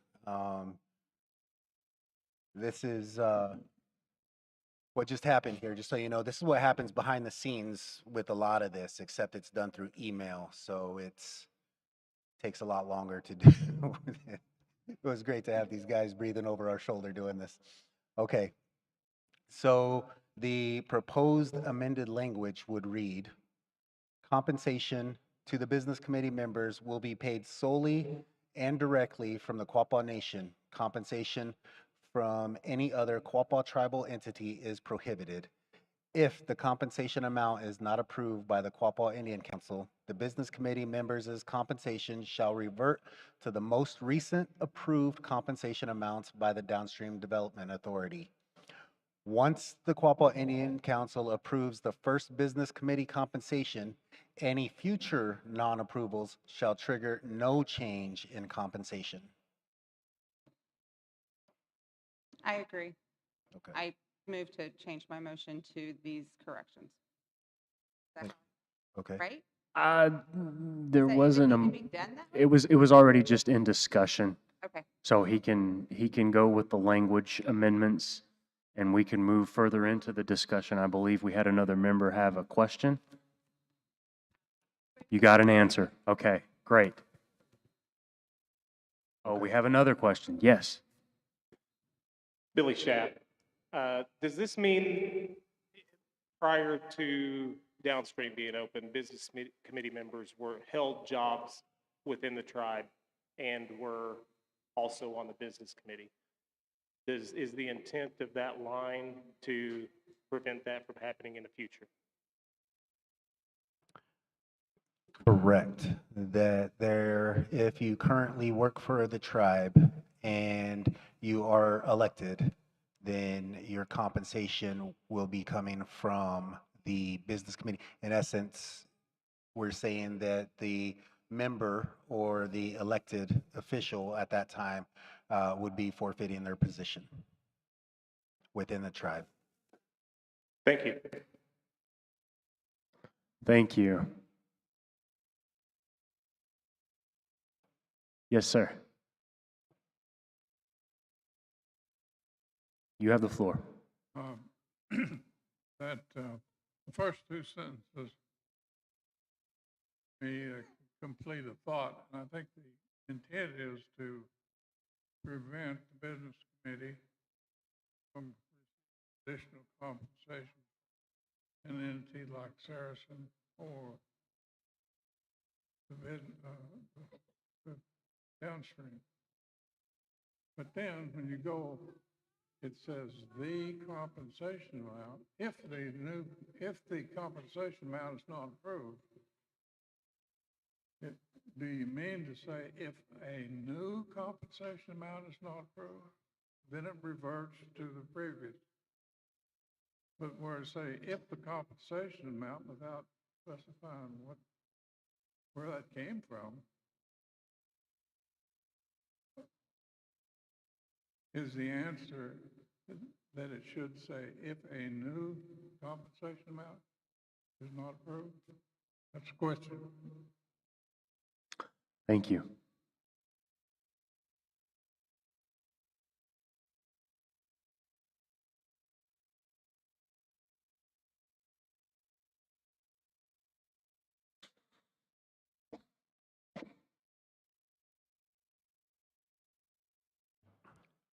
We could make that amendment also.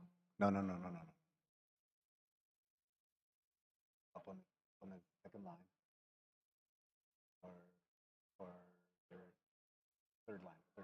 If the compensation amount, insert the word new. Yes.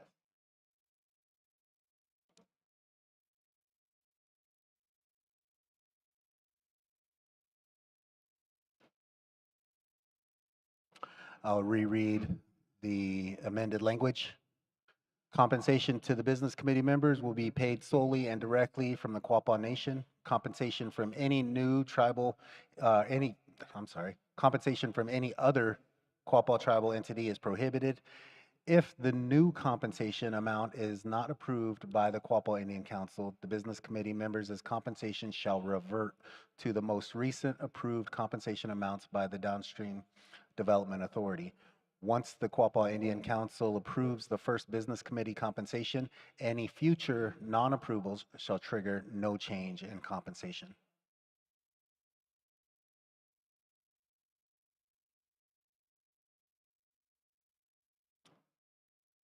Any further discussion Uh, on this motion? Well, Yes, sir. shouldn't that say if a new compensation amount is not approved? Because you say the new compensation. What is that?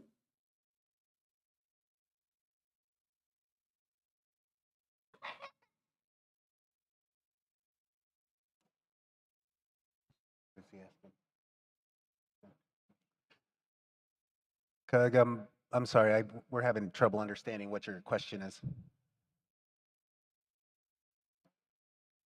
The question is, shouldn't that say if a new compensation amount is not approved? Or it says if the new compensation amount, it implies we have, I don't know where that comes from, the new. Okay. That's what I'm suggesting.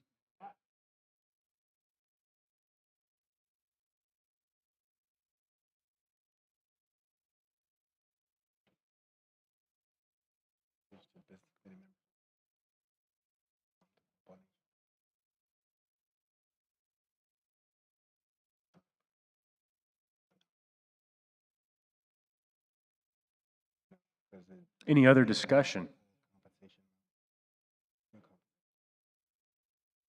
Any compensation. That's what we're speaking. Not just any items, compensation.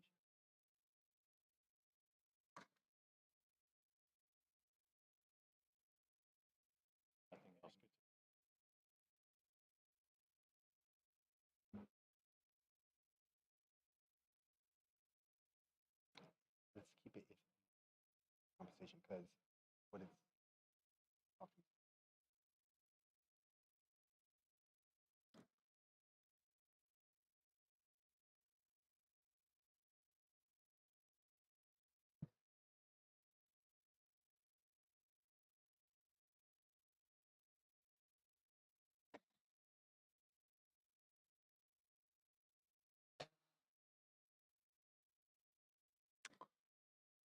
Roman, is the Constitution Committee amenable to that language change?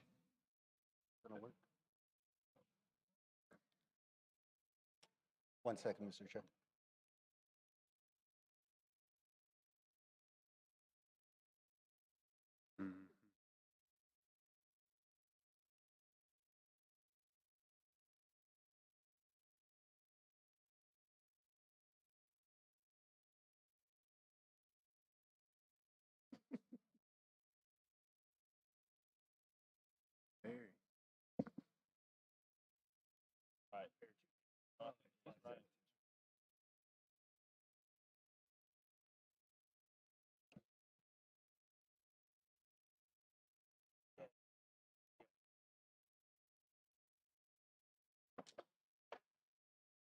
Okay, one more time.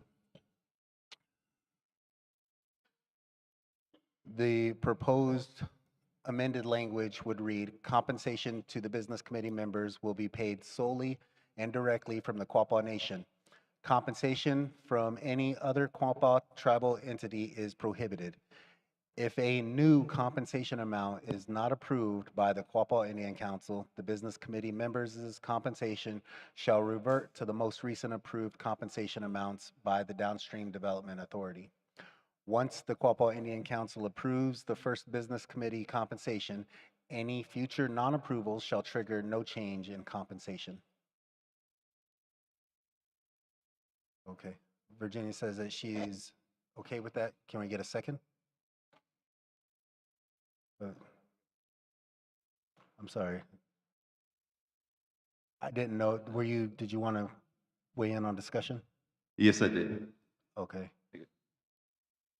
I understand your reluctance to want to define them as employees as part of this amendment and future including that into the job title, but I really don't think that is a real conflict for future. We can still define them, their job titles in the future, and still define them as employees now. So I'm just asking for if you're amenable to just seeing what the general counsel thinks for a simple yes, no vote. It could even be called just to see if the rest of the general counsel is interested in defining them as employees in this. So are you making a motion? Are you moving to? I am making a motion.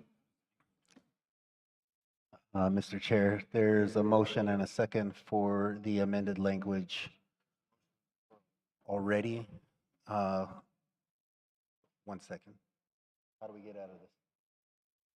There's The motion to amend is a debatable motion. He can make a motion to amend within it. We'll have to have 3 votes. But what's the motion to amend? Being employee. change the language of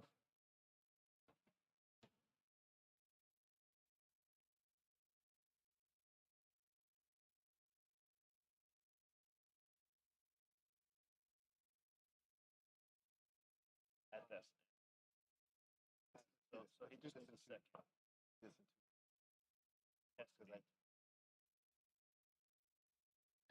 Mikhail, we can entertain that. We're going to do this in 2 votes, though. One will be to accept the language that Virginia has proposed and Amy has seconded, and then we'll entertain your proposed amendment after that.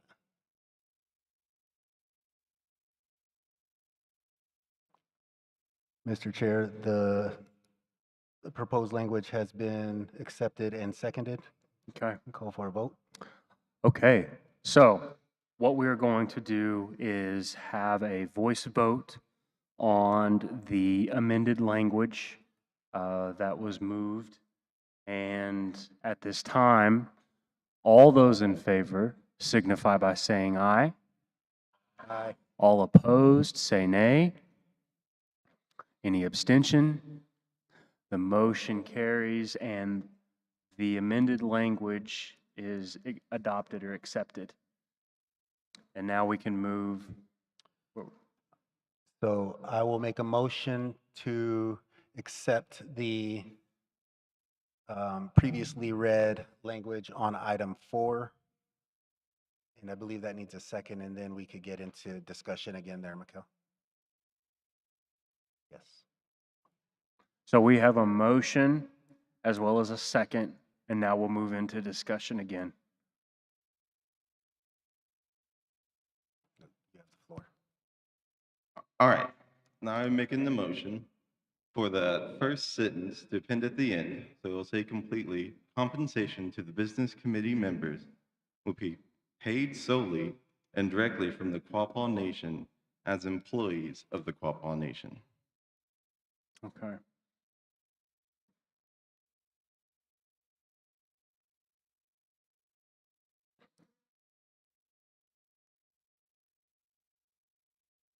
So if they're employees, they will get certain benefits and restrictions from the employee handbook. Yep, because in the employee handbook, anyone who's an employee gets, for example, your title, you're basically contracted now, so you have to do your own taxes. So if they're employees, those taxes will be done by our accounting department. They'll have to follow any rules in the employee handbook that they then define. So you won't have this issue of rules for thee but not for me situation, and et cetera, as anything that would be of them being actually employees. I think we're getting into the discussion of the matter. So if you want to move into that, we can get somebody second his motion. I'll second his motion. Okay, we have a second. Now let's move into discussion on whether, to adopt the language of employees for the business committee members.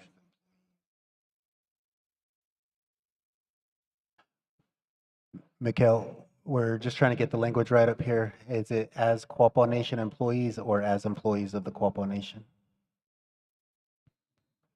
As Quapaw Nation employees. from the Quapaw Nation as Quapaw Nation employees. Go ahead, Colin. Okay, so I'm on board with that. Why don't we adjust it to where they're subject to and still get the same benefits as employees, but they're subject to the same rules as the employees as well. But he's saying make them fall under subject to be employees of the tribe. They can't be employees if they're technically already. that's what I'm saying, though. But they just fall under the same guidelines as employees without being technically an employee. Does that make sense? They were voted in, but they would be if you. Right, they're elected officials, so they can't be employees. There's nothing out there that says an elected official cannot also be an employee.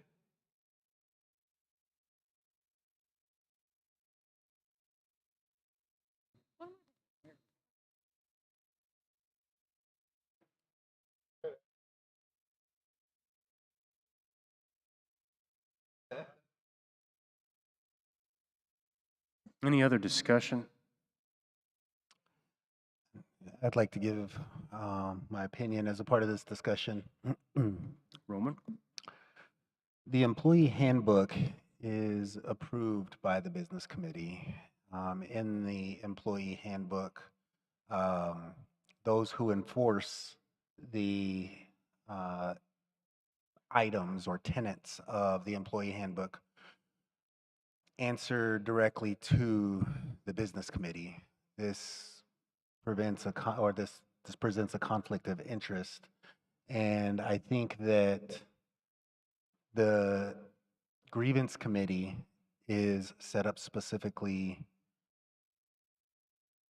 to manage some of those discrepancies, right? I understand what you're saying, that there are some items in there that we wish for the business committee to be held accountable to, and we would like additional accountability items.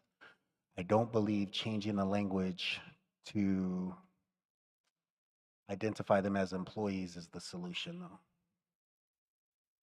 And again, that's just my part of the discussion, so it's not. Thank you, Roman. Any other discussion?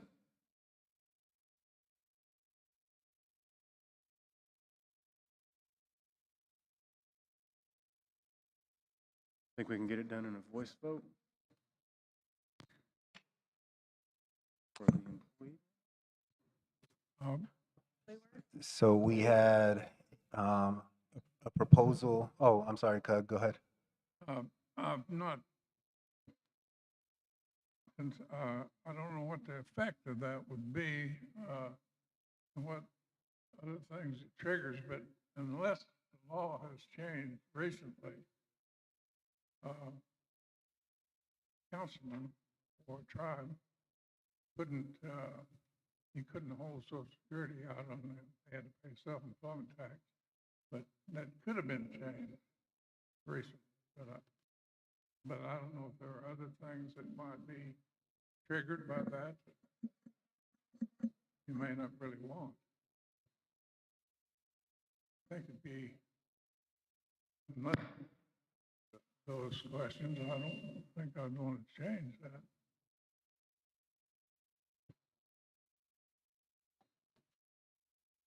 Thank you. Any other discussion? So hearing none, we are going to move to a voice vote on whether to accept the language amending this provision to include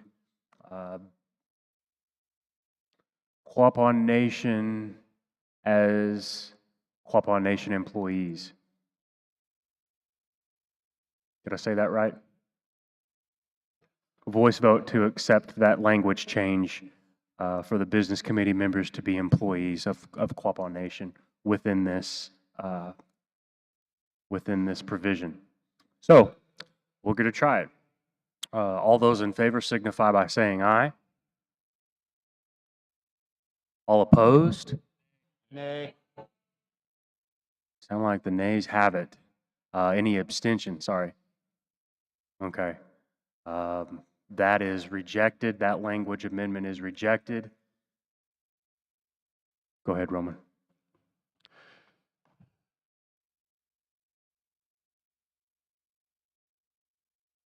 Mr. Chairman, I move to add to the ballot item number 5. By majority vote, shall the Quapaw Indian Council amend the governing resolution, section 4, to add section 4C to provide C. The compensation to the business committee members will be paid solely and directly from the Quapaw Nation. Compensation from any other Quapaw tribal entity is prohibited. If a new compensation amount is not approved by the Quapaw Indian Council, the business committee members' compensation shall revert to the most recent approved compensation amounts by the Downstream Development Authority. Once the Quapaw Indian Council approves the first business committee compensation, any future non-approvals shall trigger no change in compensation. Okay, I will accept your motion. And do we have a second? A second from Amy. Now we're going to go to the clickers.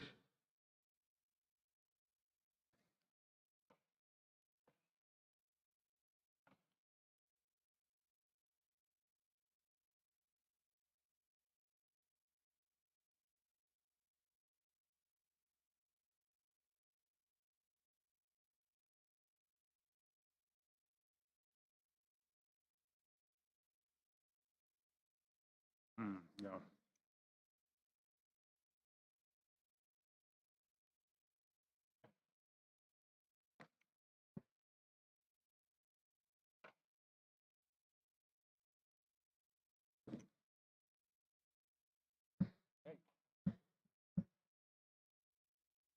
Begin voting, please.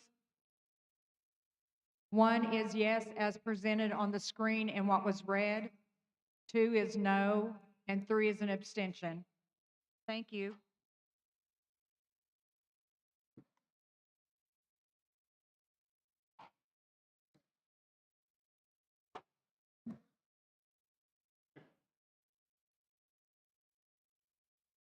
Yeah, really.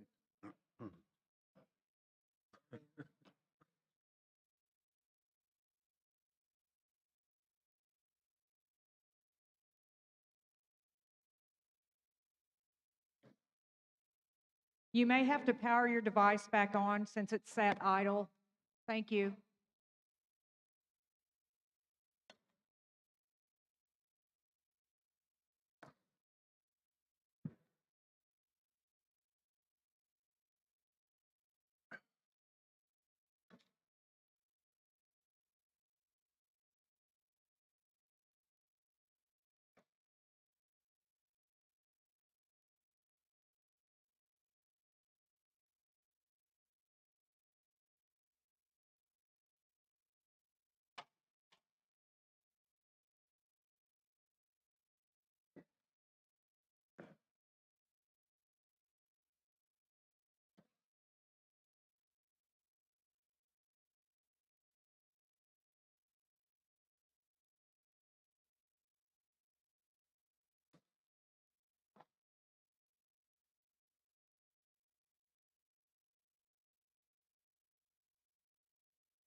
The polling has ceased.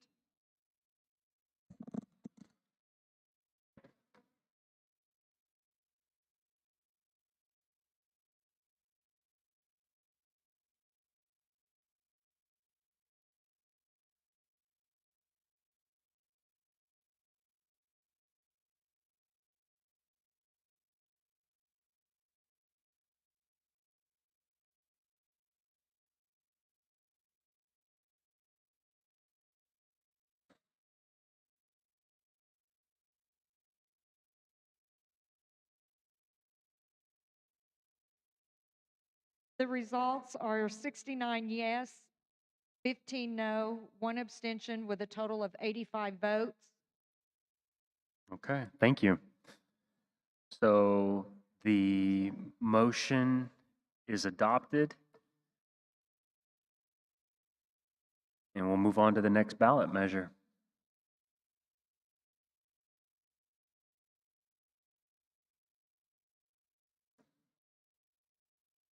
$12 more to go.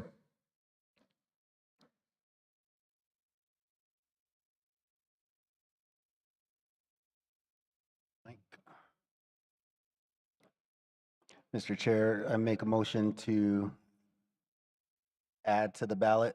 Item number 6, by majority vote shall the Quapaw Indian Council amend the governing resolution, section 4, to add subsection 4D to provide, unless changed by vote of the Quapaw Indian Council, the Business Committee shall oversee all Quapaw Nation commissions, agencies, instrumentalities, and entities, and each Quapaw Nation entity charter or organic document is hereby amended to include the provision that no business committee member may be a member of those entities' governing boards.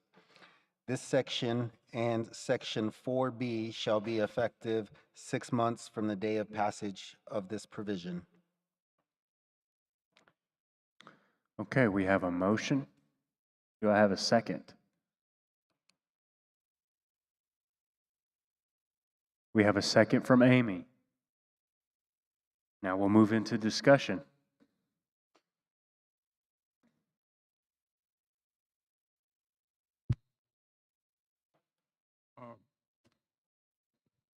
I have a question. Yes, sir. Should there be an exception for the grievance committee and the ethics committee when it's established?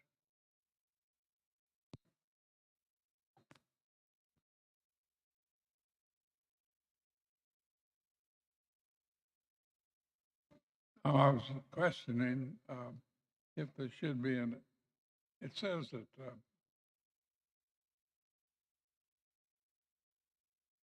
the business committee shall oversee all of these entities that's enumerated, but I'm wondering, is it limited to that, or do we have to accept the grievance committee or the ethics committee?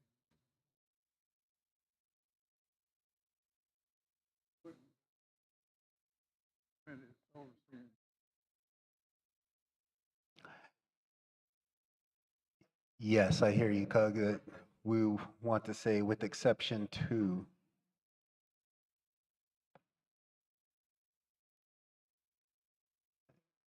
The Quapaw Nation Grievance Committee.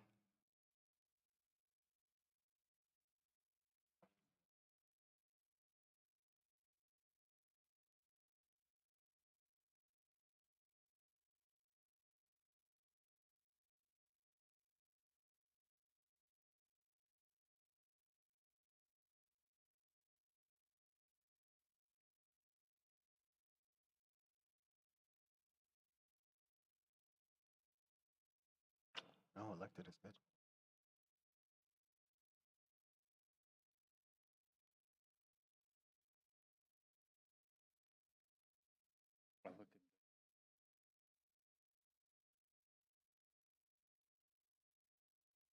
All Quapaw Nation commissions, agencies, instrumentalities, and entities with exception to any committees also elected by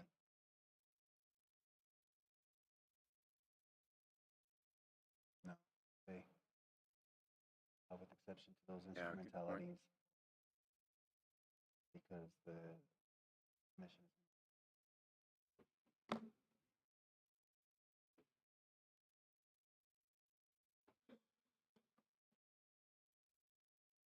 The exception to any instrumentality elected. We don't need to say also.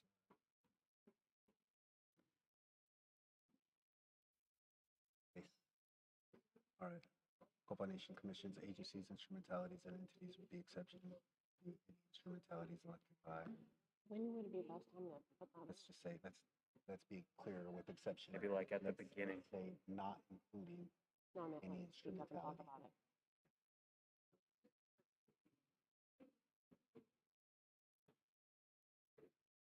That says what they're writing is item. That says, but instead of general counsel, it's Quapaw Nation commissions, That's agencies, instrumentalities, and meant entities unless not they're including any instrumentality elected by Quapaw Indian. we might add compensation, you know, we don't want to be overwhelmed. Doug, And so we'll oversee all. answerable. Doug, I've changed the language, or we've changed the language, I'm sorry, to The DC. to say, shall oversee all Quapaw Nation commissions, agencies, instrumentalities, and entities, not including any instrumentalities elected by the Quapaw Indian Council. Is that what you're inferring? Okay, now we're gonna get the legal words right. Yeah, there we go. You're right. Yeah.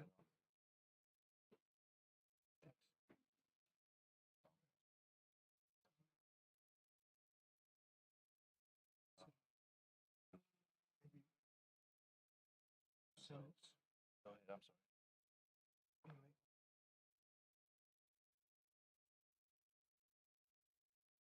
Let's change by vote of the Quapaw Indian shall oversee Quapaw Nation. Quapaw Nation.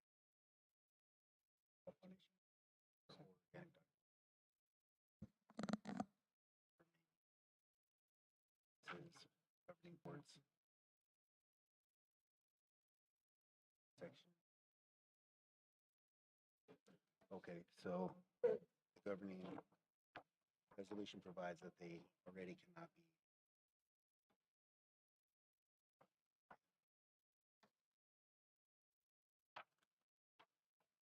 And then resolution already provides the grievance committee consisting of 3 persons, Quapaw Indian blood, term of office, and the election of.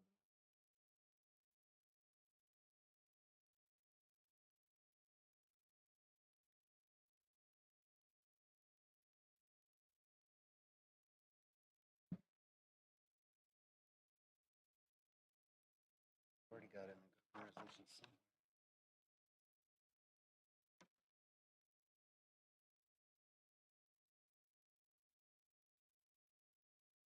Can you help me find the language that, that the business committee can't be on grievance committee?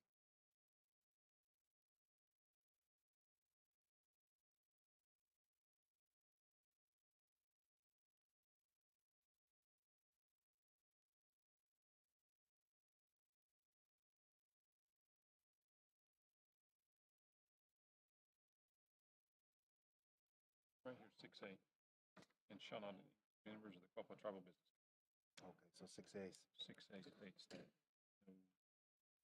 no BC member may be a grievance. But this would supersede that. It's not fair. So it's just really simple. Stop sentence there.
it.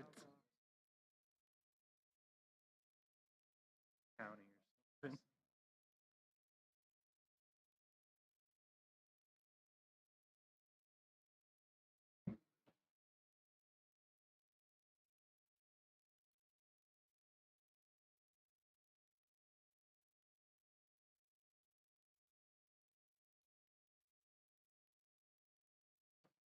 Heard of that?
federal law. You can say consistent with federal tribal law. Okay. Law at the,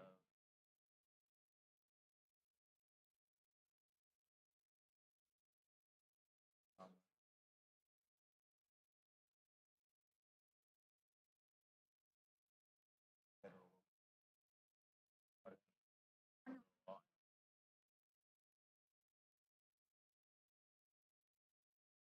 Okay, read, let's change by vote. Consistent with federal law and changed by Quapaw Indian.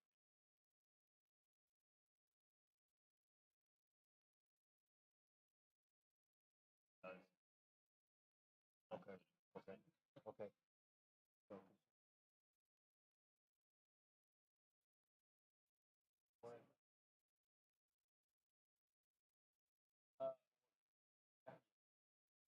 Never do away with like,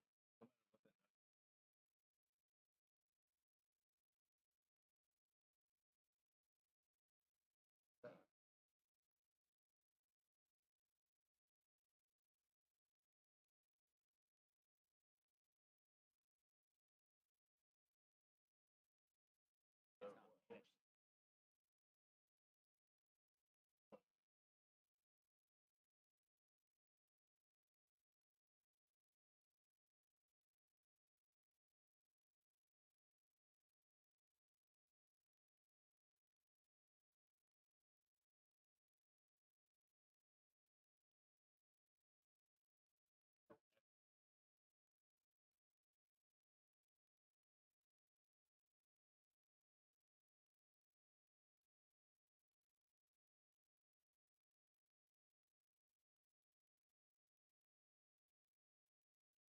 All federal law will be, all federal law, when,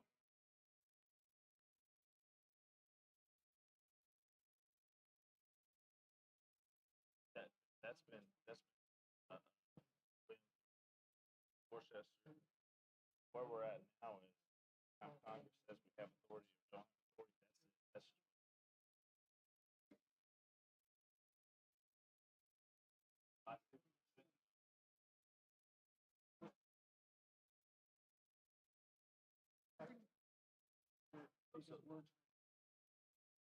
I see. I see what you're saying, I got you.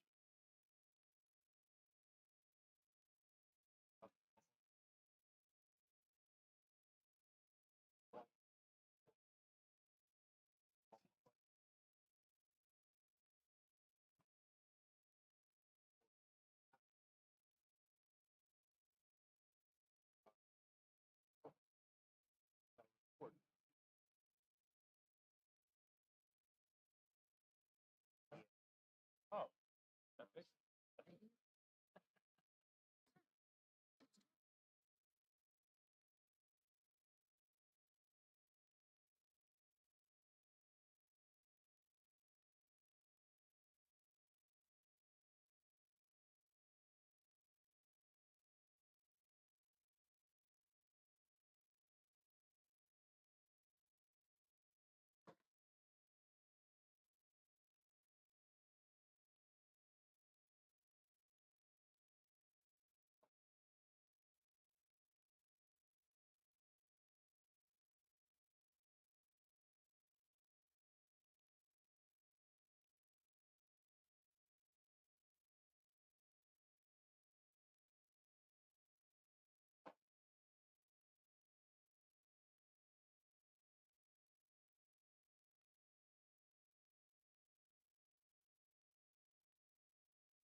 I remember. Jenny.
Heard anything about fishing? If you're fishing, I don't know.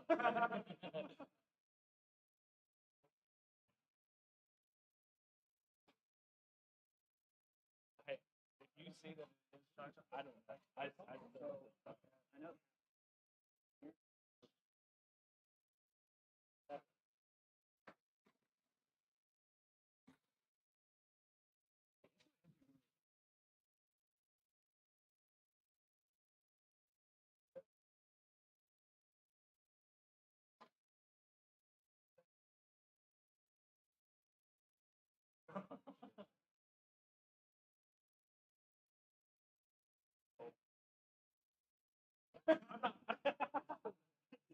House count. What am I? Laura's gone now, so I can. Okay.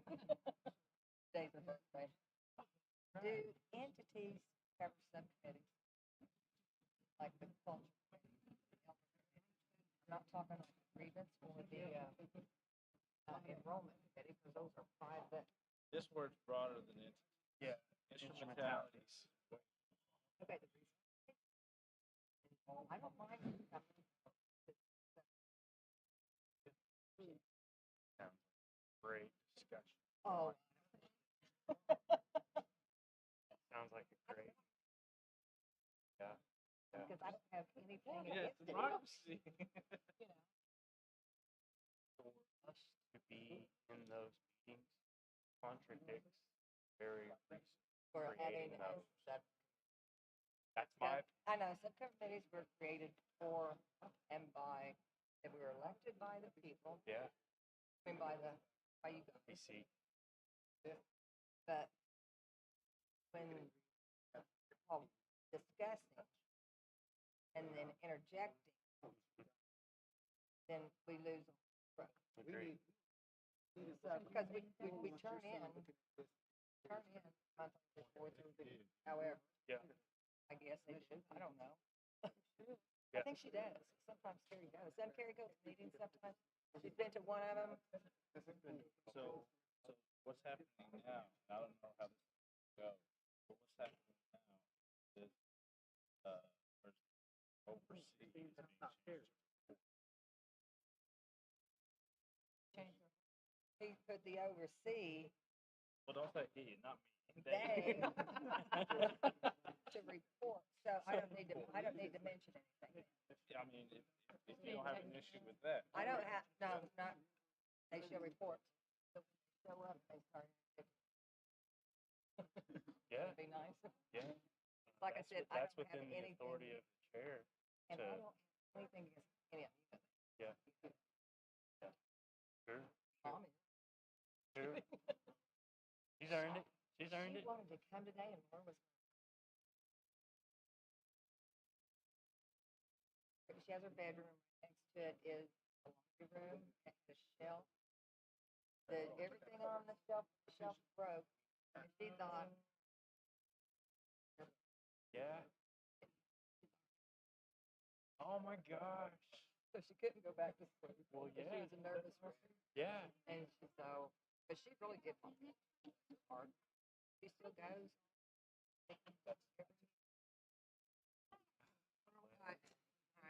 I just might say something. Okay.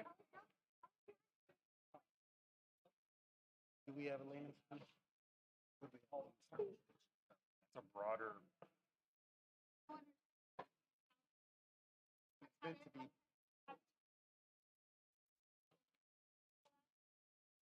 Broad.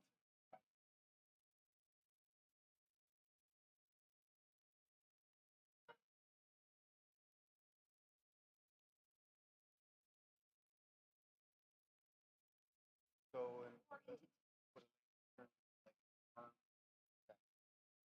Which is so, now,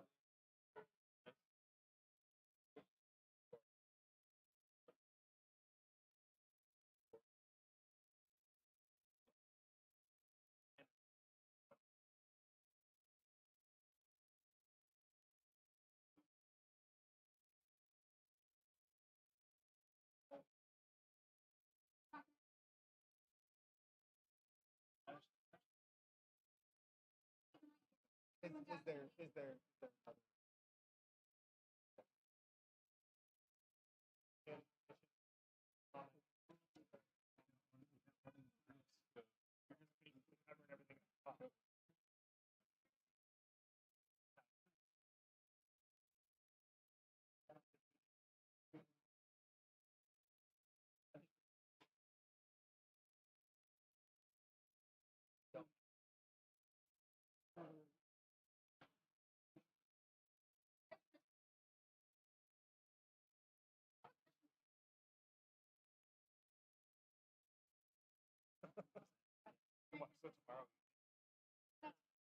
No. we're on. Gonna make a motion off of this question? Are you going to? Right? I think I agree that but I think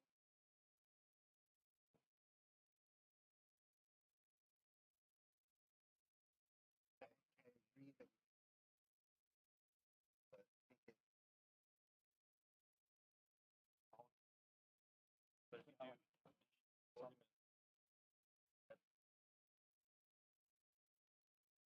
But if you do, yeah.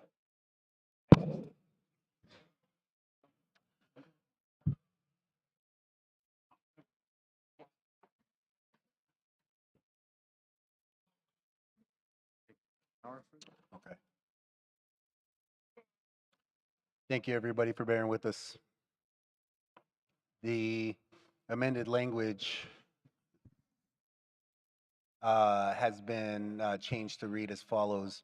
By majority vote, shall the Quapaw Indian Council amend the governing resolution, section 4, to add subsection 4D to provide, unless changed by vote of the Quapaw Indian Council, all Quapaw Nation commissions, agencies, instrumentalities, and entities shall report to the Business Committee. This excludes any commissions or instrumentalities elected by and answerable to the Quapaw Indian Council. Each Quapaw Nation entity, charter, or organic document is hereby amended to include the provision that no business committee member may be a member of those entities' governing boards. This section and section 4C shall be effective 6 months from the day of passage of this provision.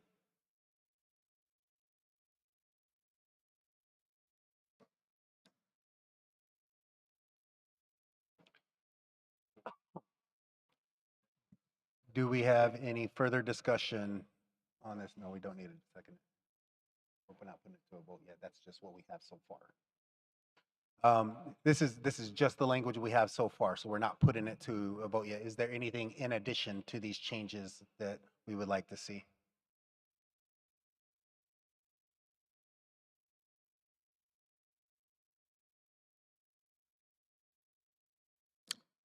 Who do we have? Miss Carolyn. I'll be real brief. My name is Carolyn Knott. On the instrument and entities, subcommittees fall under that.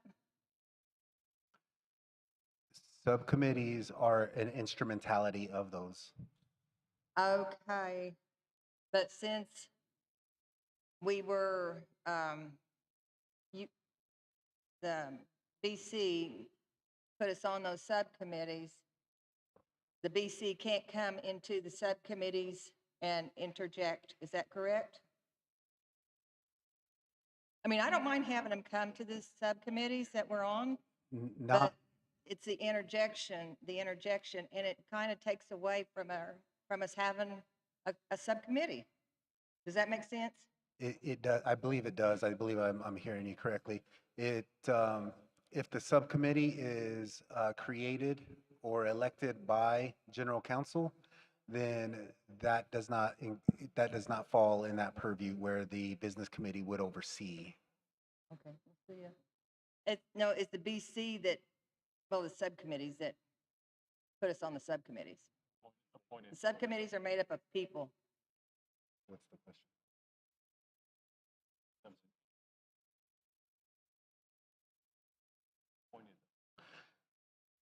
Because we give reports in our subcommittees, our chairpersons give reports to the BC in the monthly meetings. But what I'm saying is, sometimes it's difficult to have a meeting if a BC member attends and interjects into the meeting. I mean, I don't mind them coming. I love every one of them.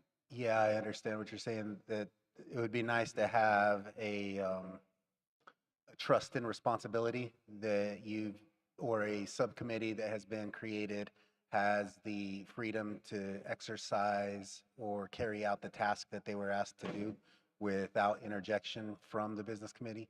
Yes. I don't know does that fall in this? I don't know if that could be put up there, I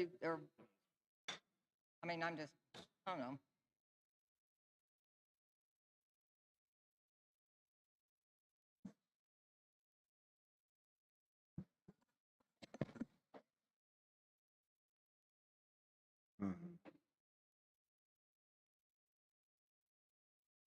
And business committee technically has the authority to interject. Correct me if I'm wrong here, but so if a subcommittee is created by the business committee, it's at the business committee's discretion how that business is accomplished. And if there's no procedures set in place, i.e. the subcommittee handbook or the committee's own bylaws that prevents that, it would be my understanding that the business committee has the authority to interject into any committee that it creates currently. Well, they can't interject in the grievance and they can't interject in enrollment. Those are created by the governing resolution and elected by general counsel. So what we're saying is if there's a committee created by general counsel that they do not report to the business committee. They have to report to the business committee? Because usually it's the chairman of the committee that reports to the business committee. Entities, because we report to the business committee. No, we do. We report every month to the business committee. I mean, Gracie reports her committee, Carrie V reports her committee. Those are two committees I'm on. I don't know if this is the proper place for the discussion, but I just want to be clear that What you're asking is for, are you asking for something to be put in place so that the business committee? No, I'm just asking if a business member attends a subcommittee meeting that they not interject without asking, rather than just interjecting. And I also, as part of the discussion, you know, the business committee doesn't have, I guess, the authority to interject in grievance committee meetings, enrollment committee meetings. So I kind of see where Carolyn is coming from on that, to want to secure that clear delineation from basically having a business committee member come in and just run their meetings.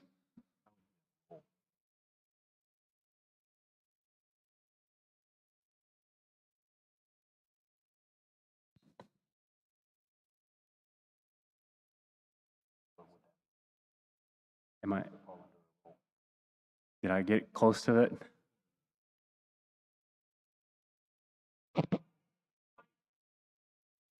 We have a point of order. Basically, is this discussion germane to this?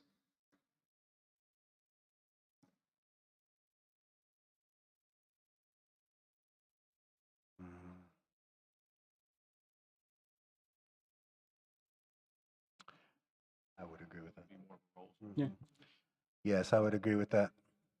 What Carolyn was identifying would, we believe, fall more under roles and responsibilities of, right, or a code of ethics, exactly, which we're not in right now.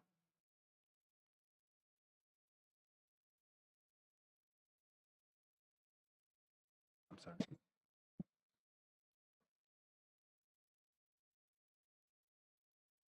Yes. Billy Schapp.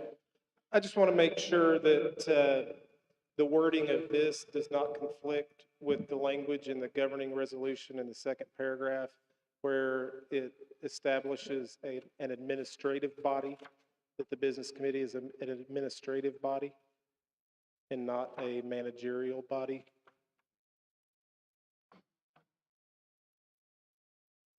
I just don't think we want to do anything that would conflict with that. And I'm just making sure that in your mind that that is not the intent.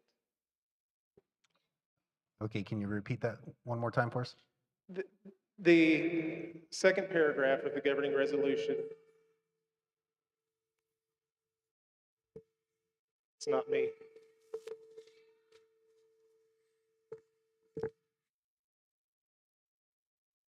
Establishing the business committee as an administrative body. That's how it defines it. And that we don't include language in this.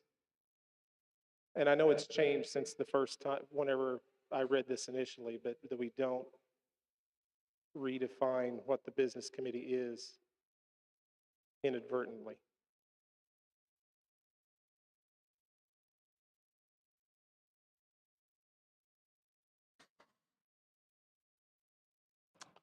So what Billy is referring to is, and I'll read it.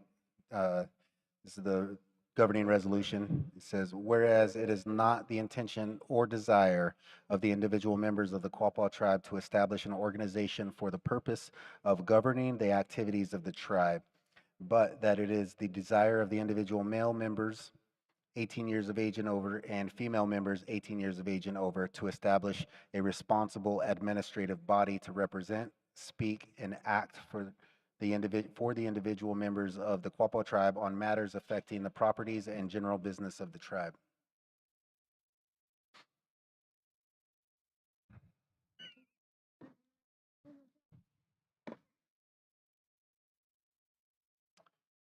I think that this gets us into kind of a murky area, because what the business committee has become since the time this was created, they have become our government.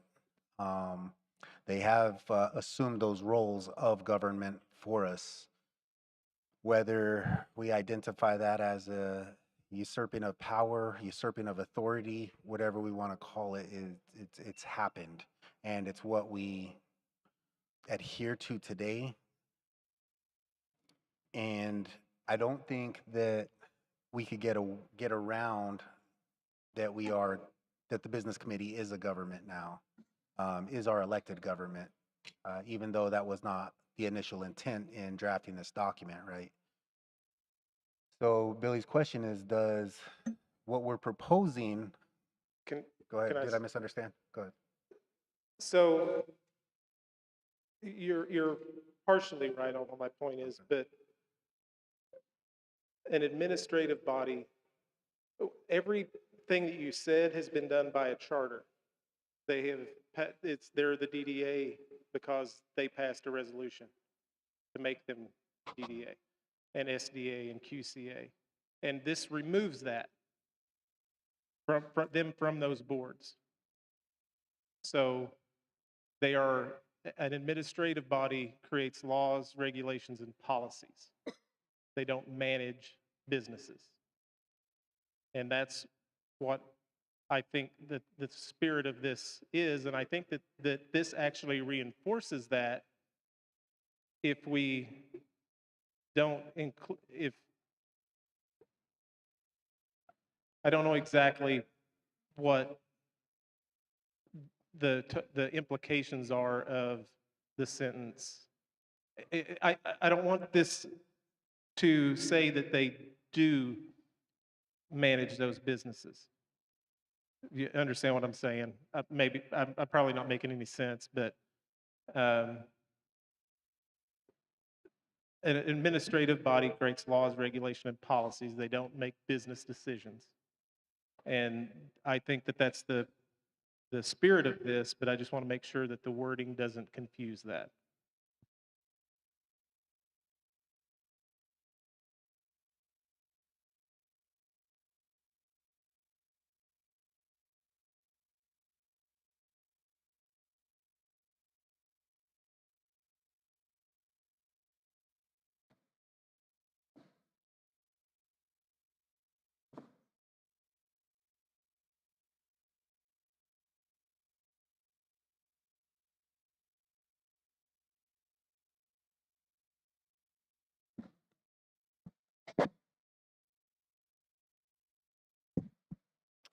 So I think what this comes down to is the lack of definition, and the lack of, again, roles and responsibilities being clearly identified.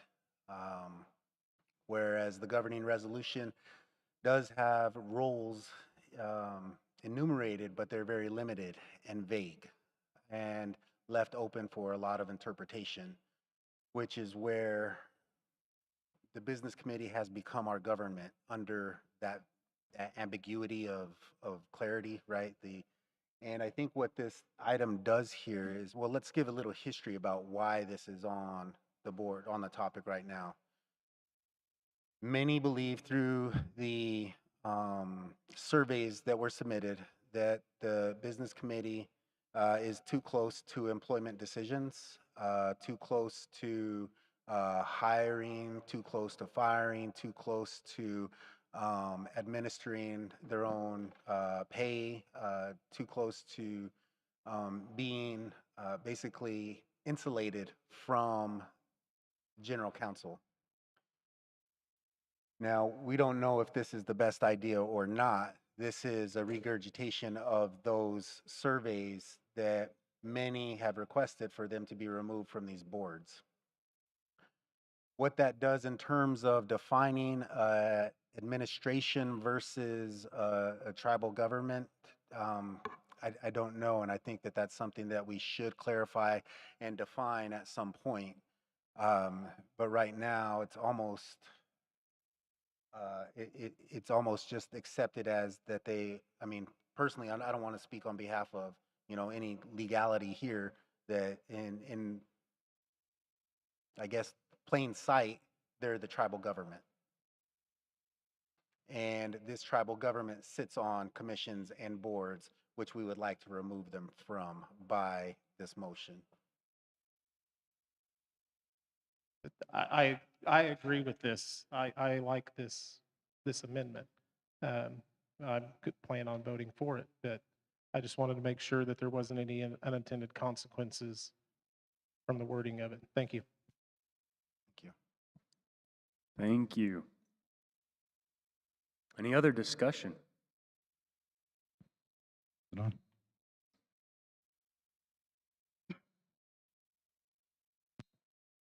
Me or Grace, don't matter. I say Grace, but you have the mic. Mike. Hold on just a second, Grace. Thank you. I don't know where it's mentioned in our documents here, but with the business committee, there are representatives who are appointed to go to National Congress of American Indians. I mean, there's all kinds of national organizations or local, intertribal. So those appointments or selections are made by the committee, right? So it's not part of this. That would, appointments or things like that would come under your governance? That's correct. That's correct. Thank you.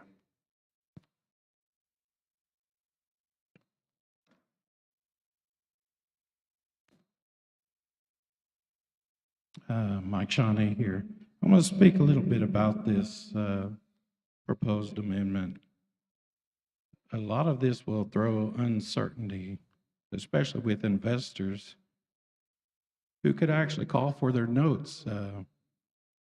And truthfully, we don't have the liquid capital to pay some of these notes.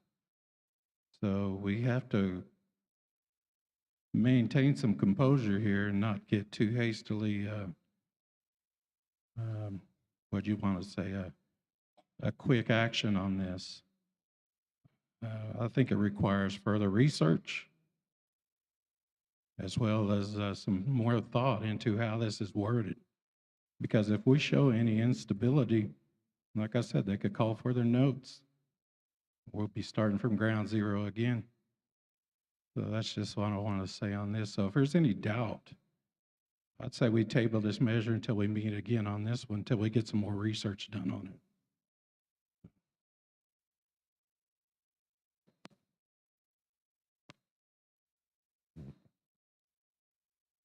Thank you, thank you, Mike.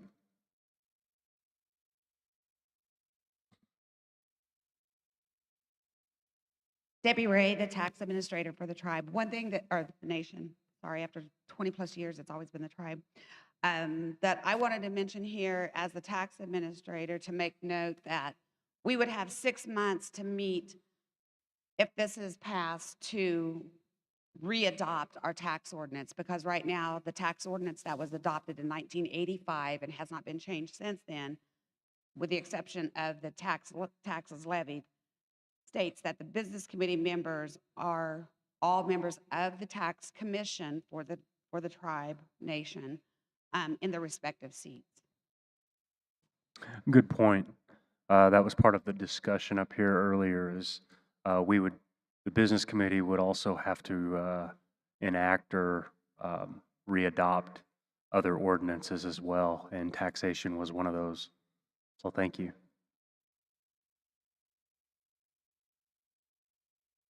Any other discussion?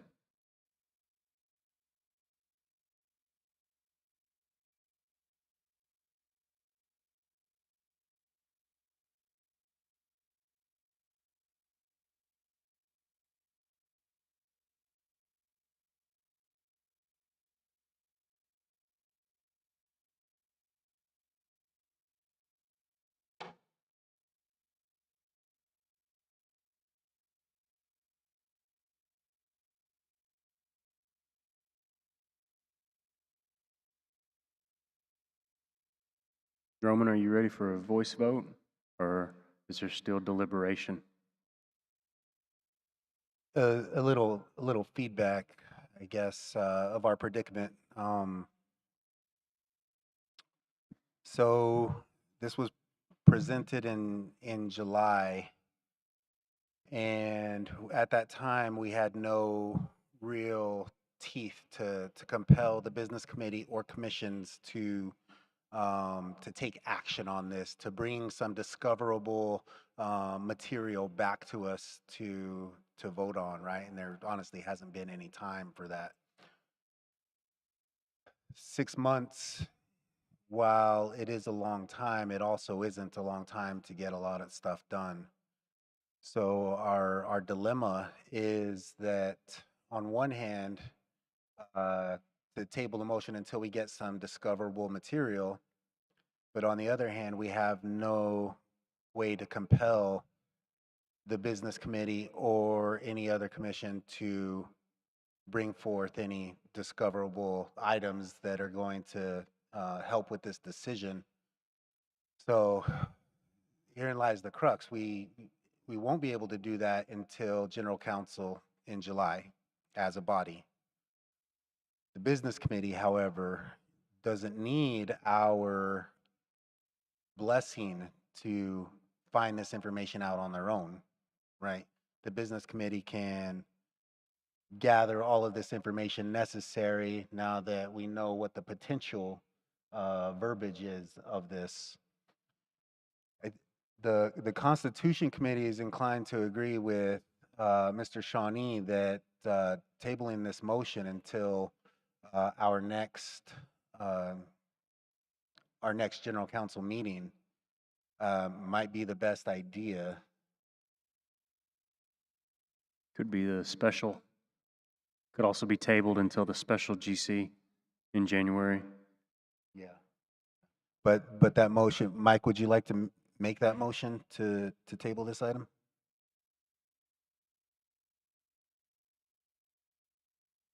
Was there a motion made?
If you feel like you need a snack, there's fruit and cheese and crackers in the back.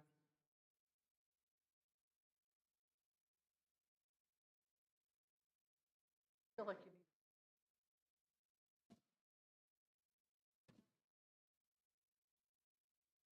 need. Guys getting their hangry on. I'm gonna go grab me some. What?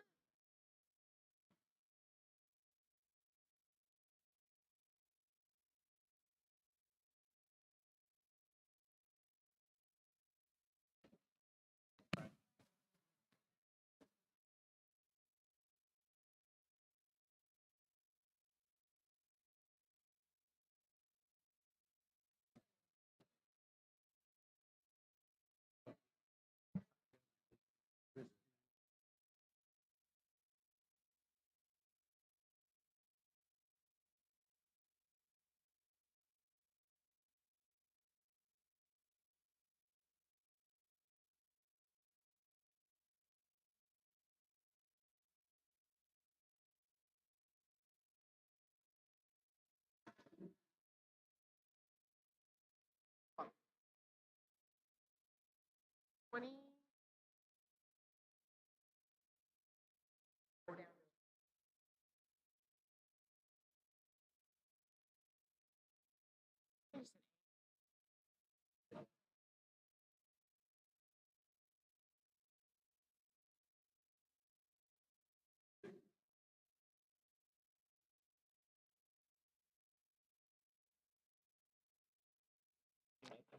Yeah, fine.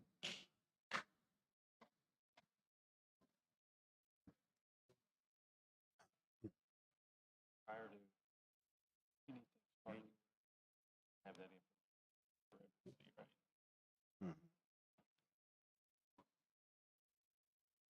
Mhm.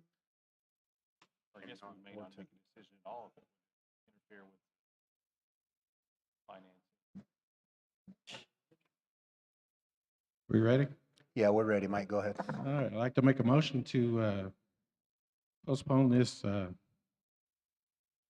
amendment here until the special meeting in January 28th, so we can gather more information as to why we need to do this or see the need to do this. So we have a motion on the floor to Second. postpone until the special general council meeting in January for the purpose of gathering more information. And then I heard a second, I believe, from Michelle Newton.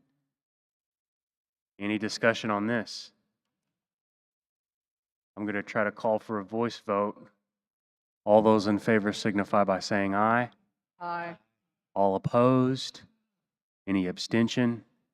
The ayes have it, and your motion is adopted. It carries.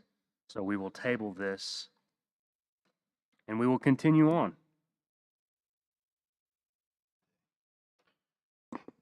In continuing on, Mr. Chairman, I move to place on the ballot item number 7, which states by majority vote, shall the Quapaw Indian Council amend Section 5 of the governing resolution regarding resolutions involving approval of membership by the Bureau of Indian Affairs to strike, and so long as the affairs of the Quapaw tribe are under the general supervision of the federal government, of the Commissioner of Indian Affairs or his authorized representative.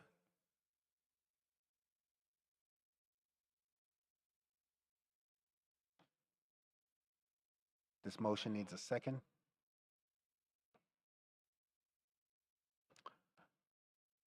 We have a second. Yeah.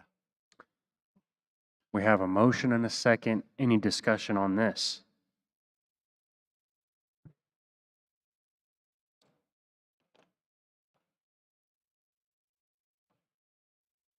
Any discussion?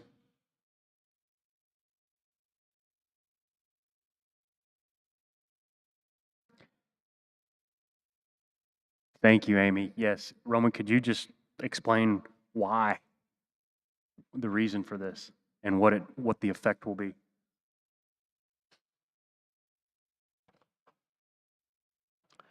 Currently, the governing resolution, Section 5 reads in whole, the Quapaw Tribal Business Committee is hereby empowered to appoint subordinate committee and representatives to transact business of the Quapaw tribe, including the management or disposition of tribal property and the expenditure of tribal funds, except such funds as may be due the members if the Quapaw tribe, as a result of the Quapaw judgment award against the United States dated May 7, 1954, and any future claims and such additional business the Quapaw tribe as the Quapaw Indian business, the tribe as the Quapaw Indian Council may see fit to appropriate resolution, or to delegate to delegate to the Quapaw Tribal Business Committee from time to time by appropriate resolution.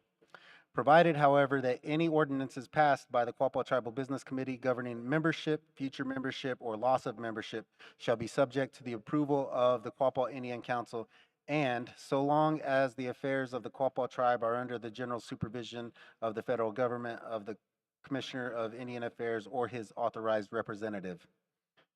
That's a tough read because the grammar in that is very poor. But what we're saying here is that we would like to remove the approval of the Bureau of Indian Affairs, and that we as a nation would like to be responsible and we choose who's a member of our nation without approval from the Bureau of Indian Affairs.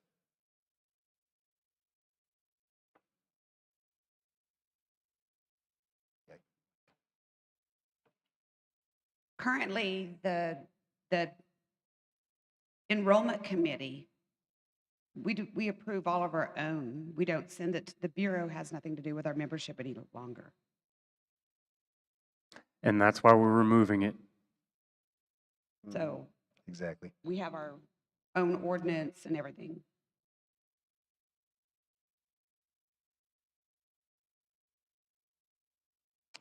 Good. We have a question from the floor here. Thank you, Zach.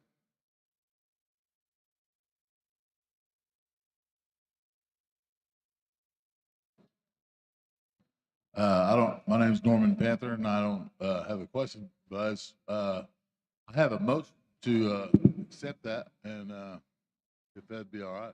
I mean, if there's no more discussion. There is a, see how we want to do this. He's calling for the vote. We're still in discussion. He would want to call for the question. Calling for the question. Mhm.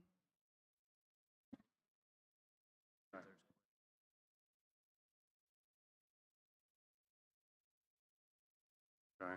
We're almost nearing the end of this discussion, and what you called for requires a two-thirds majority vote on that, the way you posed the question. But I think we're almost near the end of this discussion, if I'm not mistaken.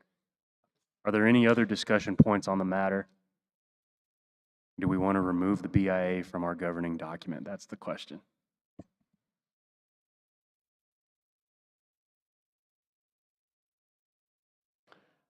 Mr. Chair, can we attempt a voice vote on this?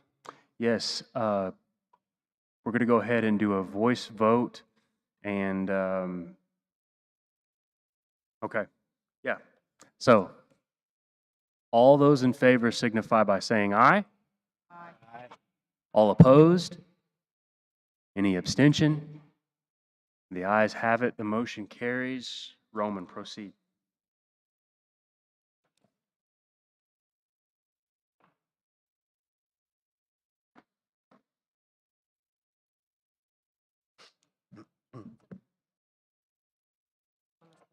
Mhm.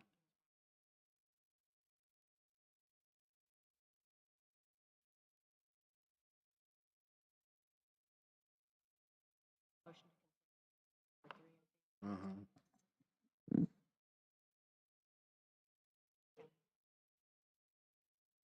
Mhm.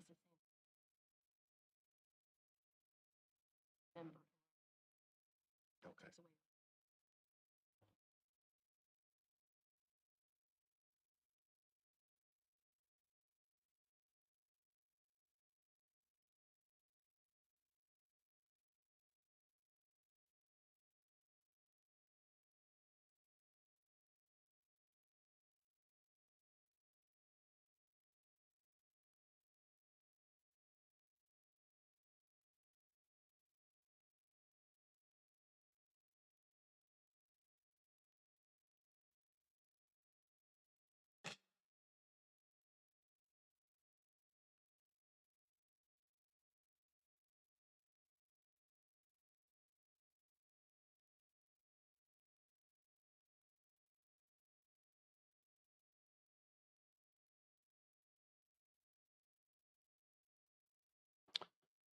Mr. Chair, I move to put on the ballot item number 8. By majority vote, shall the Quapaw Indian Council amend section 6A?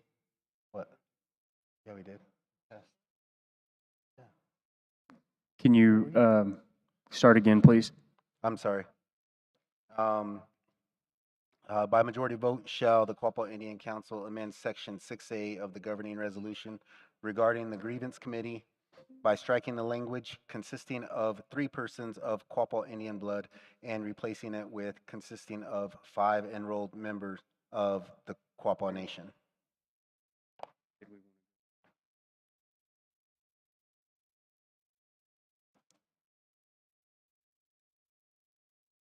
So, we have a motion. Do we have a second? We have a second from Amy. Now we'll go into discussion. Consisting of 5 members of Quapaw up there says this Quapaw Nation. You got a lot that don't have blood, but they're from what, well, I know what I'm saying, but he always tells me.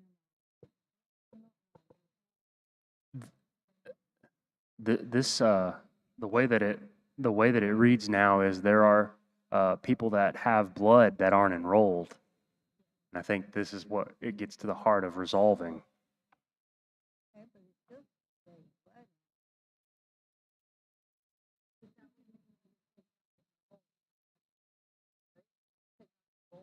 Are you taking out the enrollment? Okay, I'll ask the question again.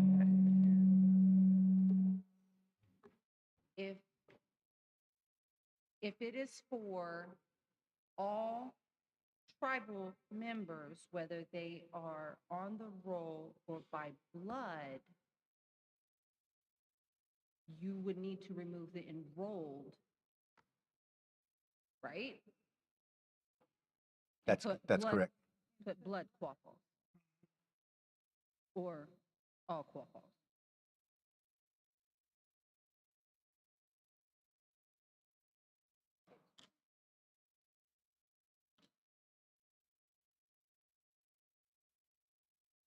Can you repeat your question, Abigail?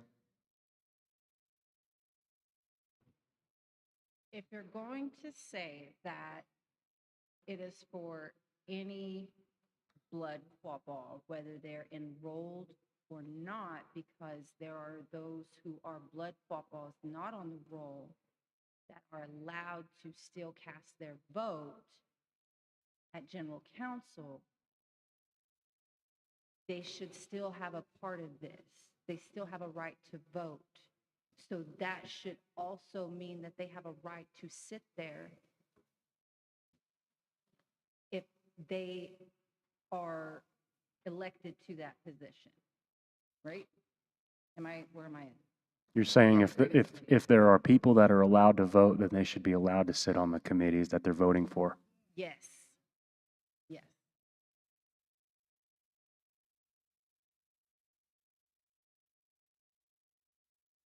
No, no, no.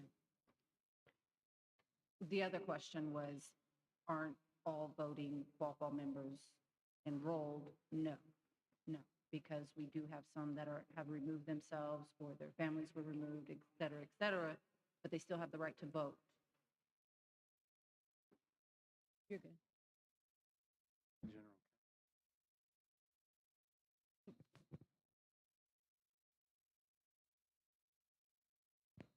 Would that also fall along the lines of being an open enrollment and just being, because some of our tribal members are dual enrolled as well? That's my only. Everett, Andy. Question, Mr. Chairman. So you have two pools of people, those who are Quapaw Indian blood, i.e. descended from a Quapaw but not enrolled, and then you have enrolled members, which means they are by blood and enrolled. Are there other boards that allow non-enrolled Quapaws, i.e. descendants that we're referring to as Quapaw by blood, for example, the business committee that you can serve on? Can you be a non-enrolled Quapaw and serve on any other board? You've got to be an enrolled member, including this one. Is that question for me? That question is for you, yes. Okay. Can you repeat that? I'm sorry. Are there any other elected officials in the Quapaw tribe who can serve that are non-enrolled, i.e. Quapaw by blood? I'm going to say yes. I do believe so. You can be on the business committee and not be enrolled? No. No. Thank you. That's the correct answer. This is the only body that allows you to serve on it whenever you're not enrolled. What body is that? The grievance committee as currently written allows you to serve while not being enrolled. That's what it means when it says Quapaw by blood. I'm asking you to clarify something that you already understand so that others could hear it. The grievance committee currently you can serve if you're not enrolled. That's what it means when it says Quapaw by blood. You don't have to be enrolled. Everyone else, you have to be enrolled.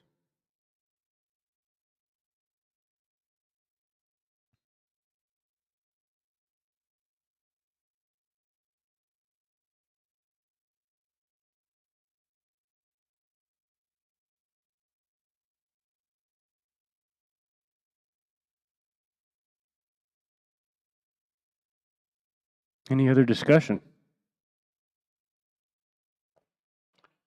I have a little discussion to add to this. What this does is it brings, as it's worded currently, is it brings uniformity to everything the tribe does. The enrolled members are holding enrolled members accountable. Currently, somebody holding an elected position in another nation could potentially sit on our grievance committee, where then we have an elected official, and this is just a hypothetical, right? Then we have an elected official of another nation who now is in position to hold our business committee accountable, where it should be those of us who are enrolled in this tribe should hold our own accountable. That's all I have for that discussion piece of that.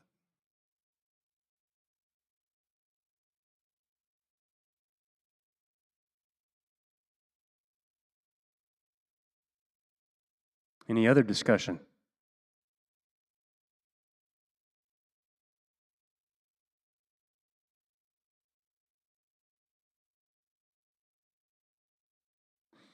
Amy is asking for clarification on this measure.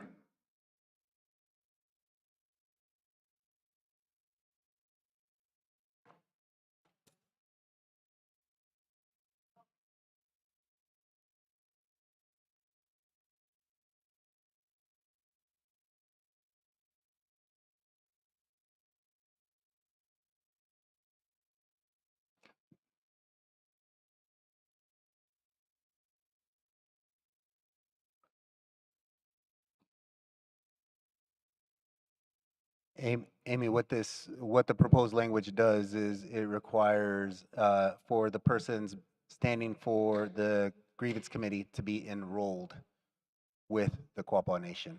That's the language that's set, and I understand, Abigail, you want to propose an amendment, but that's the language as it sits. Currently, what we do is we allow folks who are not enrolled members of the Quapaw Nation but are related to and members of blood, I'm sorry, not related to,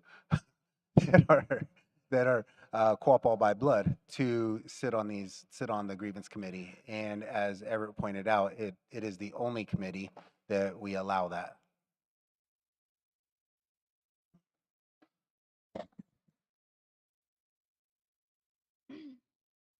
Heather, it is me. My question, not my question, but what I would like to see in this statement is consisting of 5 enrolled members of the Quapaw Nation not related to someone on the business committee. So that way there is no nepotism and people who go to the grievance committee can actually have a fair chance. Does that make sense? I'm getting to the point where I'm getting tired and I apologize.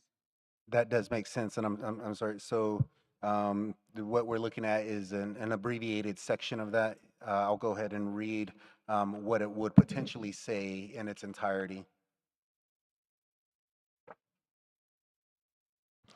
Currently, it says, a grievance committee consisting of 3 persons of Quapaw Indian blood shall be elected by the General Council and shall not include any members of the Quapaw Tribal Business Committee. And it goes on. However, the language we're moving to change is that it would be 5 enrolled members of the Quapaw Nation. 5 enrolled members of the Quapaw Nation shall be elected by the General Council and shall not include any members of the Quapaw Tribal Business Committee, is the way that it would read. Okay. And I apologize. Abby said immediate family members. Like like a 2-degree separation. Thank you, Everett.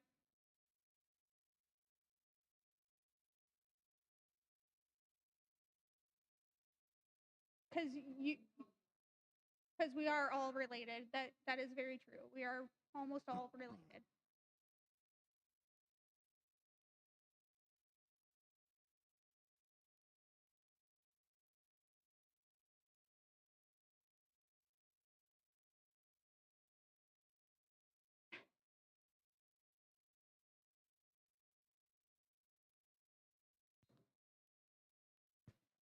Debbie Ray. I would like to kind of add to something that Heather mentioned. Should we consider something to the fact that they should not be employed by any entities or anything like that of the tribe or the nation as well?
I was unclear if there was a motion on the floor to include that last statement, but I would recommend to hold that because I think there are more appropriate sections coming up in our agenda to include verbiage of that nature.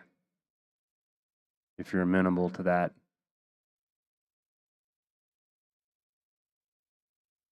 Okay.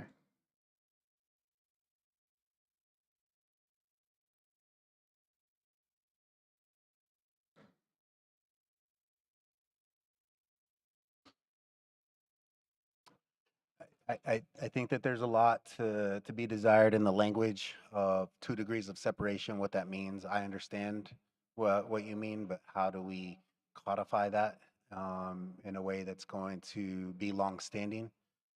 So let's chew on that because, like was mentioned, there are opportunity later within the grievance committee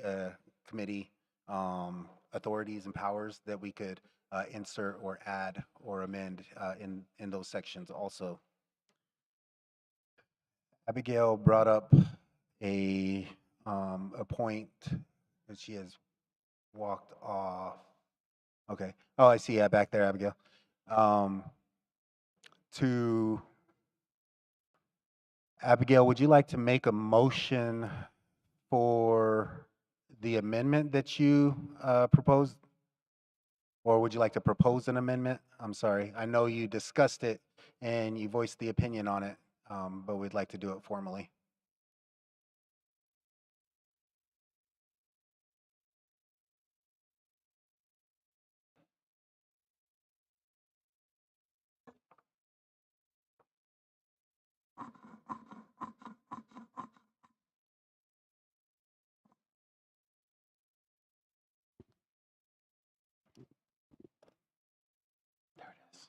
I do, but I don't, because like Chairman said, he wanted to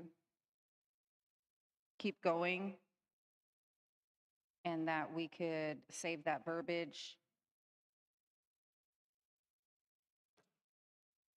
I think this verbiage would go, the verbiage that you're proposing, this would be the correct place for it if we wanted to propose it. And I was only referring to Debbie Ray's comments about being an employee, Oh, okay. just to clarify. Sorry. Okay, give me a second.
Well, I was thinking about a Sprite. I'm sorry. I'm thirsty. Okay, yes, I would like to make a motion that the, by majority vote, shall the Quapaw Indian Council amend Section 6 of the governing resolution regarding the grievance committee by striking the language consisting of 3 persons of Quapaw Indian blood and replacing it with consisting of 5 persons of Quapaw blood. Quapaw Indian blood. Yes. Okay. Is there a second? Quapaw Indian blood. We have a motion and a second. Wait, this is a motion to do away with the enrolled part. What Abigail is proposing is that all we're simply doing is changing the number from 3 to 5, and that the new language would read, as the current language is, of 5 persons of Quapaw Indian blood instead of what is proposed of 5 enrolled members of the Quapaw Nation. So the language she is proposing would not include that, but keep the verbiage the same as it currently is in the governing resolution.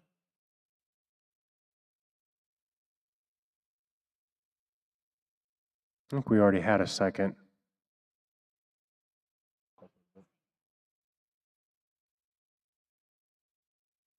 Employees? Yeah, that, to your point, Debbie, I recommended that there's going to be a more appropriate place in the agenda to include that type of language. Okay, so you're good. It's been seconded. Okay, Mr. motion Chair, and a second. Are you agreeable? I'm agreeable. Okay. And I'm agreeable because there wasn't sufficient voice against what she was proposing.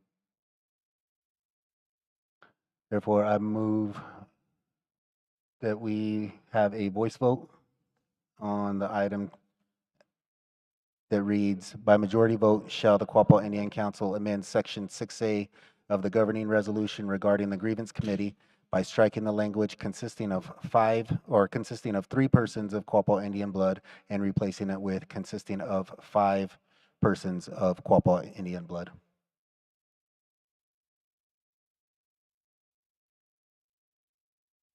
I accept your motion. Oh, you're already calling for it. Right? So we'll just move to a voice vote. Okay. All those in favor of adopting this motion, as was stated, signify by saying aye.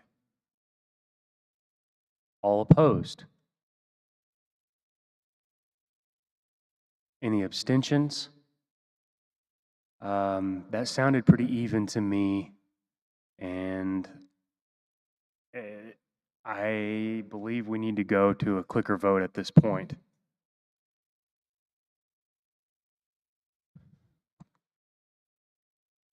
Linda? If we could go ahead and take this ballot measure to a vote with the amended language proposal.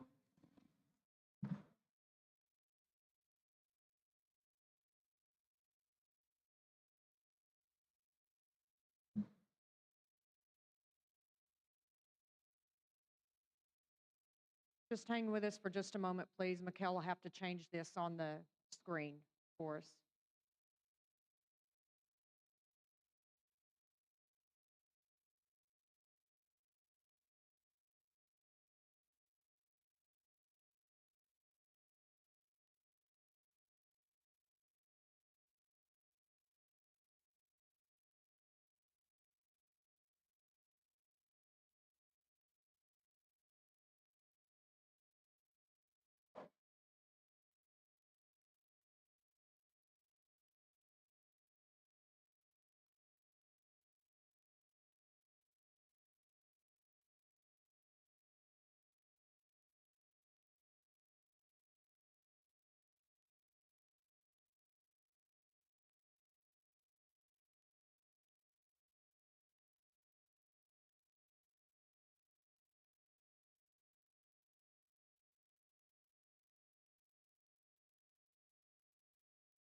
Roman, will you read that over to us, please?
Thank you for your patience. Once again, just make sure your clicker is powered back on, once again from lying idle.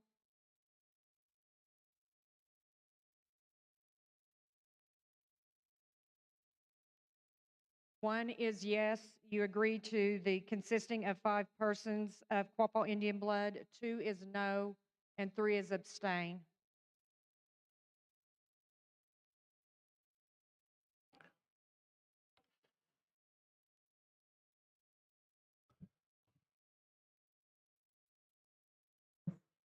Power it back off, or turn it off and then turn it back on, please.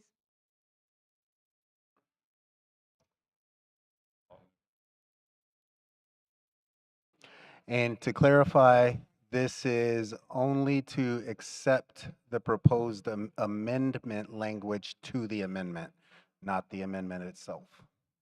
Thank you, Roman.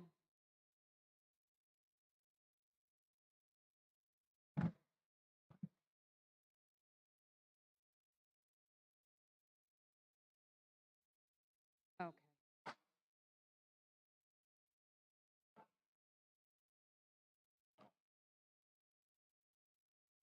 All right, the voting has started.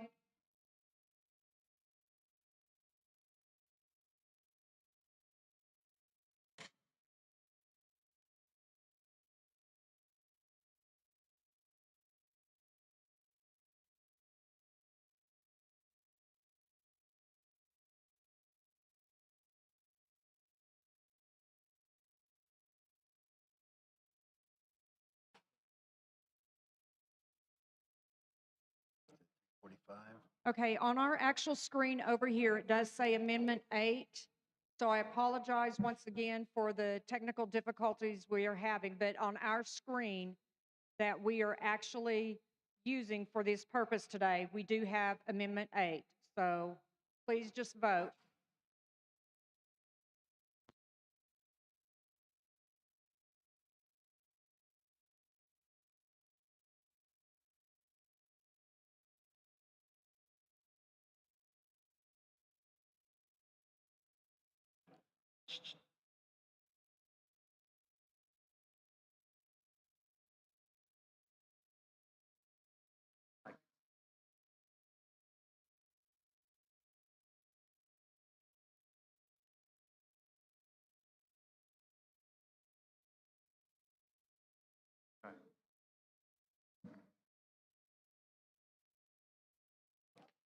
You say 75 voters? Yeah, I would have been happy if we started with that.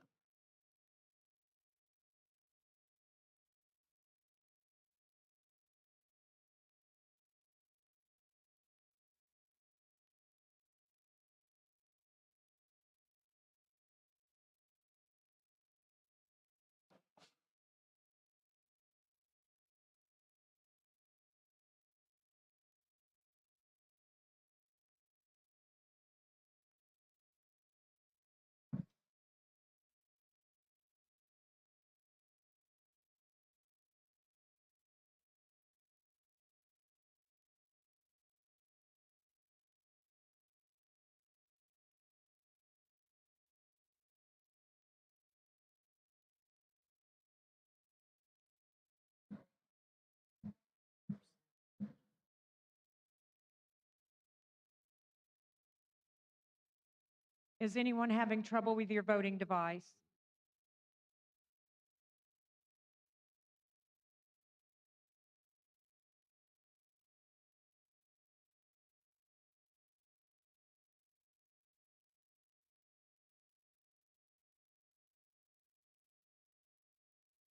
Two minutes remaining.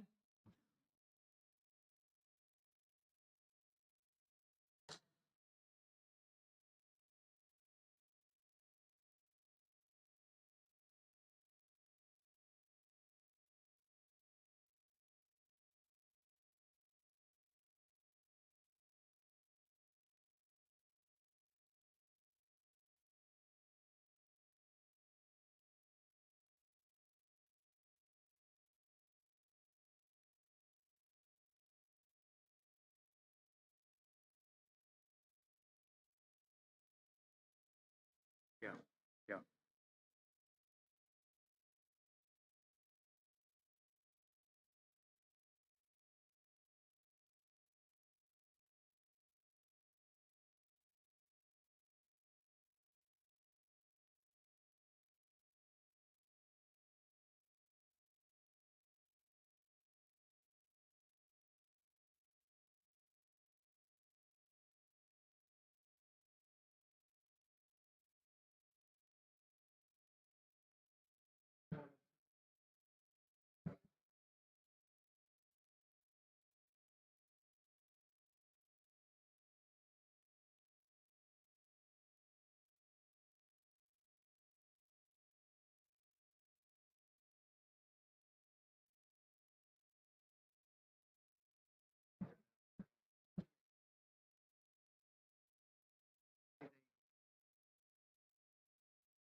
Voting has ceased.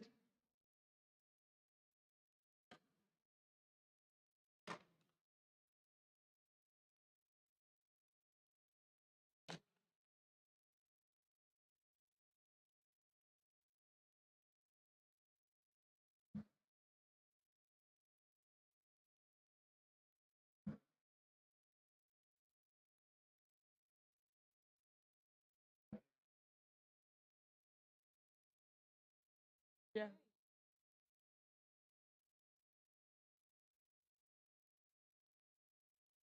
Would you guys like to start the meeting completely over? We now are able to display the results.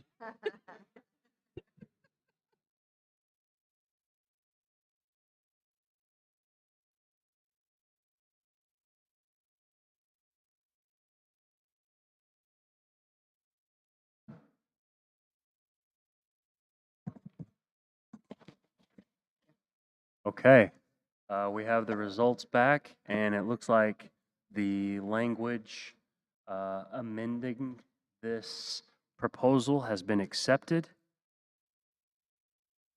Back to you, Roman.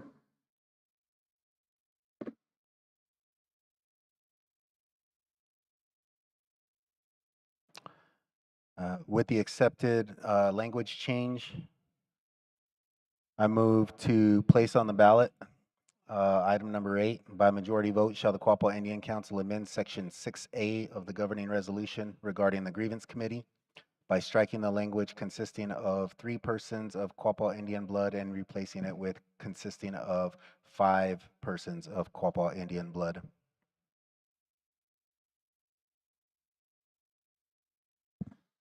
Okay, we have a motion to place this as a ballot measure.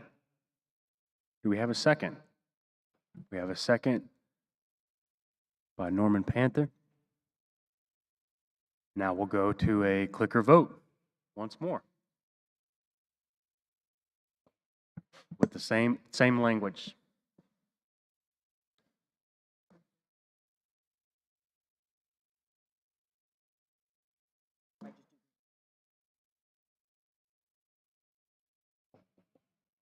Vote.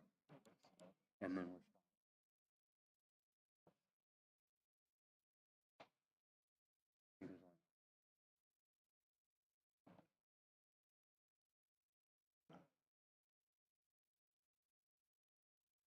We did all right. Yeah, we did all right.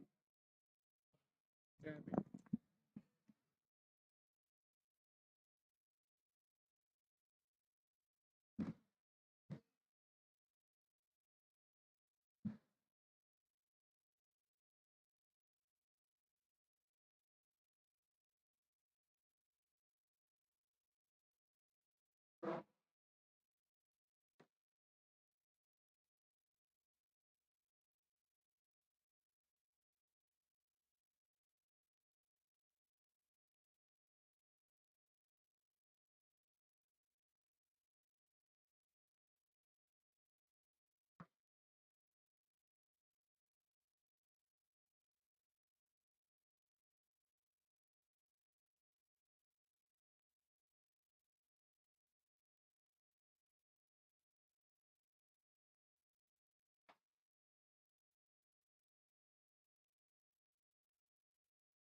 We shouldn't do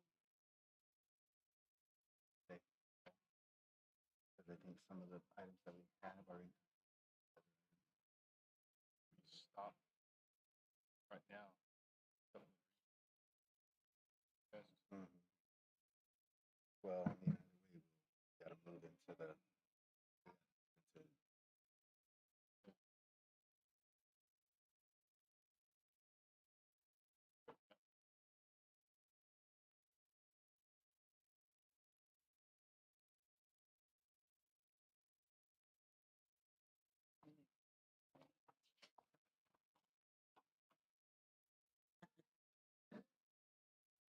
she wanted the same thing, where we say any enrolled tribal member over the age of 18 may submit freedom of information. Wanted it to be any, Quapaw blood.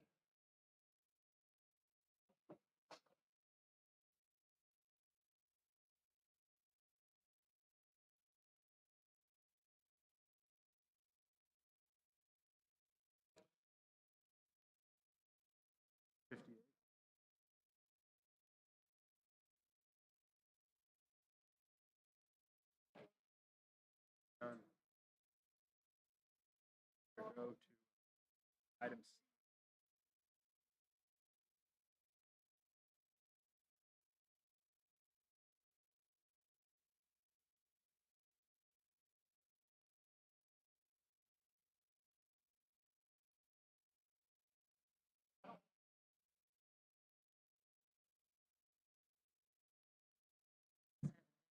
Yeah.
Voting has ceased.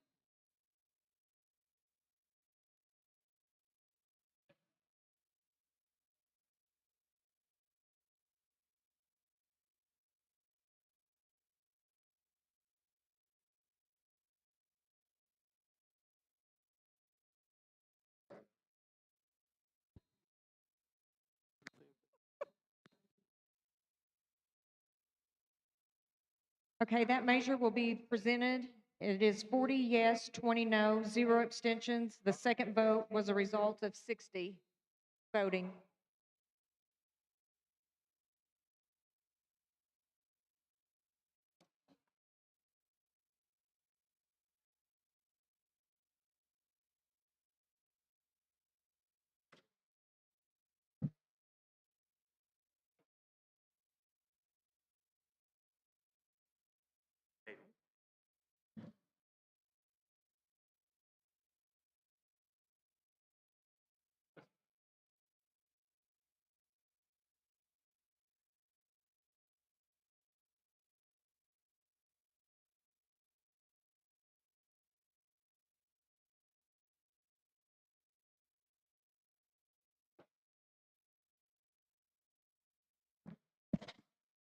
Okay, looks like the motion carries and the ballot measure has been adopted.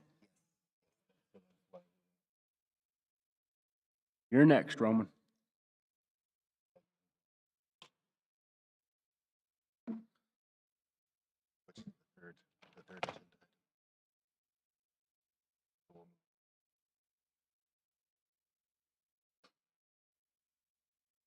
Mm.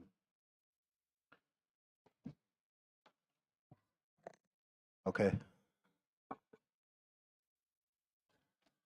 Mr. Chairman, for the sake of time, I would like to move to table the remaining discussion on the remaining amendments to a further date to be established by the business committee so that we could continue on with the remainder of the agenda,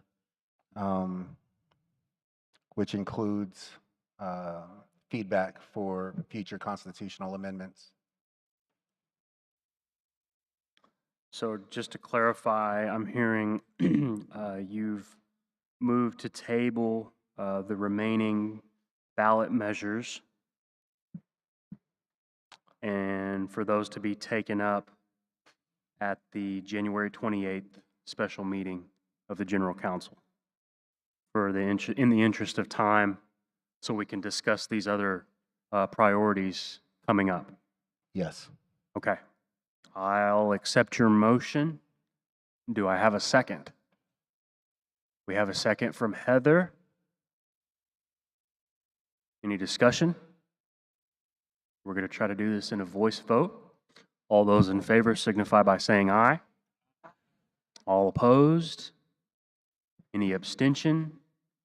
Okay, motion carries and we are tabling the remaining ballot measures to be taken up on the January 28th special meeting of General Council. So with that, we're moving out of subsection B on action items and moving to the future constitutional committee priorities. And at this time, I will turn the floor back over to you, Roman. Thank you. Thank you, Chairman.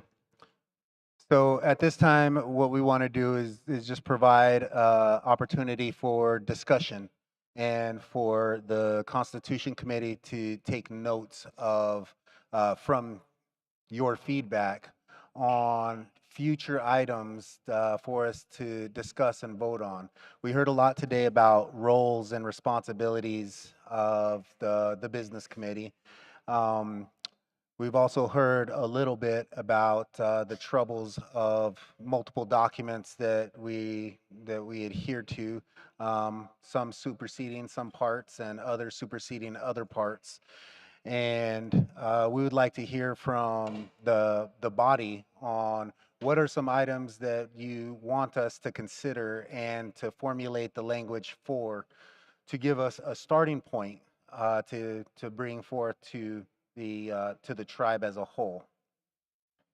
So right now it's an open discussion, and anybody could get the mic. And since this is one of the last items, I don't know that we need the two share limit. I don't know if that's a thing for this because it's not an actual motion.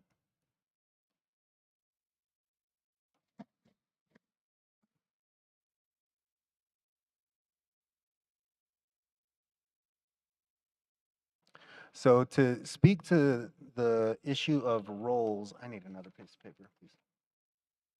To speak to the issue of roles, what the Constitution Committee has done already is we've asked the Business Committee to fill out a survey, and even previous Business Committee members to fill out a survey for us on what they believe are important to the tribe. We've asked about compensation. We've asked about term limits. We've asked about term length, and we've got a bunch of feedback. So we've got a good starting point of where we have to head with the roles, but we don't have it all. In hearing some of the concerns here, we know that we could use some additional feedback. Also accompanying those surveys, each business committee member for 1 month gave us a log of what they were doing throughout the month. And so we have 6, because one of the business committee members were extremely busy at the time. We have 6 logs of the day-to-day activities that the business committee went through in the month of October of last year. That also gives us a general idea of where we want to start with and how much time we're asking our business committee members to dedicate to these roles. Some of those thoughts that we've had are asking the business committee to be present for a full-time position. Right, that this is, we're asking them to be a full-time business committee member with no other priorities, as if this was their only job, right? So that's one item. We want to be clear on what they're actually being asked to do. And some of the amendments today are going to play into this also. How deep are we asking them to be involved in gaming? How deep are we asking them to be involved with the day-to-day activities? Do we want them to be present every day at the tribal offices? So many things for us to consider, and that have been discussed at length in some cases with this. So this is kind of just a snapshot of where we're starting from. Okay, so if there's anything you would like to reiterate, any concerns you have, and some were voiced today, please don't hesitate to grab a mic and share where you want to see us, not only with the roles and responsibilities, but anything that we're missing, right? What we have on the plate is roles and responsibilities for the business committee members, and the election ordinance. There was a lot of feedback through the surveys that made requests for the election to come back to general council, that made to change the dates of the election back to general council, so that we could swear our elected officials in here rather than wait a month. And I think that we've also seen the potential hazards that we face by allowing exiting business committee members opportunity to linger in office a little longer. So yeah, there's a lot more, and I know that everybody here has some opinion and feedback on what we could continue to add to that. Code of ethics, yeah.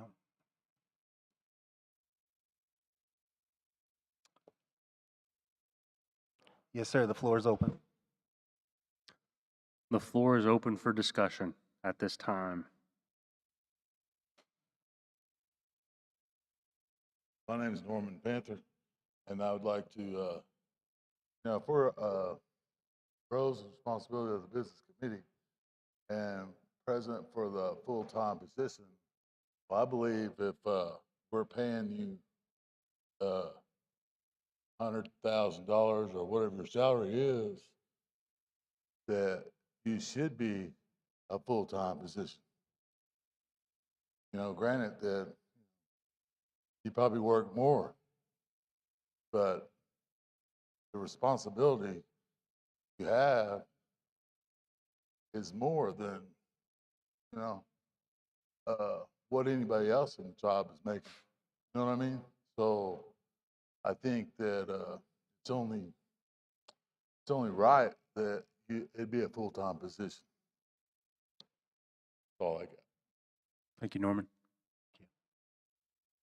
I agree with that, because not everybody shows up for work. I don't need that. I think that healthy.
So normally I would go ahead and give my recommendation at this point, and we'll get to that in a minute.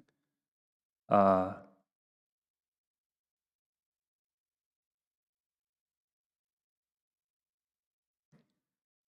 as a response, I would say I show up for the Quapaw Nation every day, day in and day out, and I've done so since I've been elected chairman.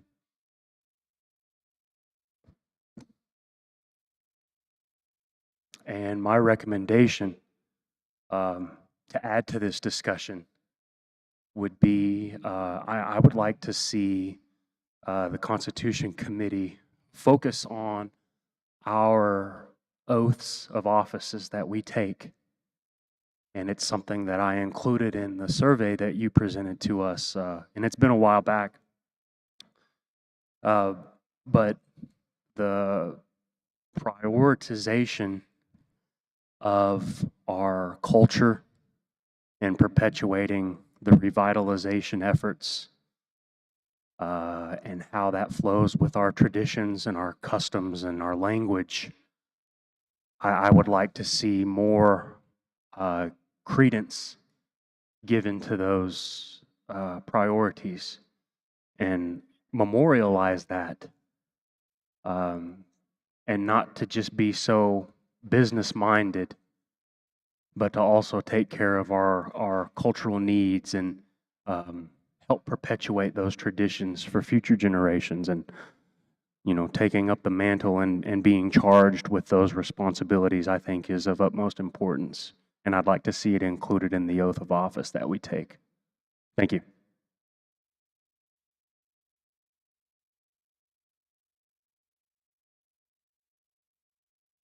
Okay, my name is Julia Pibishi, and we're holding our business committee to a certain level of ethics.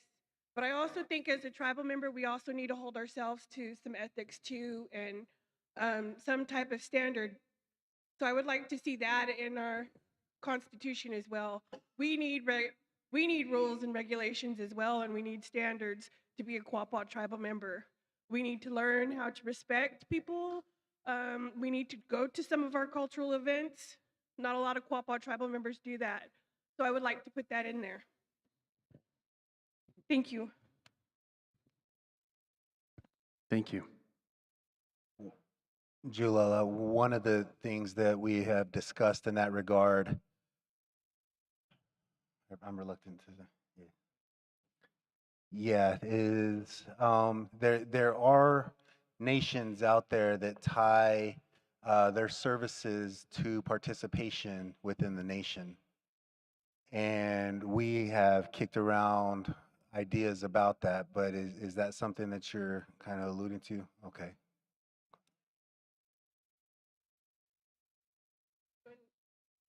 To an extent of, we have a lot of tribal members. You know, I'm so used to seeing you guys being dogged, but there's no, my tribal members, I don't see you guys holding any accountability for the way that you talk.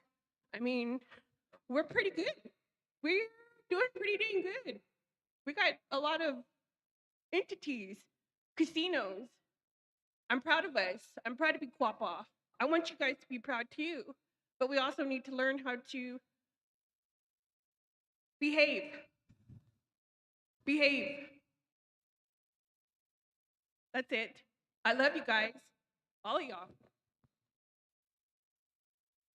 Give you a second to finish writing. Everett here, I have a few suggestions for our body to consider. One of which some tribes that have switched to calling themselves nations have similarly switched to referring to their enrolled tribal members as citizens. I'd like that to be considered by our body. Additionally, we continue to refer to our government as a business committee, and as has been discussed in numerous points today, it functions as our government. It was originally set up to handle the business of the Quapaw Nation in the absence of general counsel. However, we've reached the point where essentially it's a government with a democracy body over it. In that regard, I would recommend, perhaps, this may be controversial, but we should consider naming our chairman a president and consider referring to our tribal government rather than a business committee as something similar to a Quapaw tribal council, and then have our general council or something similar. Wording could be debated for our body to consider. Furthermore, I think that training for our business committee should be a mandatory requisite. I doubt very many of them have read the ACLU Guide to the Rights of Indians and Tribes. There's a few of them on there who have legal backgrounds and are very knowledgeable about our tribal ways and about tribal governance, and tribal laws. However, many of them are not. Just speaking from personal knowledge, but I think that it should be a requisite that they attend mandatory training on an annual basis, specifically to include the ACLU training and reading that is provided.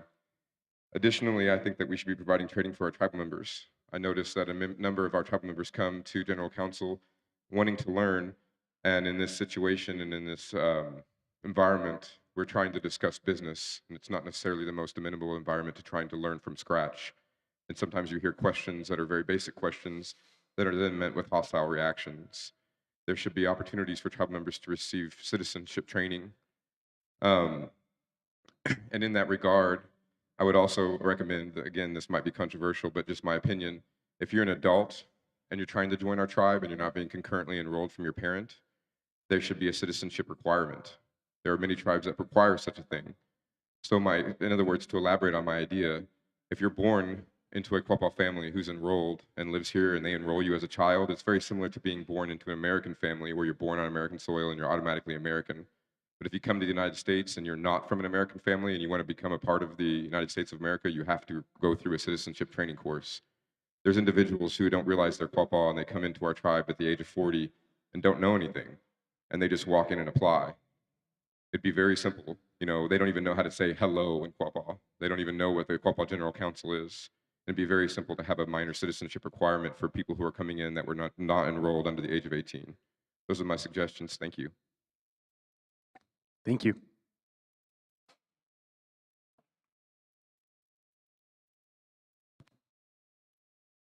Mikhail? I Yeah. would like to suggest to the committee that when we are considering the future roles, also consider failover roles, similar to the way the United States has, if something happens to the president, the vice president takes over, et cetera, for each one of the board members, and couple of that potentially with some mandatory vacation time every year, so that we have a regular, one, they'll give these people time off, a chance to disconnect from their role, so that they can get back and be more competent.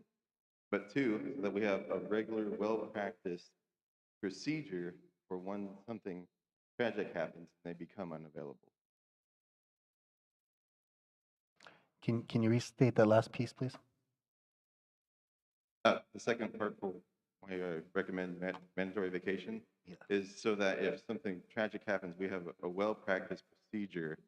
So we have it's usual, not unusual, for people to step up into that role.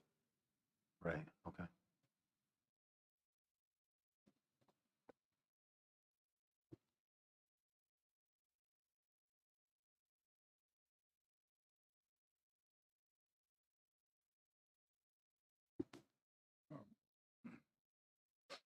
Roman?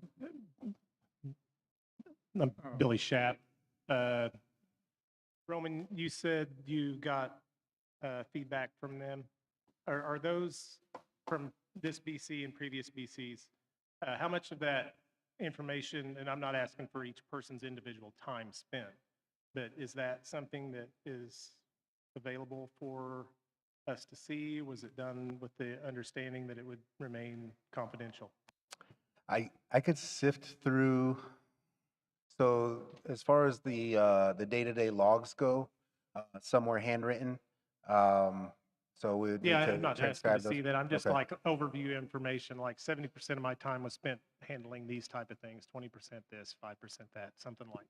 Yeah, we could compile some non-identifying information Yeah. to share with everybody. Yeah. Yeah, Yeah, just we to could do know, that. have an idea of how much of their time is spent on, I mean, the discussion has been how much of their time is spent on business and how much of their time is spent on governing. And I think that would be handy information for everyone to have. Also, how are we going to get around I asked a question of the previous Secretary Treasurer and for what constituted a technical default. And that is the reason that Amendment 6 was tabled today. So how are we going to get around? Because evidently those documents.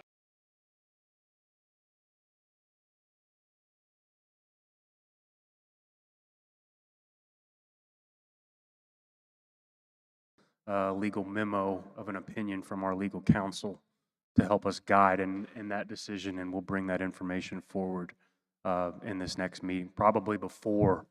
That way, everybody can have a chance to look at it and lay eyes on it. Thank you very much. Mhm.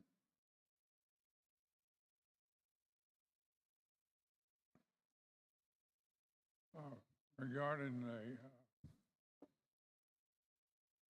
Go ahead, Kogi. the compensation is enough. Right now, I just assumed this was a full-time job. And if it hasn't been, then somebody's not earning their money. But in the future, I think that there will be more and more attacks against sovereignty.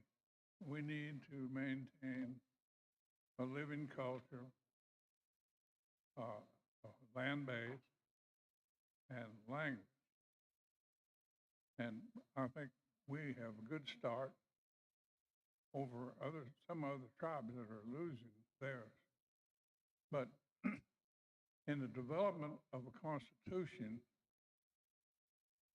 I would encourage the nation to follow the U.S. Constitution because it's the oldest written constitution in the world, I guess.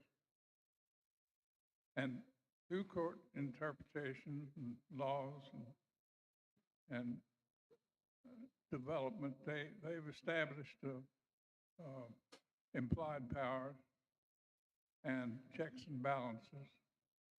There's an old adage that if you make it easy steal from you, somebody's going to steal from you. You need to keep, I think, maintain checks and balances and on all branches of the government. And the U.S. Constitution is not perfect, but it's had more experience than any other. And I once wrote a law for competitive bidding, and I copied a lot of other tribes. I was pretty proud of it, but when we took it before the attorneys, they said, it looks good, but none of this language has been tested in our courts. And that is an area of business that eventually ends up in court.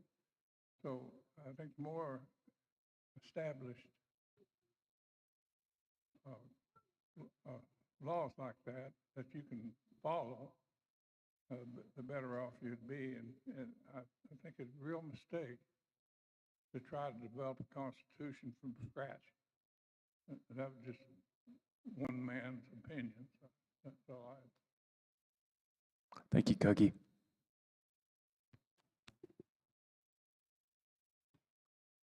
My name is Grace Good Eagle. And I would just like to say it's wonderful to see you here to participate in this event. It's very important for the O-gah-pah people. You are O-gah-pah. What I wanted to say, though, was the fact that back in the 90s, I served as chairman of the Quapaw tribe. So I know what it's like to be on that side and on this side. And that side is a hard job, I tell you. And we're all growing. The nation now is growing. But I wanted to put a positive note on our present business committee.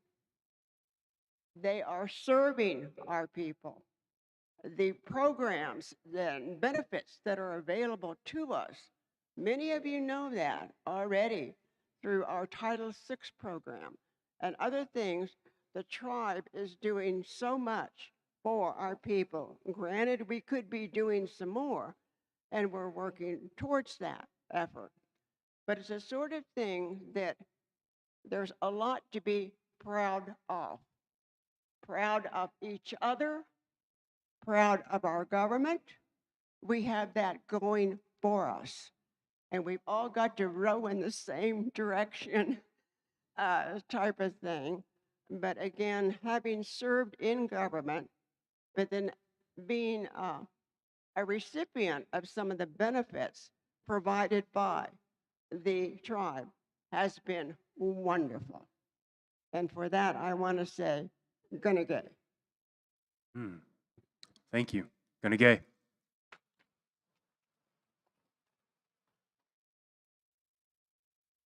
I want to echo that sentiment, not necessarily to pat the business committee on the back, but to thank everybody that's been engaged and participating in this process, this civics lesson, this O-gah-pah civics lesson. It's been really encouraging to see everyone come out and take part in reshaping and reforming our government. So I agree with you, Gracie. Thank you.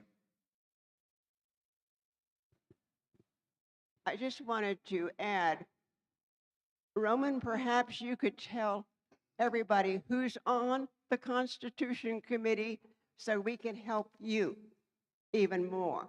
As I mentioned at General Council, your elders are here to serve. We are a resource, not only for business committee, but for everyone. And that's what we do. And so again, there are other members of the Constitution Committee. Hey, call on us.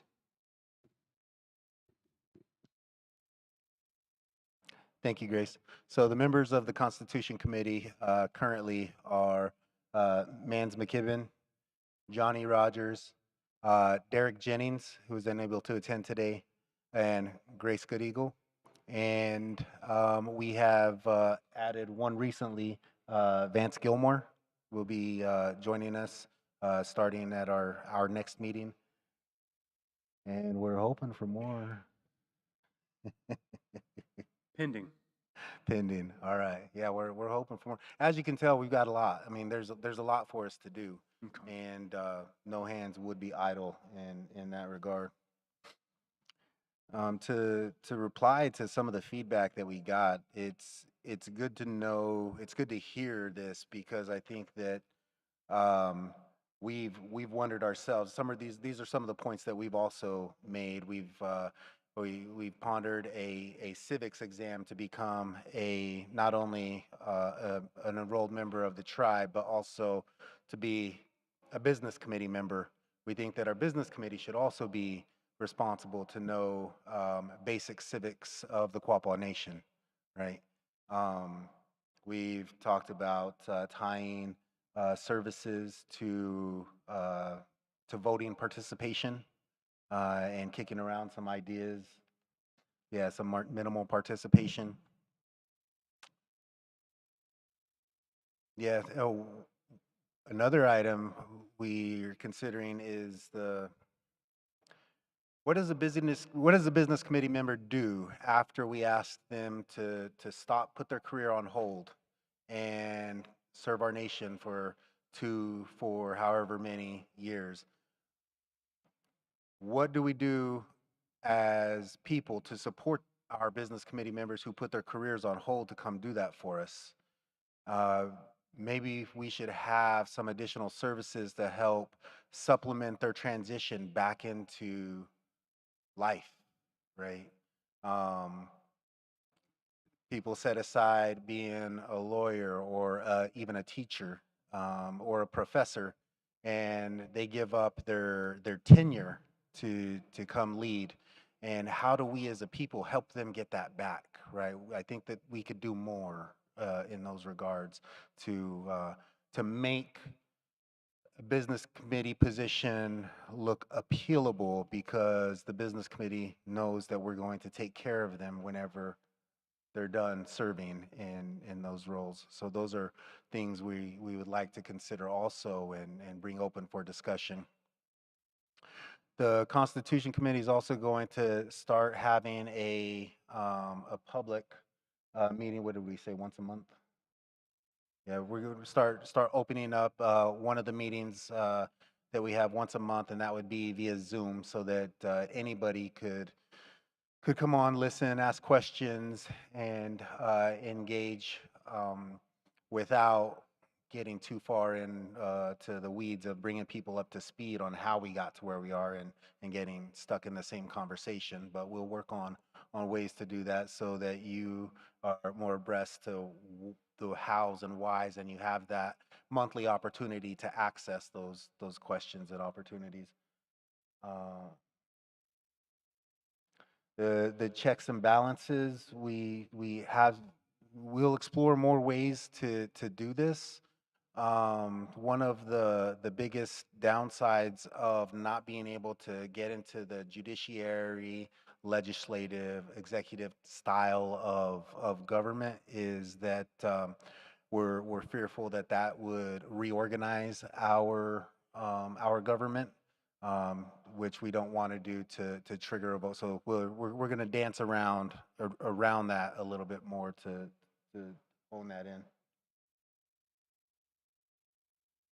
Yeah, oath of office. We're going to engage the election committee to help us with the oaths, as this is their wheelhouse, and we're not going to steal that thunder for you. But we would also be working with the election committee in revamping the election ordinance where applicable and where necessary. So we're right in line with what we're hearing right now in the feedback from you, and we'd like to keep the channel open going forward so that we don't have to wait for a general counsel to get additional feedback.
Risa, would you like to respond?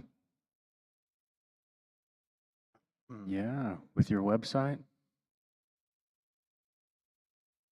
It's okay. So our language list is on our website. Now I will agree it's not the easiest to get to, but it is on there. And this past year, we restarted our language efforts. Our instructor is Billy Joe Proctor, and he has been working diligently to bring about a text version of our Quapaw language dictionary.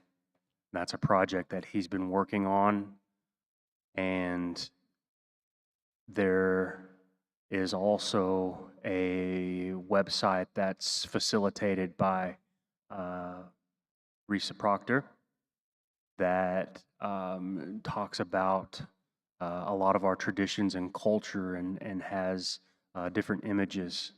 And I encourage everyone to access that as well. And I believe it's quapawancestry.com, if I'm not mistaken. And that also includes the language too, if I'm not mistaken. So there are different options, and I appreciate your comment because that is something that we can always do better on, is making our language readily available to our citizens. So thank you for that comment, and we'll continue to make that better for everyone. And well, I don't know where we could include that into specifically into the amendments. I do, to Everett's point of the names of our leaders or the titles of our leaders. I believe that we definitely could move towards those titles being O-gah-pah titles, right? And not necessarily a chairman or a president, but making them ours, right? So I think that that's something in the wheelhouse of the Constitution Committee that we could consider.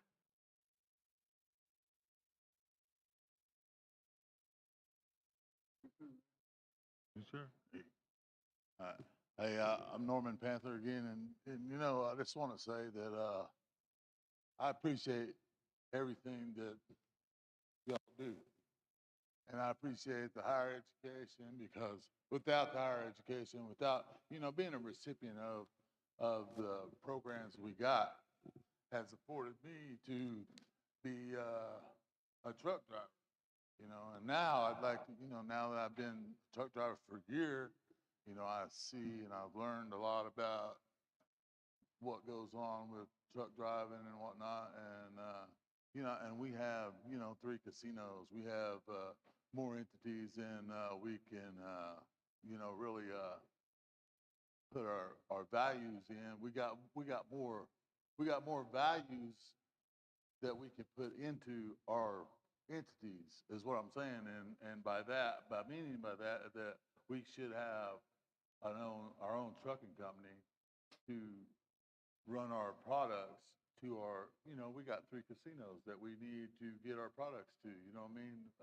Alcohol, food, whatever we distribute there to these casinos, we could do better by being self-reliant, having our own truck driving, truck company, rather than being outside of that, And I just want y'all to consider that.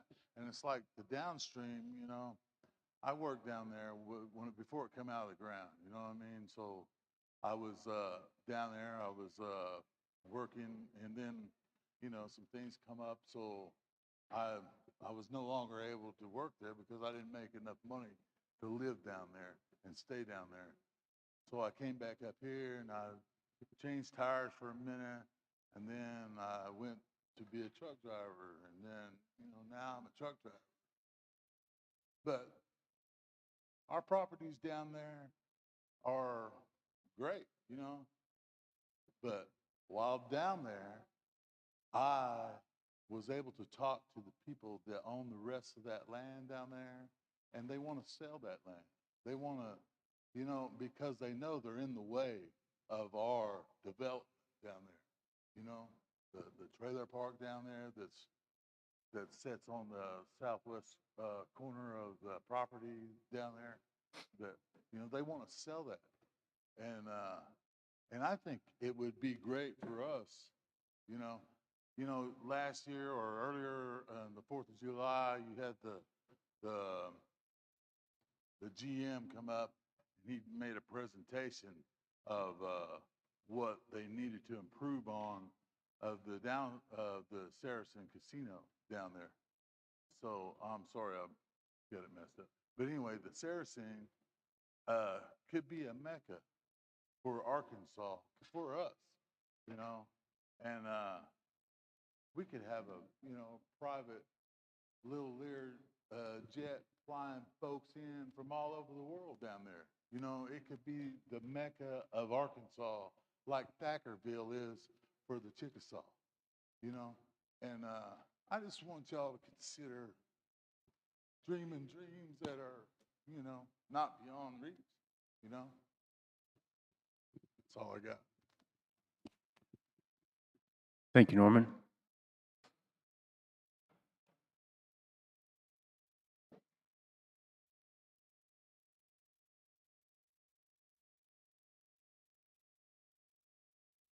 Any other discussion points for future? Yes, please, if we don't have a mic, go ahead and come to the podium.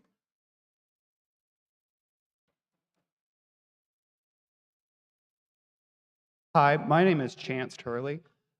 You guys were talking about the checks and balances for the tribe, and I believe your name is Roman, isn't it? Okay. So he made the comment that he felt that the tribe doesn't have an executive branch, a legislative branch, and a judiciary branch. But I would counter that by saying that we go to a court to file grievances against other people. So our grievance committee, which has power equal to that of the business committee because they're appointed by the general counsel, would be our judiciary. So the problem with our checks and balances comes into play because the business committee then acts both as the executive branch and the legislative branch. So they have entirely too much power. And I don't say that against you in particular people. I feel like any 7 people elected to the business committee has entirely too much power. And I feel like the best way to address that would be to strip the ability of the business committee to appoint subcommittees. We, as the general counsel, should appoint our subcommittees entirely, and then they should have equal power to you. You guys should get to enforce the laws, but we should get to elect our subcommittees to help write those laws and have a voice that way, is my opinion. So, thank you. Thank you. Thank you for that recommendation. As long as we're opening up that nutshell, I would counter or supplement that by saying we could take the business committee and split it in half, where you have the executive officers as the executive, and you could have the members as the legislative body and still maintain that judicial branch as well. Just my opinion. I would be fine just as long as we try to address the fact that the seven of you as members constitute both bodies of that government. So yeah, as long as we're dividing that out some way, then yeah. Thank you.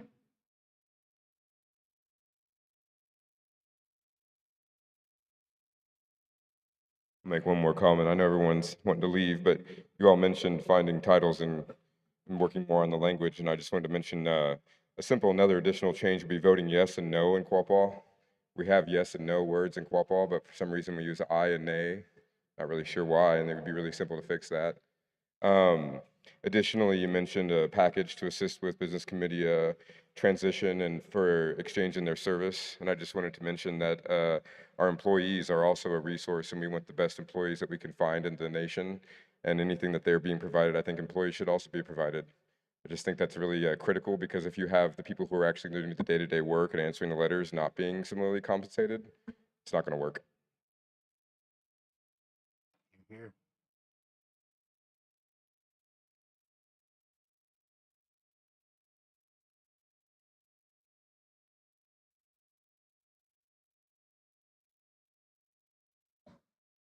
Okay, any other further discussion?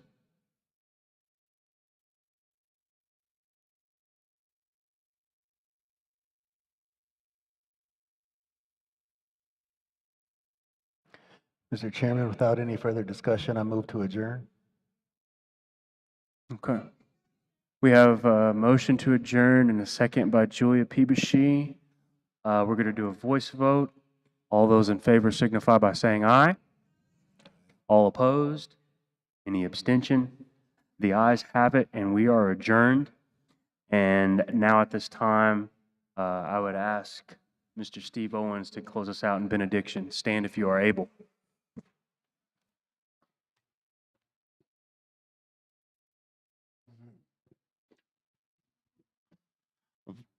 Father God, oh, Father God, we just thank you for today. I know it was a lot to endure, but I also know that we had some very important issues that I believe, made headway on. So, Father God, my prayer is just for everybody that endured through today, that, Father God, you give them comfort, you give them rest to wake up and take on a new day. Father God, our best days are ahead of us as Quapaw people. I believe that, and I declare that, and I just declare a bright future for us in the name of our Son, Jesus Christ. In the name of your Son, Jesus Christ. Amen. Gonna gay.